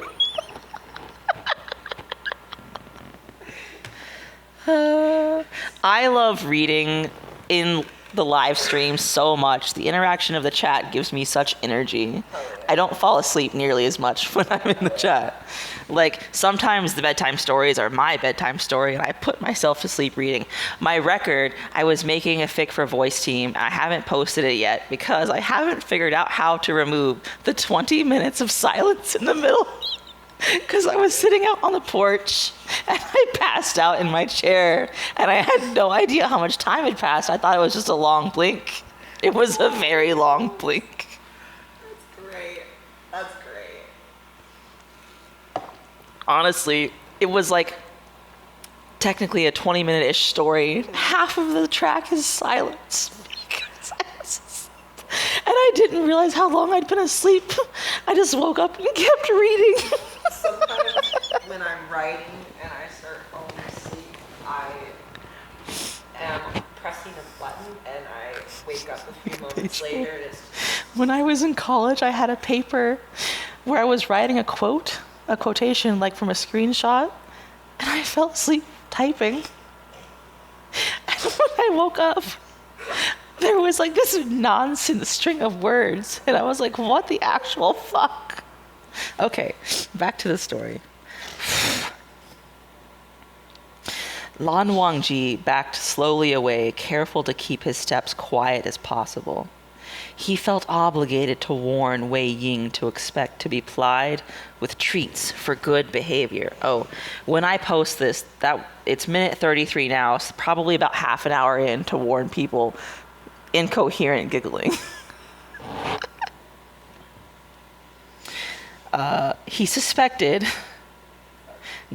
He felt obligated to warn Wei Ying to expect to be plied with treats for good behavior. He suspected that the other man would find the entire thing absolutely precious, as it is. As he should. After a moment's consideration, Lan Wangji decided to omit the part about becoming Ayuan's mother. Not when they hadn't been on a date yet, okay? I almost read that as not when they hadn't set a date yet, and not to myself, I was like, I don't think you were proposed yet, though, Lan Wangji. Of course you haven't set a date for the wedding yet. But it says hadn't been on a date yet. He turned to find Jiang Yanli standing behind him. one of those horror movies where it's like... The ultimate jump scare. Jie is behind you. Jia sees all. Jia knows all. Like Wei Ying, her smile seemed constantly affixed to her face. Unlike Wei Ying, he didn't suspect her of hiding anything behind it. I'm glad they're getting along, Jiang Yanli said. Lan Wangji inclined his head. Xian told me again and again how important it was for them to become friends. Ho ho ho. I hope Lan Wangji takes that as the encouraging statement that it was. Had she heard their scheming? That's incredible. Oh. Bibo made a doodle of Wei Ying's house on the back of the murder turtle. Incredible. Slap some sparkles on that. Oh no, is there a turtle emoji? There has to be a turtle emoji. Turtle. Yes! There is a turtle. There we go. Turtle times 2 already. I might have to include that in the bonus material posts. Go for it. All right. Had she heard their scheming? Lan Wangji was still unsure how to feel about it himself, let alone finding another adult had been privy to the proceedings. I love some good alliteration. It's so fun to read. Privy to the proceedings. Satisfying, but you have to watch that doesn't get poppy into the microphone. I actually, I have been practicing how to, I came across a technique tip to read without your lips touching as much as possible. So like a lot of times there's a tendency when you're speaking for your mouth to close at the end of a sentence. And that's how you get the mouth smacking sound. So unless your lips have to touch for a certain letter to be formed, to keep them separated. Okay. I've actually been doing that since the start, and it's been really helpful. Hell yeah. It's weird, though, at first. It's like, that's not how I talk.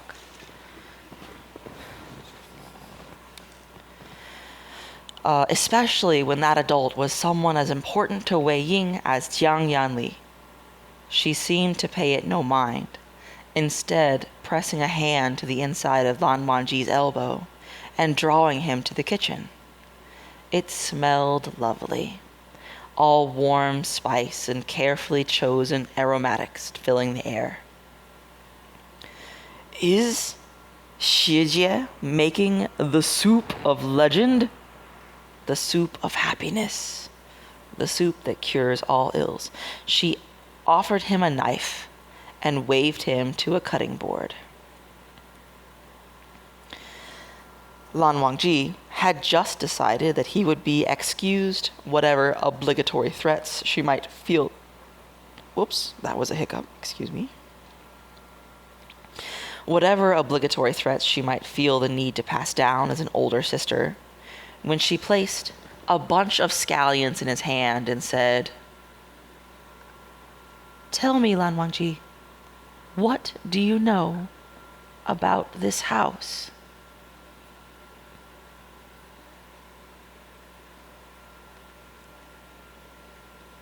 Do you know, Liadan, I have no idea what that word means. Bruxism. I'll have to look that one up. But that's handy. Keep your teeth from clicking. That sounds like a nice aid. Lan Wangji gave the question due consideration. The geometry of it does not work. She hummed in agreement and pulled a handful of dried chilies out of a bowl. Soaking liquid.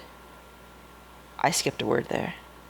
She hummed in agreement and pulled a handful of dried chilies out of a bowl of soaking liquid to chop. Wei Ying has told me it moves him to various places, though he cannot determine the auguries of such things. He paused to collect his thoughts again. The basement is odd. Did I say that word correctly? Augury. I sure did. Fuck yeah. For anyone who's not familiar, augury is the art, ability, or practice of divination, or a sign of something coming, an omen. And the third part of it is the art or practice of foretelling events by signs or omens. Okay? The third one seems a little redundant, but whatever. That's the English language for you. The basement is odd. You've been to the basement? She sounded surprised. Once, when Wei Ying was injured helping one of the creatures, a Qilin. Jiang Yanli blinked in surprise. You saw it? Lan Wangji nodded. At her frown, his own began to form. Is that a problem? No, Jiang Yanli said, though the tears welling in her eyes suggested otherwise. Most of the creatures here have enough magic to hide themselves from passers-by and stop bothering if they get a sense that people know what to look for. The Qilin, though, if one chooses not to be seen, then there is nothing in the world that can force them to be, even when injured. Letting you see her, oh, Ajahn. She covered her mouth, and Lan Wangji's heart lurched at the endearment. She believed you belong in the house. Oh, God. An actual tear rolling down my cheek. Warmth swelled and broke in his chest, blanketing his heart. The basement seemed to be made of living cardboard. Do you want to know why? I'm pretty sure the basement is the first part of the house that gets constructed, and he was homeless when he built it.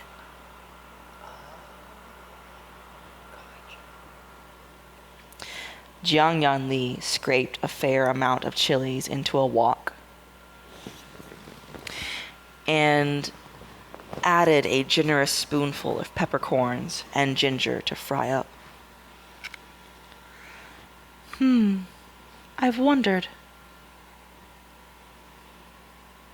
Thank you very much, Fern.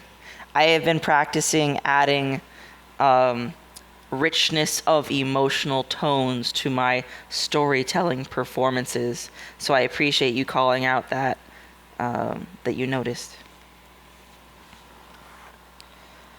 The problem is I have to really feel it to make it sound real too, so you really have to. It's almost like acting on stage, except I guess it is voice acting, honestly. But like you have to really empathize with the characters, because I have a very powerful imagination, and so that's why stories impact me so greatly. And it's not so much that I'm putting myself in place of the character so much as imagining how I would be affected emotionally if I was in the circumstances they were in. And so it's really just allowing the emotions that I am imagining I would feel into my voice while I'm reading the story. So it's actually been a lot of fun. And again, thank you for noticing.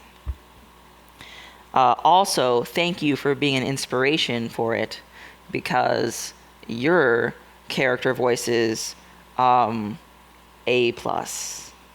I'm still trying to convince you to do a recording of the monster at the end of this book, because that is the best.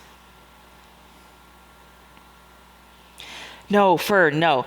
Did you listen to the Sesame Street little project that I did? because I do not think I have seen that one. yes, exactly. Oh my god, dude! For voice team there was a challenge called the right number of cooks, I think, and so each member on the team had to record a audio clip, and the description apparently said up to 10 seconds, and I thought it said minimum 10 seconds. So I recorded exactly 10 seconds of little buddy listening to a Sesame Street game called Super Salad Diner with Bert and Ernie. And one of the people on my team recorded a line, said, "The end." And I was like, that's genius. I will make it into a story about the puppets. And AO3 has everything. So I searched in the Bert/Ernie tag on AO3 because there are a bunch of people on AO3 who are just as convinced as I am that these puppets are gay for each other. And I found a drabble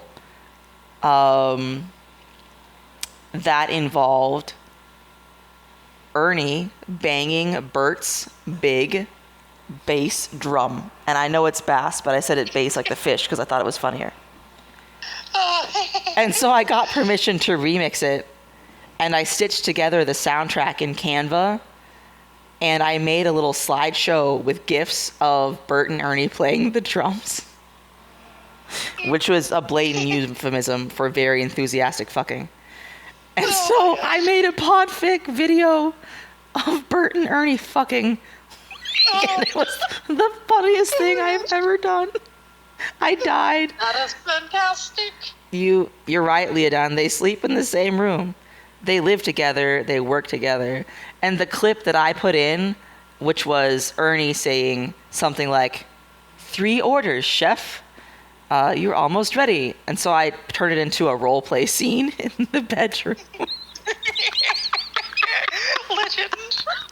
You've got to check it out, dude. I did my best to channel your energy for the puppet voices. Oh, I'm so honored. Yeah, I can't wait to check it out. You should totally check it out after this. Okay, but back to this story. Sorry. Okay, they're in the kitchen, they're cooking. She absently pushed the chilies to the side and gestured for him to add the scallions, to which she added garlic and stirred for a few moments, fragrant steam curling up between them. Eventually, she added a plateful of cubed chicken. "This house is magic, as I'm sure you're aware," she said, tossing the contents of the wok with a deft flick of her wrist. "But it's Ah Xian that the magic tied itself to. He may say he doesn't control it, but in some deep part of his heart, he decides when the house stays and when it goes." She turned to regard him fully. "My house settled long ago. His would too, if he really wanted.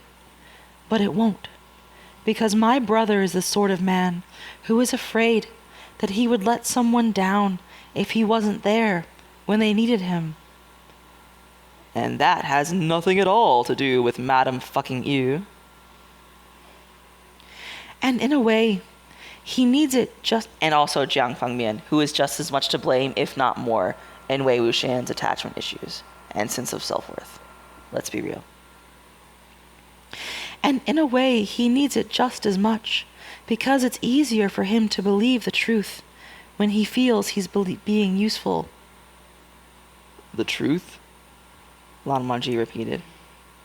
"That people will still love him and want him even when such a thing is no longer a convenience." Lan Wangji frowned at this. "How could it be inconvenient to love Wei Ying?" Ah, that is such a Lan Wangji thing to say. Fuck yeah. "How could it be inconvenient to love Wei Ying?" If her smile seemed sincere before, it became blinding in response. "Has he not said much..." Oops, I got those words out of order.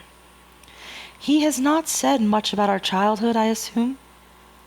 Not at length. He thought it best to avoid dredging up his thoughts on her parents. That is probably the most tactful route for this conversation, yes. On her parents and their decision to leave Wei Ying to the mercies of the street. He always speaks of you with the utmost respect and affection. Sweet boy. It remained ambiguous as to whether she meant Wei Ying or himself. She probably means both of them. I think Wangji just got adopted. He's got a new JJ. He deserves it. He deserves it. Sweet boy. I love my brother very much, Lan Wangji, but he was made to believe by others that loving him came at a cost to myself, my parents, and our younger brother. There is more, and not my place to speak of it without his permission, but it left him with a skewed view of his own worth. I encourage you to consider this very carefully. Oh, Leodon, that's one of my favorite of your gifts so far. Look, have you watched Word of Honor yet? That's one Kashing. He's drugged, and so he's reverted to a childlike state. And look at him hiding his face. It's so cute. It's so cute. He's a little guy. Yes. I love how little guy coded everyone is. When Kashing, when he has the opportunity to be just a little guy, is very little guy. Oh, yeah. Other times, he is not afforded that opportunity, and instead, he fucks you up. I think you would like the story. It was the second Don May-based drama, C-drama, that I watched. So, I have a okay, list I need to check Guardian came first, the drama. They had to change a lot from the source material to the TV show to get it past censorship, not just for the gay, but also for setup like you cannot display things like zombies or talk a lot about ghosts and gods in Chinese mainstream television, right? So they changed it to be aliens. Like, okay, so anyway, Guardian came first. Very gay, but very censored. The Untamed came next. So Guardian was 2018, The Untamed was 2019. And, you know, in The Untamed, there was the wrist grab of epicness, right? The wrist grab that launched a ship. And then in Word of Honor, the boys hugged. Oh my God. They might as well have fucked on screen. Okay? And so Wei Ying did his thing. And then one Kashing flirted with poetry and body language. Oh, yeah. It's literally a flamingly gay show. There's one scene where one of the characters' sleeves gets lit on fire and the other one cuts it off with his sword. Dude! So not only cut sleeves, but also flamingly gay. I love that. Genius That's such a great way Easter egg. That's great. Okay, so we gotta watch that. I don't think I've read any Word of Honor podfics yet. I might need to start one of those while you're here. Yeah. I gotta finish that. Well, I gotta make you watch the show first. If you want to start with a great crossover, do Masters of the Four Seasons Manor. Drop the link, yo. Will do. Okay, once again, back to this story. This is not quite as chatty as my birthday fic got, but it's getting close. I haven't made it to AO3 yet, but on my birthday, back in April, Bebo wrote a fic for me, and it was actually not a very long chapter, but the recording was 2.5 hours long. It was very chatty. Star Trek one, right? Yeah, the Star Trek one. Maybe when I publish it, you'll listen to the recording and be inspired. All right. I am forwarding that. I'm forwarding that to Bevo so I can pin it in our chat. Because the voice chat doesn't let me pin things, as far as I know. It is pinned. Okay. Let me take a sip of my beverage, actually. My throat's getting dry again. Okay. Before I distracted myself with that story, I was going to say, I think one of the reasons Wei Ying's character resonates with me so much is because of his childhood and young adult trauma that continued into his so-called adult relationships. Because, you know, he was like 21 when he died, 19 when the war started. But the way that he was made to believe that the supports that he needed were burdens upon his family. I think that resonates strongly with many neurodivergent readers.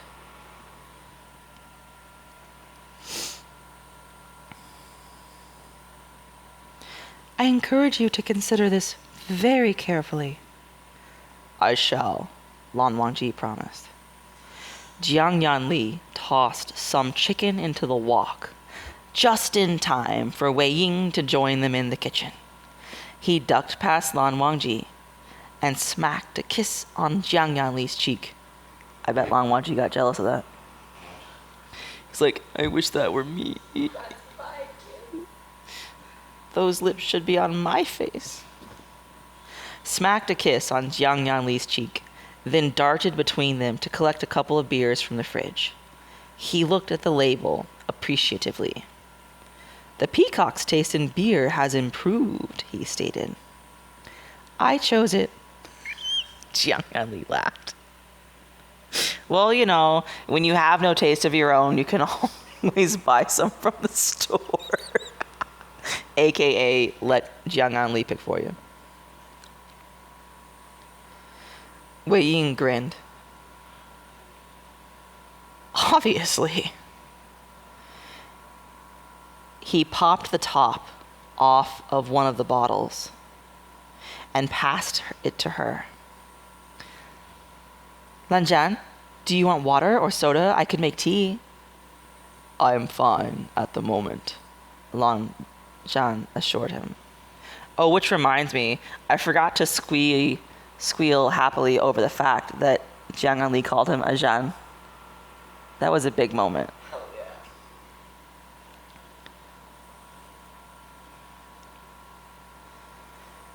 I am fine at the moment. Have you had a chance to check on the boys? Yeah. They're running circles around Zishuan. It's hilarious. I always knew he'd be a complete pushover as a dad. He's just always throwing shade. Constantly. Saying it in front of his wife. Jiang Yanli nodded and removed the chicken to a serving dish. As I recall, you once said he had virtually no chances of breeding whatsoever. And that would be Jiang Yanli pushing back on the disrespect. I haven't seen that in their relationship. It's just such a nice little tidbit. I really like the way that Stratisphyre's stories explore some of the less commonly showcased examples of the sibling relationships, not just amongst the Yunmeng trio, but really any main character, regardless of fandom. They do a really excellent job of highlighting the different ways that siblings can relate to each other. Like Jiang Yanli, there's this fandom tendency to typecast her into sort of a they forget she's the Violet Spider's daughter. Yeah. Like, authors have this tendency, that's right, she's very Daenerys. So she's very much the iron fist in a silk glove. You know, she's got a steel backbone. She survived that house and she is the eldest among Yeah. them. Okay? Like, she was basically the mother to these two little boys, raising herself at the same time. Yeah. And yes, she chose to channel her anxieties, etc., into the soup making. But that is actually a very non-typical role for the noble daughter of a house, right? Do you know how much shit she probably got from her mom for menial tasks? And she fucking did it anyway, right? Jiang Yan Li is a fucking boss. And she ain't gonna take shit in her own damn kitchen. It is his kitchen, but she's cooking, so it's her damn kitchen. She ain't gonna take shit in her own damn kitchen. Anyway.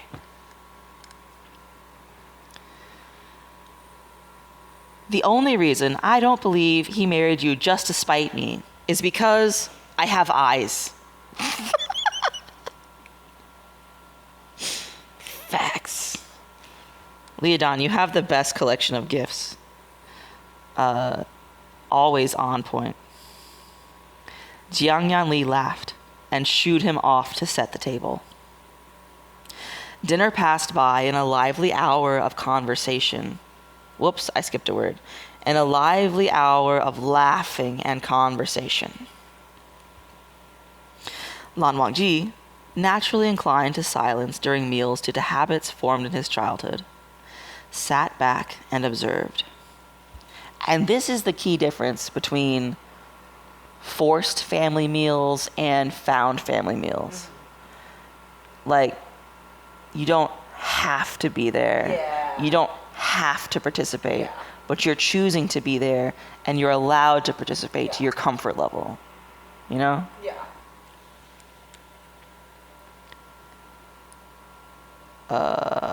Before I went off on my mini soapbox, where was I?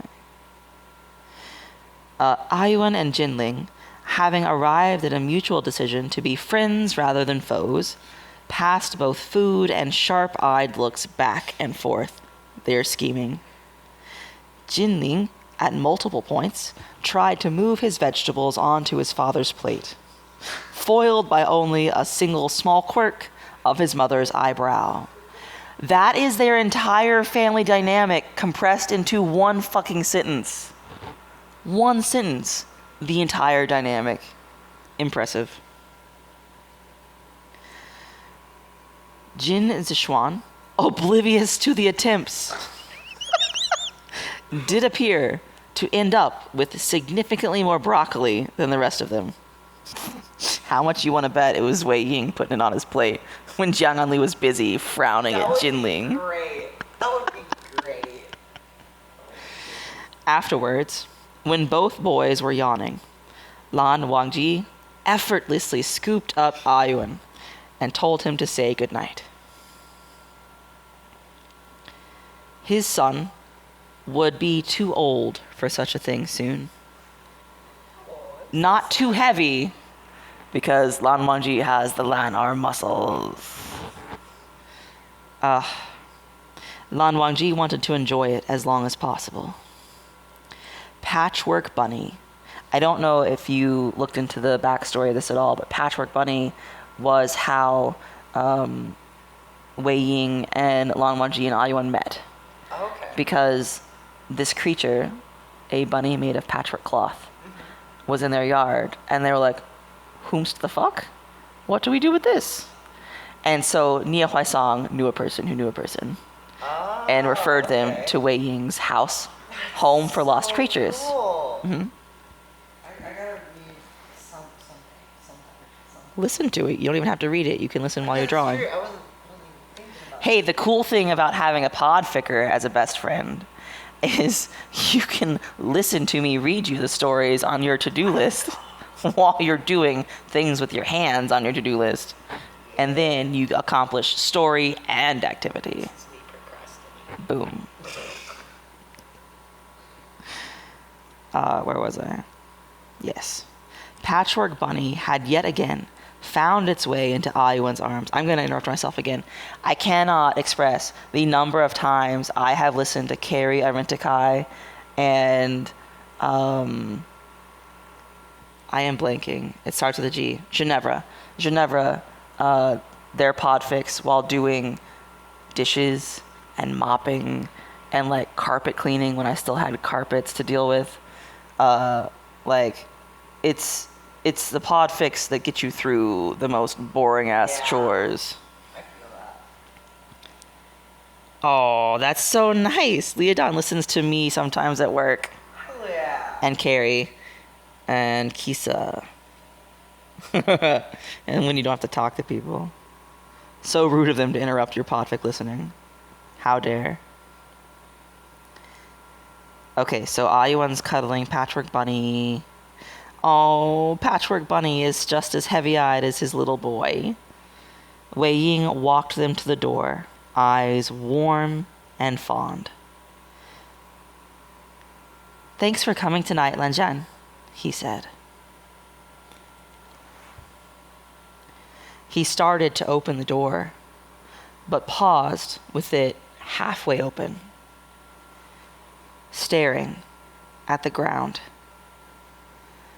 The tiny, six-legged salamander he'd rescued from the parking lot scampered towards the door, bouncing as though made partially of vulcanized rubber.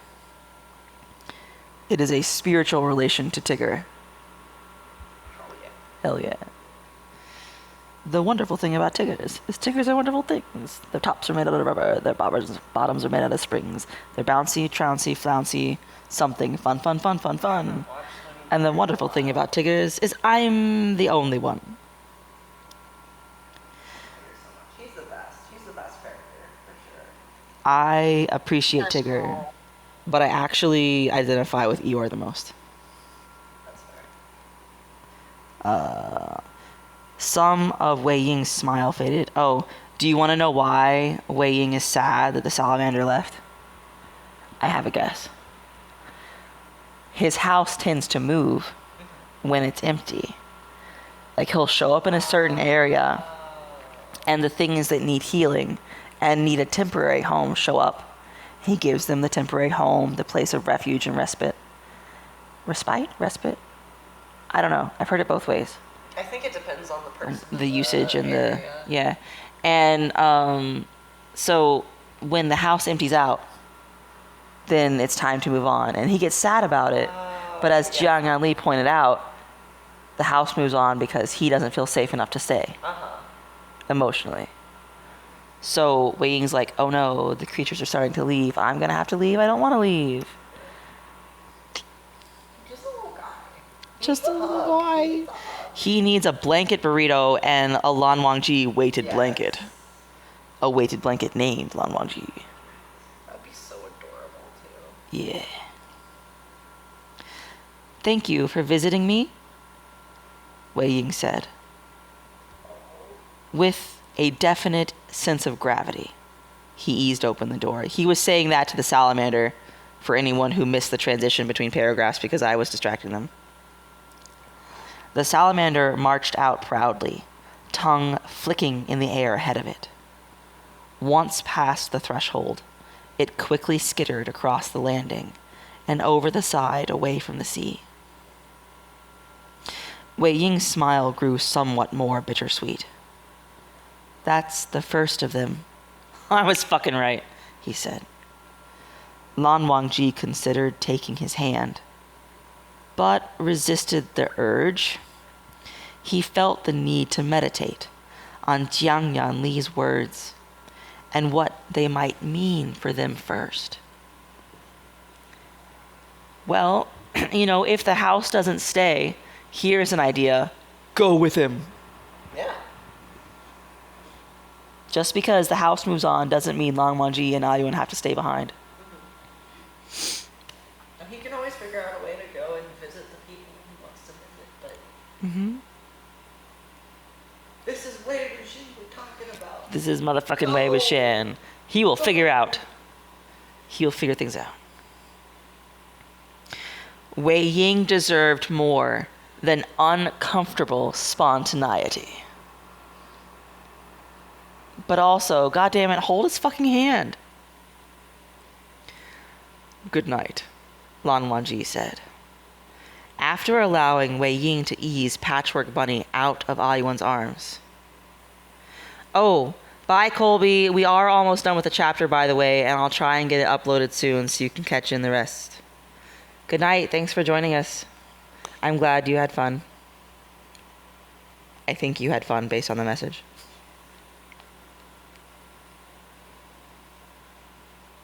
I forgot to do my typical halfway through-ish intermission. Oh, that's fair.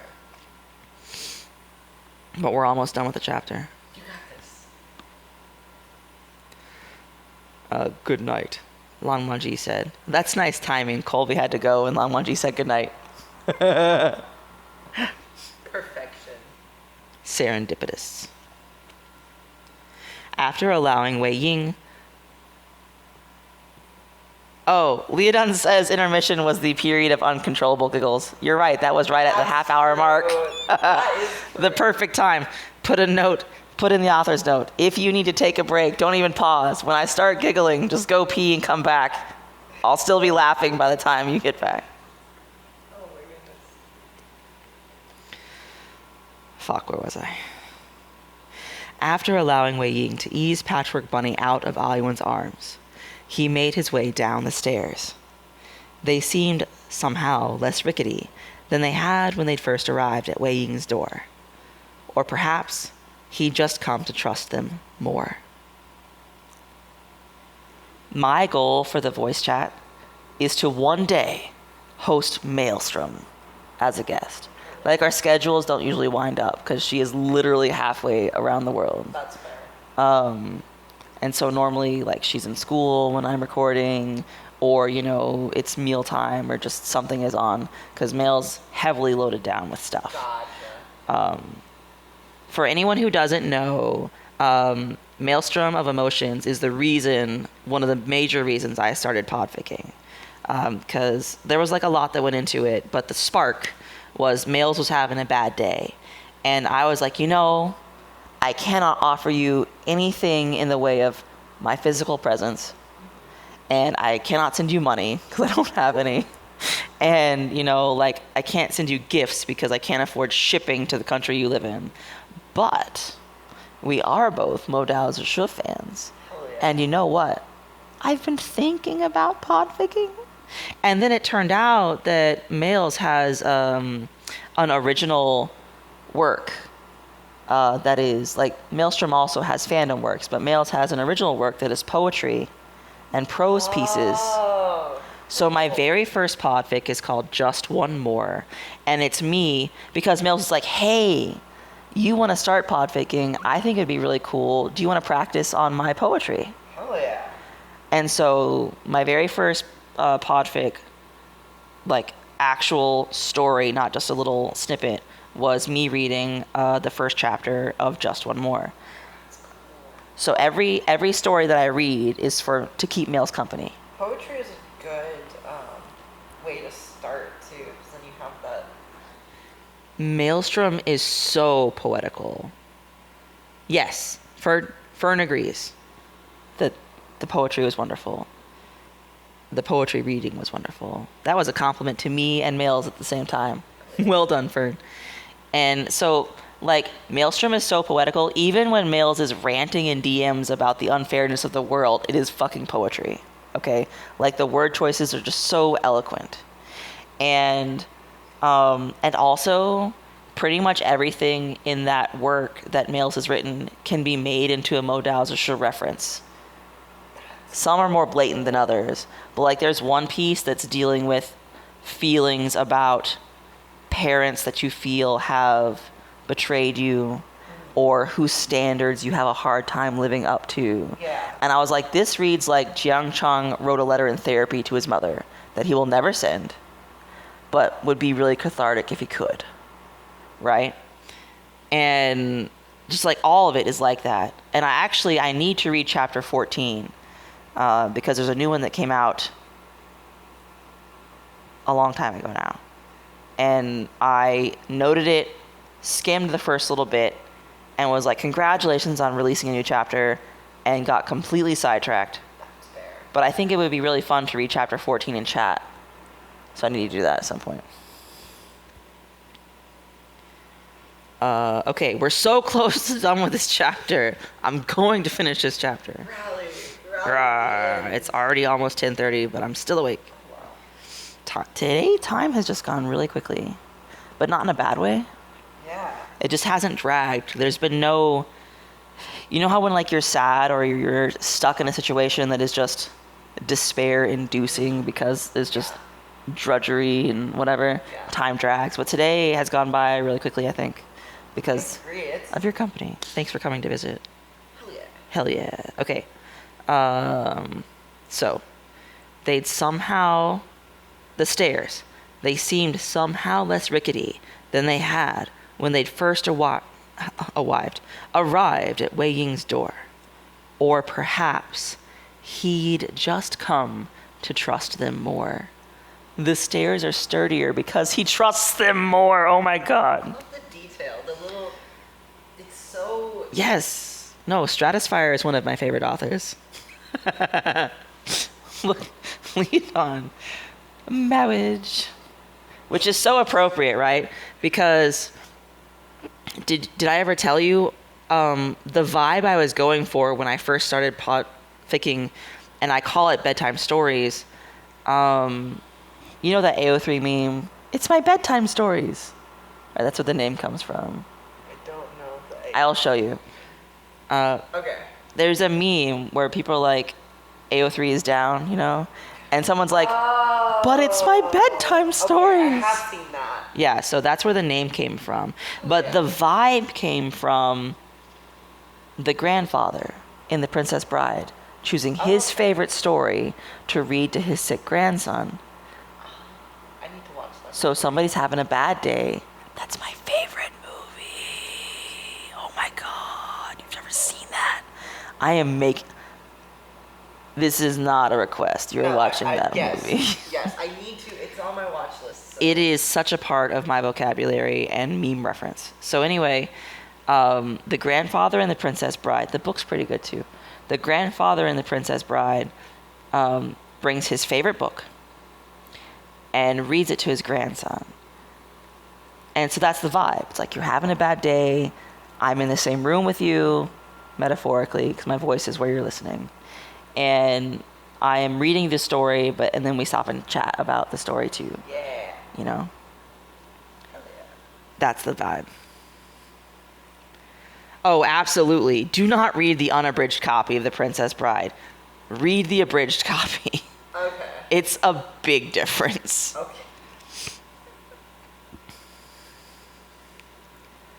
Okay. Ayuan. Nope, that's Wangji talking. Ayuan, he said in the car. His son's head bobbed up and down, halfway reaching his chest, before snapping up in a transparent attempt to remain awake. Ba? Does the idea of living in a moving house make you afraid? Wangji took my advice. Ayuan mumbled something about adventure before succumbing to sleep a moment later. Bolstered, his son would always be his first priority.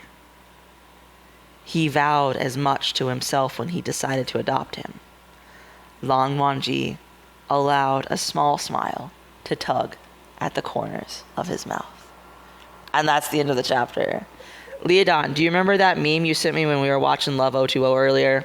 You know, the GIF, where Wangji does that teeny tiny smile? The first one in the lanterns, when they're making the lanterns. And he's got the teeny tiny smile. I think I remember the that. first smile. I think that's what it looked like. Yes, that one. That's going to be my gift for this chapter. Abso-fucking-lutely. Thank you so much for the bedtime story. You're welcome. Do you have time to stick around for more or what? It's fine if the answer is no. Oh, actually, yes, I will be up for a while because this pie takes longer than I remember. Oh no. Anyway, so Leodon, I don't know if you heard me earlier. I was thinking I could read, or at least start reading the first chapter of Capital Assets next. What do you think? Does that sound fun? All right. Yes. Do you happen to have the link handy for it? I can search it up pretty easily, but... I have it. Give me a sec.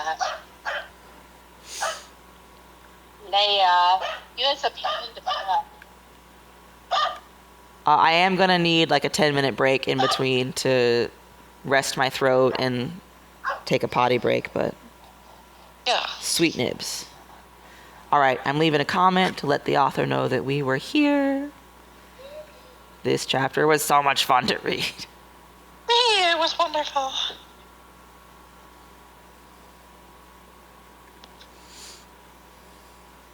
No, I goddamn meant my capital letter weirdness. Fuck you, e-reader. Don't tell me what to do.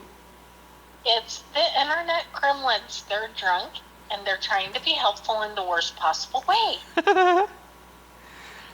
I like to capitalize like I am one of the main characters in a Regency era novel written by Georgette Hare, okay?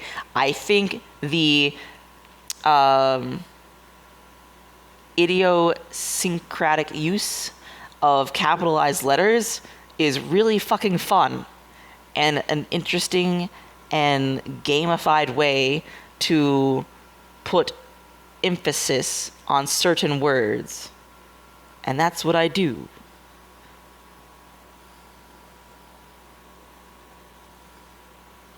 And I did not mean the word changes when I wrote CH for chapter. Fuck you very much. I am still recording. Sorry. Thank you very much for tuning in to this episode of Bedtime Stories. I hope to be back next week with the last chapter of this story. Hello and welcome back to Bedtime Stories. So this is a very special event. Not only is it the last chapter in this story, finishing up one of the earliest Wei Wuxian, Wangji, MDZS themed fics that I've been recording for. This is also officially the 6-month birthday of Bedtime Stories. So we're celebrating that. And hanging out in Discord with me right now is my friend Fern. This is Fern's Story Hour. In case I ever forgot to say that before, we've been reading this fic in particular for Fern because she requested it. And then also my friend Leoden is in the chat too. And if you've been listening to Capital Assets, she's the author of that one. And if you haven't been listening to Capital Assets, I think you might like it if you like this fic. Because they're both, Wangxian and funny and sweet. Although this one is a little bit less angst. A little bit. It's a little bit more of a kid fic. Okay. I think that's all the intro stuff I had to say. Anything from the chat? I'm mean to the blorbos. That's true. You torture the blorbos, but you can't have hurt comfort without the hurt. Capital Assets I'm enjoying a lot, by the way, so looking forward to Oh, that. delightful. We have officially another reader. Oh my god, before I get started, y'all want to know something funny? I think I might have told you already, Leodan, but I was on Internet Archive today uploading the latest chapter of Just One More, the poems that Maelstrom is writing. And, hiccup. And I sorted my works by the number of views and downloads all time. And I've never done that before. I've always just been in there to upload something, put a cover art on it, and grab the links for posting to AO3, right? But this time, I sorted it by that metric. And one of my podfics has 1.3K views and downloads total. And that's in like the last 5 months. Mind-blowing, because it's only got like 5 comments on AO3, and I had no idea that it had been accessed that many times. But do you want to guess which fandom it is?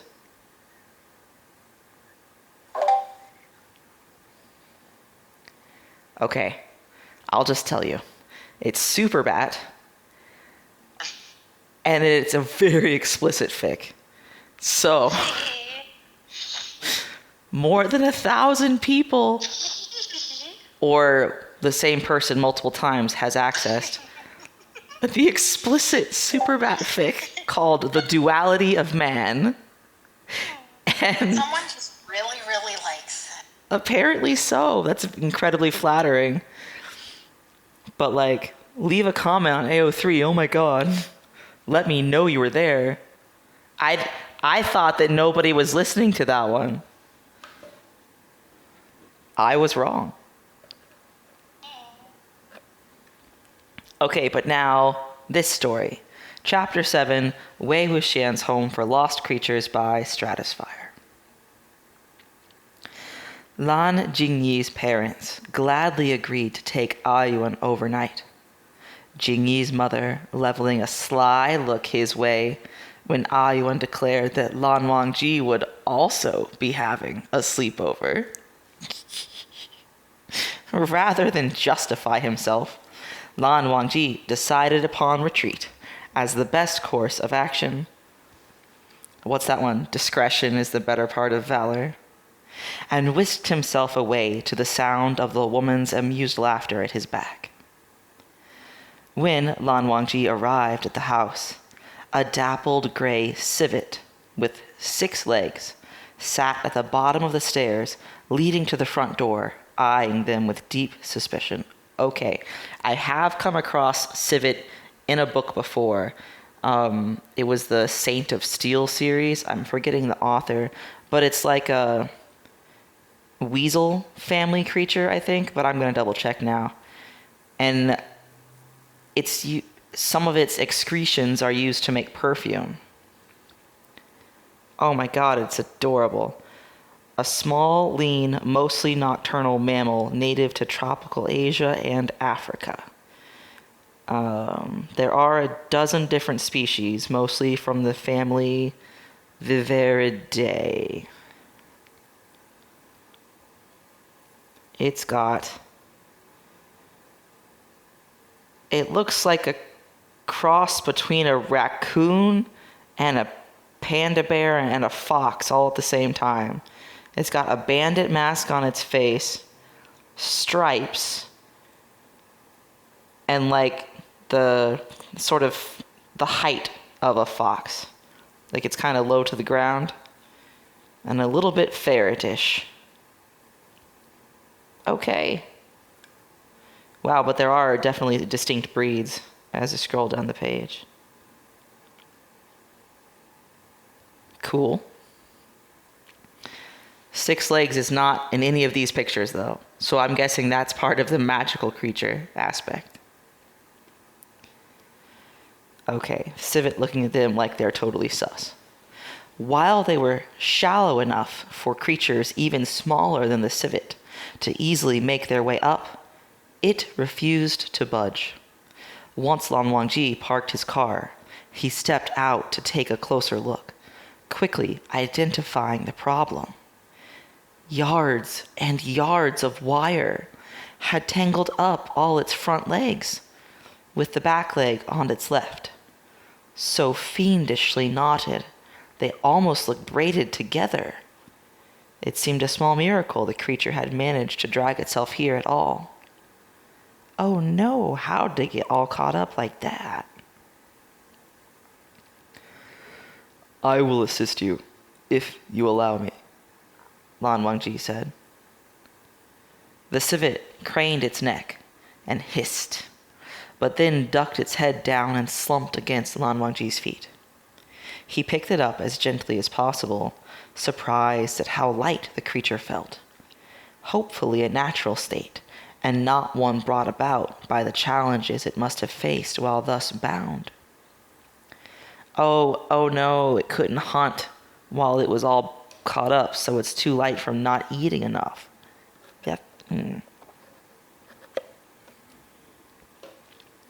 The moment he touched the fur, he suddenly found himself thrown back to the last time he'd seen his mother. A vivid, living portrait which nearly overcame him.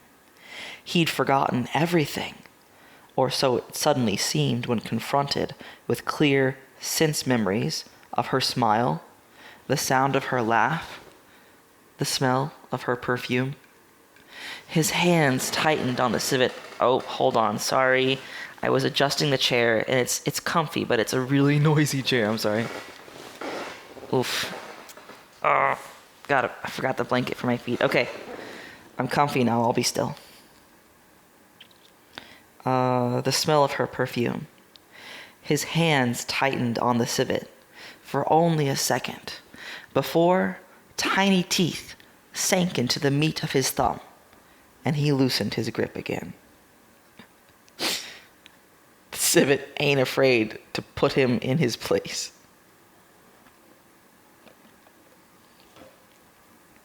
Apologies, he murmured. The civet glared at him.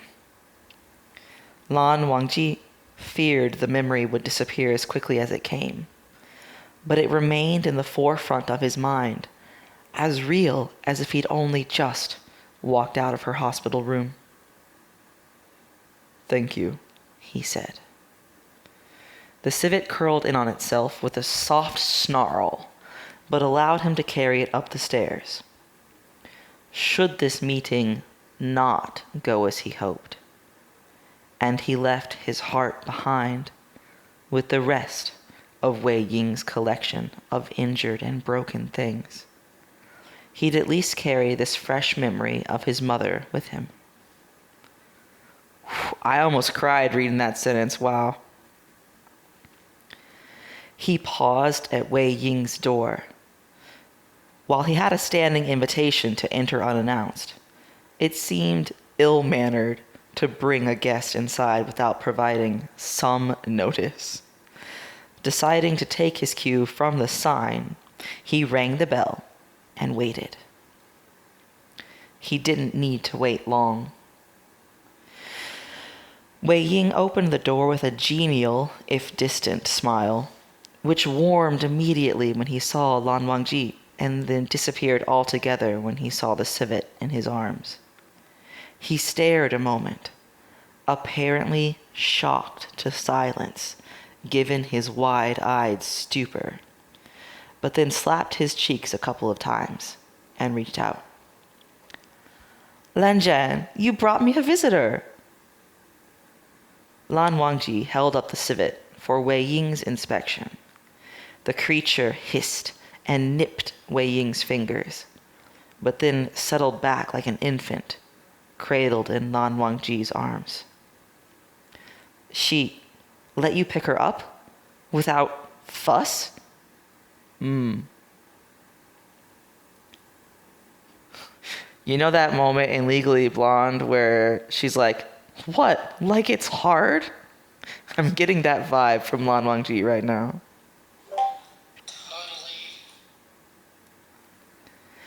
Wei Ying ran his broad, calloused hands down the civet's back and froze.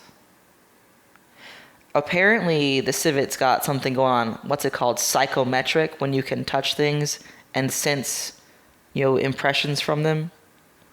I think the civet is got that power for anyone that touches her, because I believe Wei Ying is about to have a memory. His pupils blew, leaving him looking staggered as the whip-crack scent of ozone filled the air. He shook it off a moment later with a shaky inhale of breath. Wow, he whispered. He gingerly petted the civet again. The creature didn't quite purr, though it did offer a half-hearted chirp, and bit Wei Ying's fingers again when he paused his ministrations. I'd forgotten. He trailed off with a downward grin of disbelief. It reminded me of my mother, Lan Wangji offered in lieu of kissing his smile. Me too. Wei Ying tilted his head in invitation and led Lan Wangji down the hallway. He passed by the main living spaces and brought him to a room Lan Wangji had never seen before. It reminded him, in some ways, of a veterinarian's office with long steel tables and glass jars filled with medical supplies, albeit one more homey than clinical, with the warm lighting and velvety soft carpeting. That's what I wish my doctor's offices had, instead of all the fucking harsh fluorescents. I hate them so much. Where was I? Wei Ying gestured for him to place the civet down on a high table and bustled about to retrieve a few necessities. Wei Ying waved Lan Wangji closer. She likes you, so you need to help keep her calm, okay? Some of the line here dug in pretty deep, and it's going to hurt getting it out. Lan Wangji nodded and placed his hand on the civet's neck. Hold on. Oh, excuse me. Why our bodies? I'm just trying to read.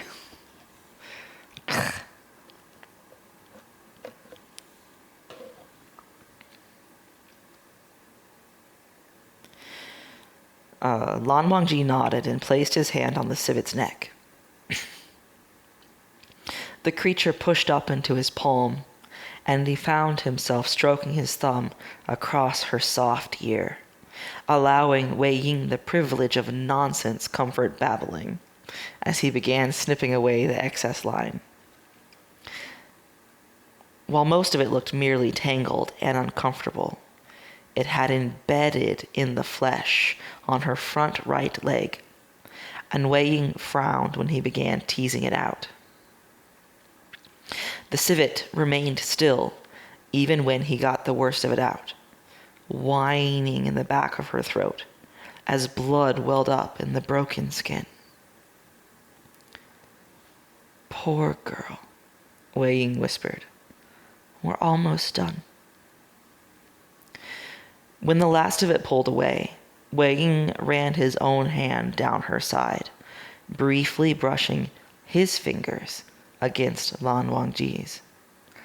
Perhaps because Lan Wangji had been stroking the fur, a sharp, static shock caught on his fingertips and sent goosebumps creeping up his forearm. The air felt more charged than the shock had.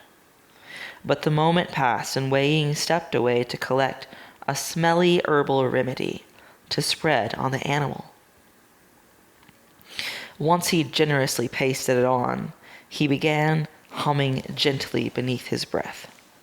His eyes turned a lovely scarlet, black smoke rising up around him and trailing from his fingers into the civet until the gouges the wire left behind slowly closed.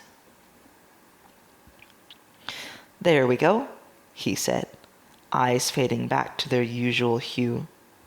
You'll be good as new tomorrow. The civet chirped again, but swiped at Wei Ying when he attempted to pick her up. Lan Wangji had to be the one to ease her back into his arms. She curled into his chest, sniffing and nipping one of his buttons. Once the civet had experienced the Lan Wangji chest resting place, she was like, nothing else can compare. Won't go back. She's got Wei Ying's number for that. Wei Ying doesn't judge. He knows exactly. He's like, you got me there. Can't, complain because I understand where you're coming from. Exactly.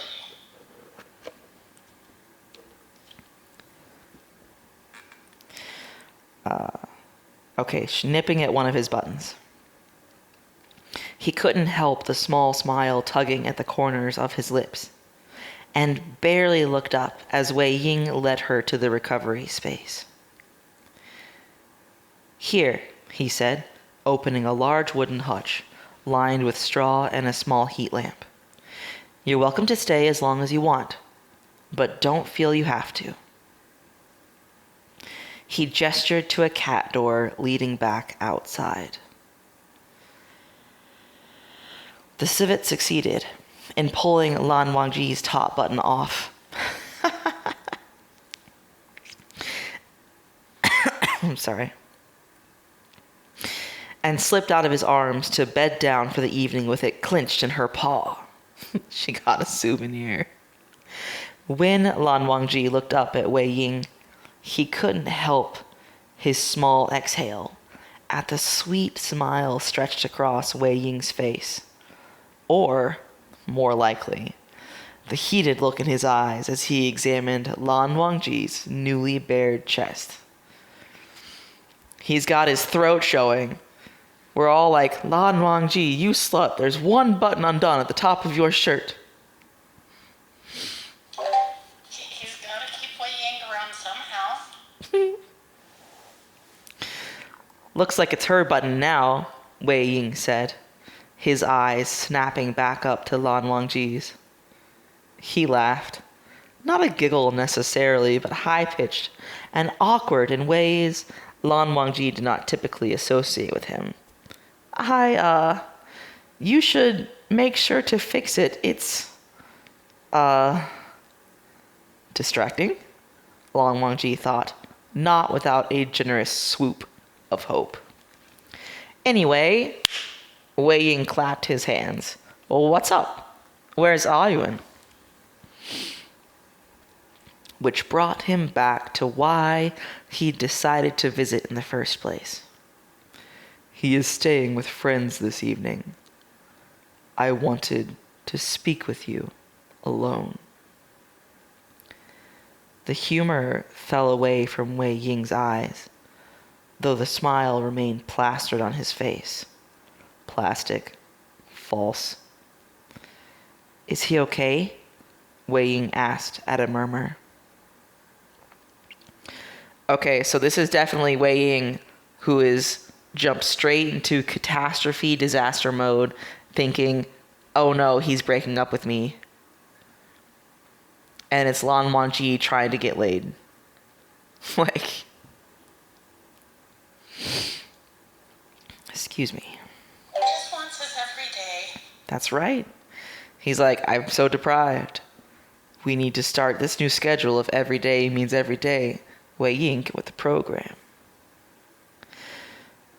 Okay, so is he okay? He is, Lan Wangji assured him.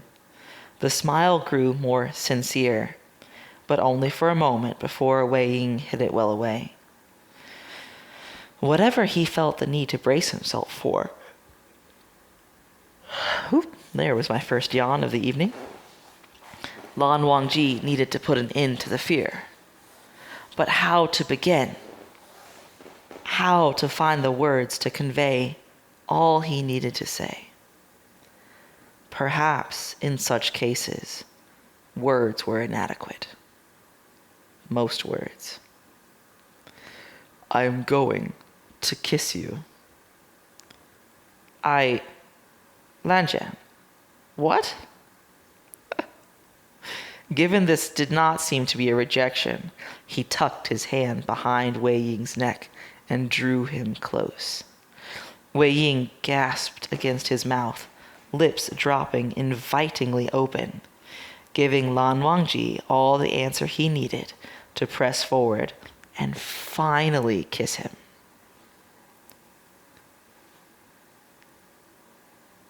If I was in a Discord chat right now and not just like reading, I would be throwing confetti everywhere.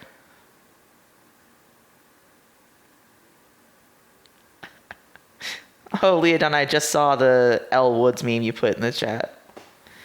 Yes, just like that. Smooch him. That's the one you were wanting, right? That's the one I wanted. Okay. Finally kiss him. He had imagined kissing Wei Ying for months now, a much-desired inevitability. His paltry imagination paled in comparison to the feeling of chapped lips against his mouth and the vaguest hint of citrus against his tongue. Wei Ying relaxed against him, nonsensical murmurs catching in the back of his throat, before he opened his mouth to chase down Lan Wangji's tongue. It was only a moment, which lasted for a short eternity, when Wei Ying gasped and placed a shaking hand against Lan Wangji's chest. "Lan Zhan, I'm sorry. I can't." "What the fuck?" They broke away, Wei Ying looking at him with such desperate sorrow. Lan Wangji wanted to do something drastic. "I would never require you to qualify your consent," he replied, voice hoarse from the shattering of his heart in his chest. "But do I truly have no hope?" "It's..." Wei Ying choked out a humorless laugh. "It's not about hope, Lan Zhan. This house isn't just a home for lost creatures. It's a lost creature itself, and so am I, really. We don't stay. Eventually the house will stand up and start walking, and it won't stop until we've found the next place we're supposed to be. I don't have any control over it, and it's already going to break my heart when it moves and I have to leave you. I'm not sure I'll survive if we start something like this." His fingers tightened against Lan Wangji's. Lan Wangji brushed his thumb across Wei Ying's cheek.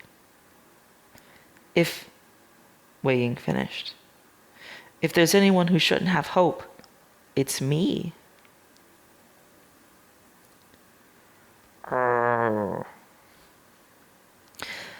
Lan Wangji allowed Wei Ying to pull out of his arms, not because he intended to let such foolish thoughts persist, but because he'd come to know Wei Ying well enough to understand that he needed his freedom. Lan Wangji could not allow himself to be distracted by words Wei Ying might say in desperation. He might come to regret later. He recalled what Jiang Yanli said about Wei Ying having been taught to think of himself as an inconvenience. If this was his only chance to put the smallest dent in such thoughts, he had to take it. "Surely, in a house of this size, there must be room for Ayuan and I," he offered. "Ha ha!" Wei Ying thought he had the end to all arguments, and then Lan Wangji was like, "Counterpoint."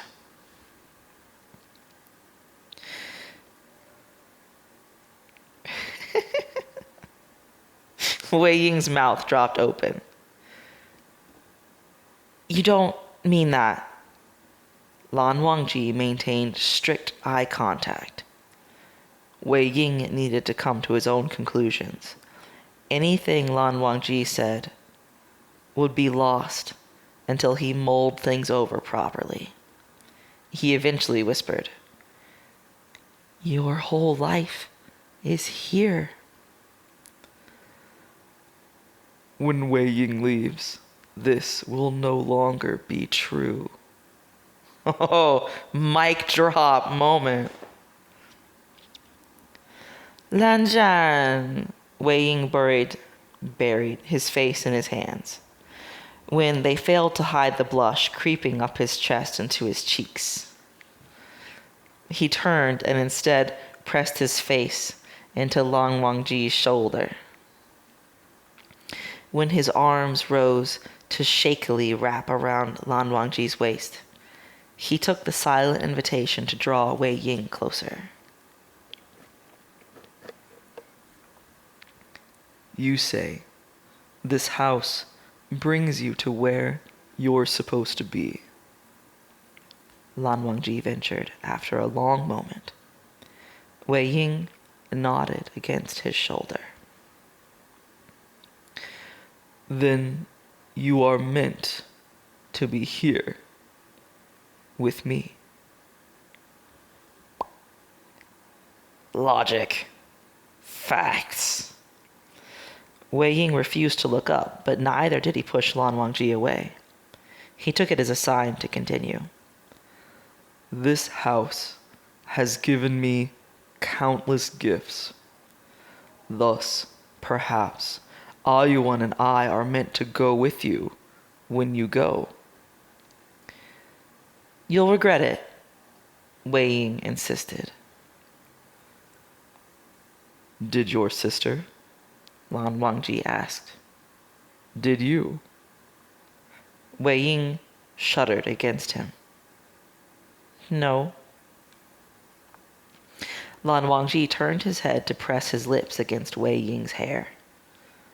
Do you know what I would regret? Wei Ying hummed a wordless question. Waking up another day somewhere away from you.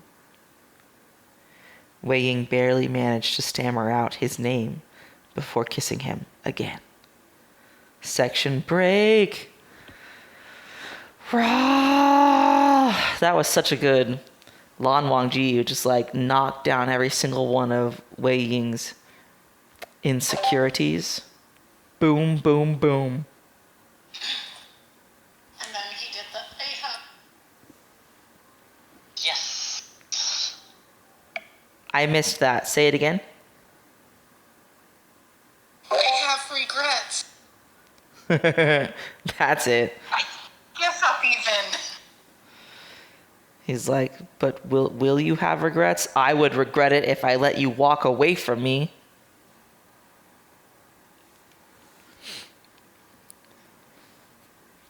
That was a good one. Waking up another day apart from you. Smooth. He's smooth when it counts. It's that autistic sincerity. You know, that's how Lan Wangji slays Wei Ying in arguments. He waits until the prime moment and then says with his entire chest the feelings that he has for Wei Wuxian. And Wei Wuxian is just gobsmacked. Can't believe anyone would feel that for him, but like, can't give it up. Yes. Okay, next section. We're pretty close to the end. I think this is going to be the last section. The Lan Wei house came to town and settled by the sea. Baba, Ayuan said, what do you think will be the first creature through the door? He cuddled Patchwork Bunny close to him, one hanger-on who had remained a part of their family. It had weathered the trip with the other two bunnies in mutual comfort in a hutch in Ayuan's room, intermittently watching the countryside pass by and lying side by side as Ayuan went through his schoolwork. We'll see, Lan Wangji said. He stroked Ayuan's hair. Wei Ying popped in from where he'd been reorganizing the kitchen. I'm still missing my scissors, he grumbled before pecking Lan Wangji's cheek. Should I put the sign up? Ayuan asked. Not yet, Lan Wangji said. Let's get your room in order first. Ayuan's room was always their first priority once the house settled. He and Wei Ying could and would happily sleep on the bare floor if their son was comfortable. They straightened and retacked the posters of musicians and movie stars, and replaced all the books on the oversized shelf, which took up most of the west-facing wall. They returned Ayuan's numerous knickknacks to the rightful place, and made sure his laptop was plugged in. they never had to worry about Wi-Fi, which Lan Wangji chalked up to the ineffable magic which surrounded their home. That's convenient. Eventually, he'd get around to checking on his compositions and any requests which may have come in while they were traveling. As a rule, he did not check such things until they'd sat down somewhere he didn't need to concern himself with motion sickness. Mood. So relatable. Finally, once everything had been arranged to their shared satisfaction, Ayuan turned wide eyes back on Wei Ying. "Now?" he asked, breathlessly, excitement brimming beneath his skin. Wei Ying grinned and nodded. "Now." Ayuan jumped up and ran for the front hallway. Lan Wangji listened as his son flung open the closest door and rooted around inside for the hefty wooden sign. The moment he found it, he grunted under its weight and hauled it out the front door to hang above the entrance to their home. That evening, there was a fire, and toast, and tea. And more than anything, there was family and love. And that's the end. Author's note: thank you for reading. All comments and kudos are gratefully accepted. And huge thanks again to Not Enough Gatorade for the prompt and the willingness to let me run ramshod over it. We did it! Oh my gosh, thank you so much. We finally finished this story! It's a wonderful story. It's lovely. I gotta leave a kudos and a comment. Well, I already left kudos, of course, but I gotta leave a comment to celebrate this.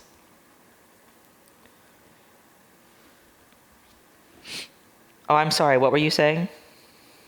It was cute. It's fucking adorable. That's why I recommended it to Fern in the first place. Like, I think I talked to Fern about this story back when we were still living together. Yeah, you introduced me to it. It brought me a lot of joy.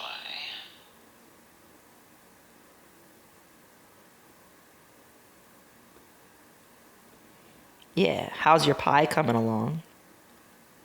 Oh, I've only gotten through the crust part so far, so I'm gonna be, if other folks are gonna be sticking around for a while, so am I. I mean, yeah, I don't have to be asleep for about 2 more hours. We can do stuff. We just gotta decide what to record next.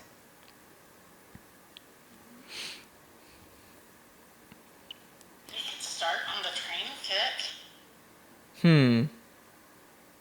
Well, I could, but I thought you wanted me to wait on that one until after Capital Assets was done. We could do another chapter of Capital Assets if you want to. I love that. Well, it sounds like we've got a winner because it's Fern's story hour. Let me finish out this recording and we'll move over to that.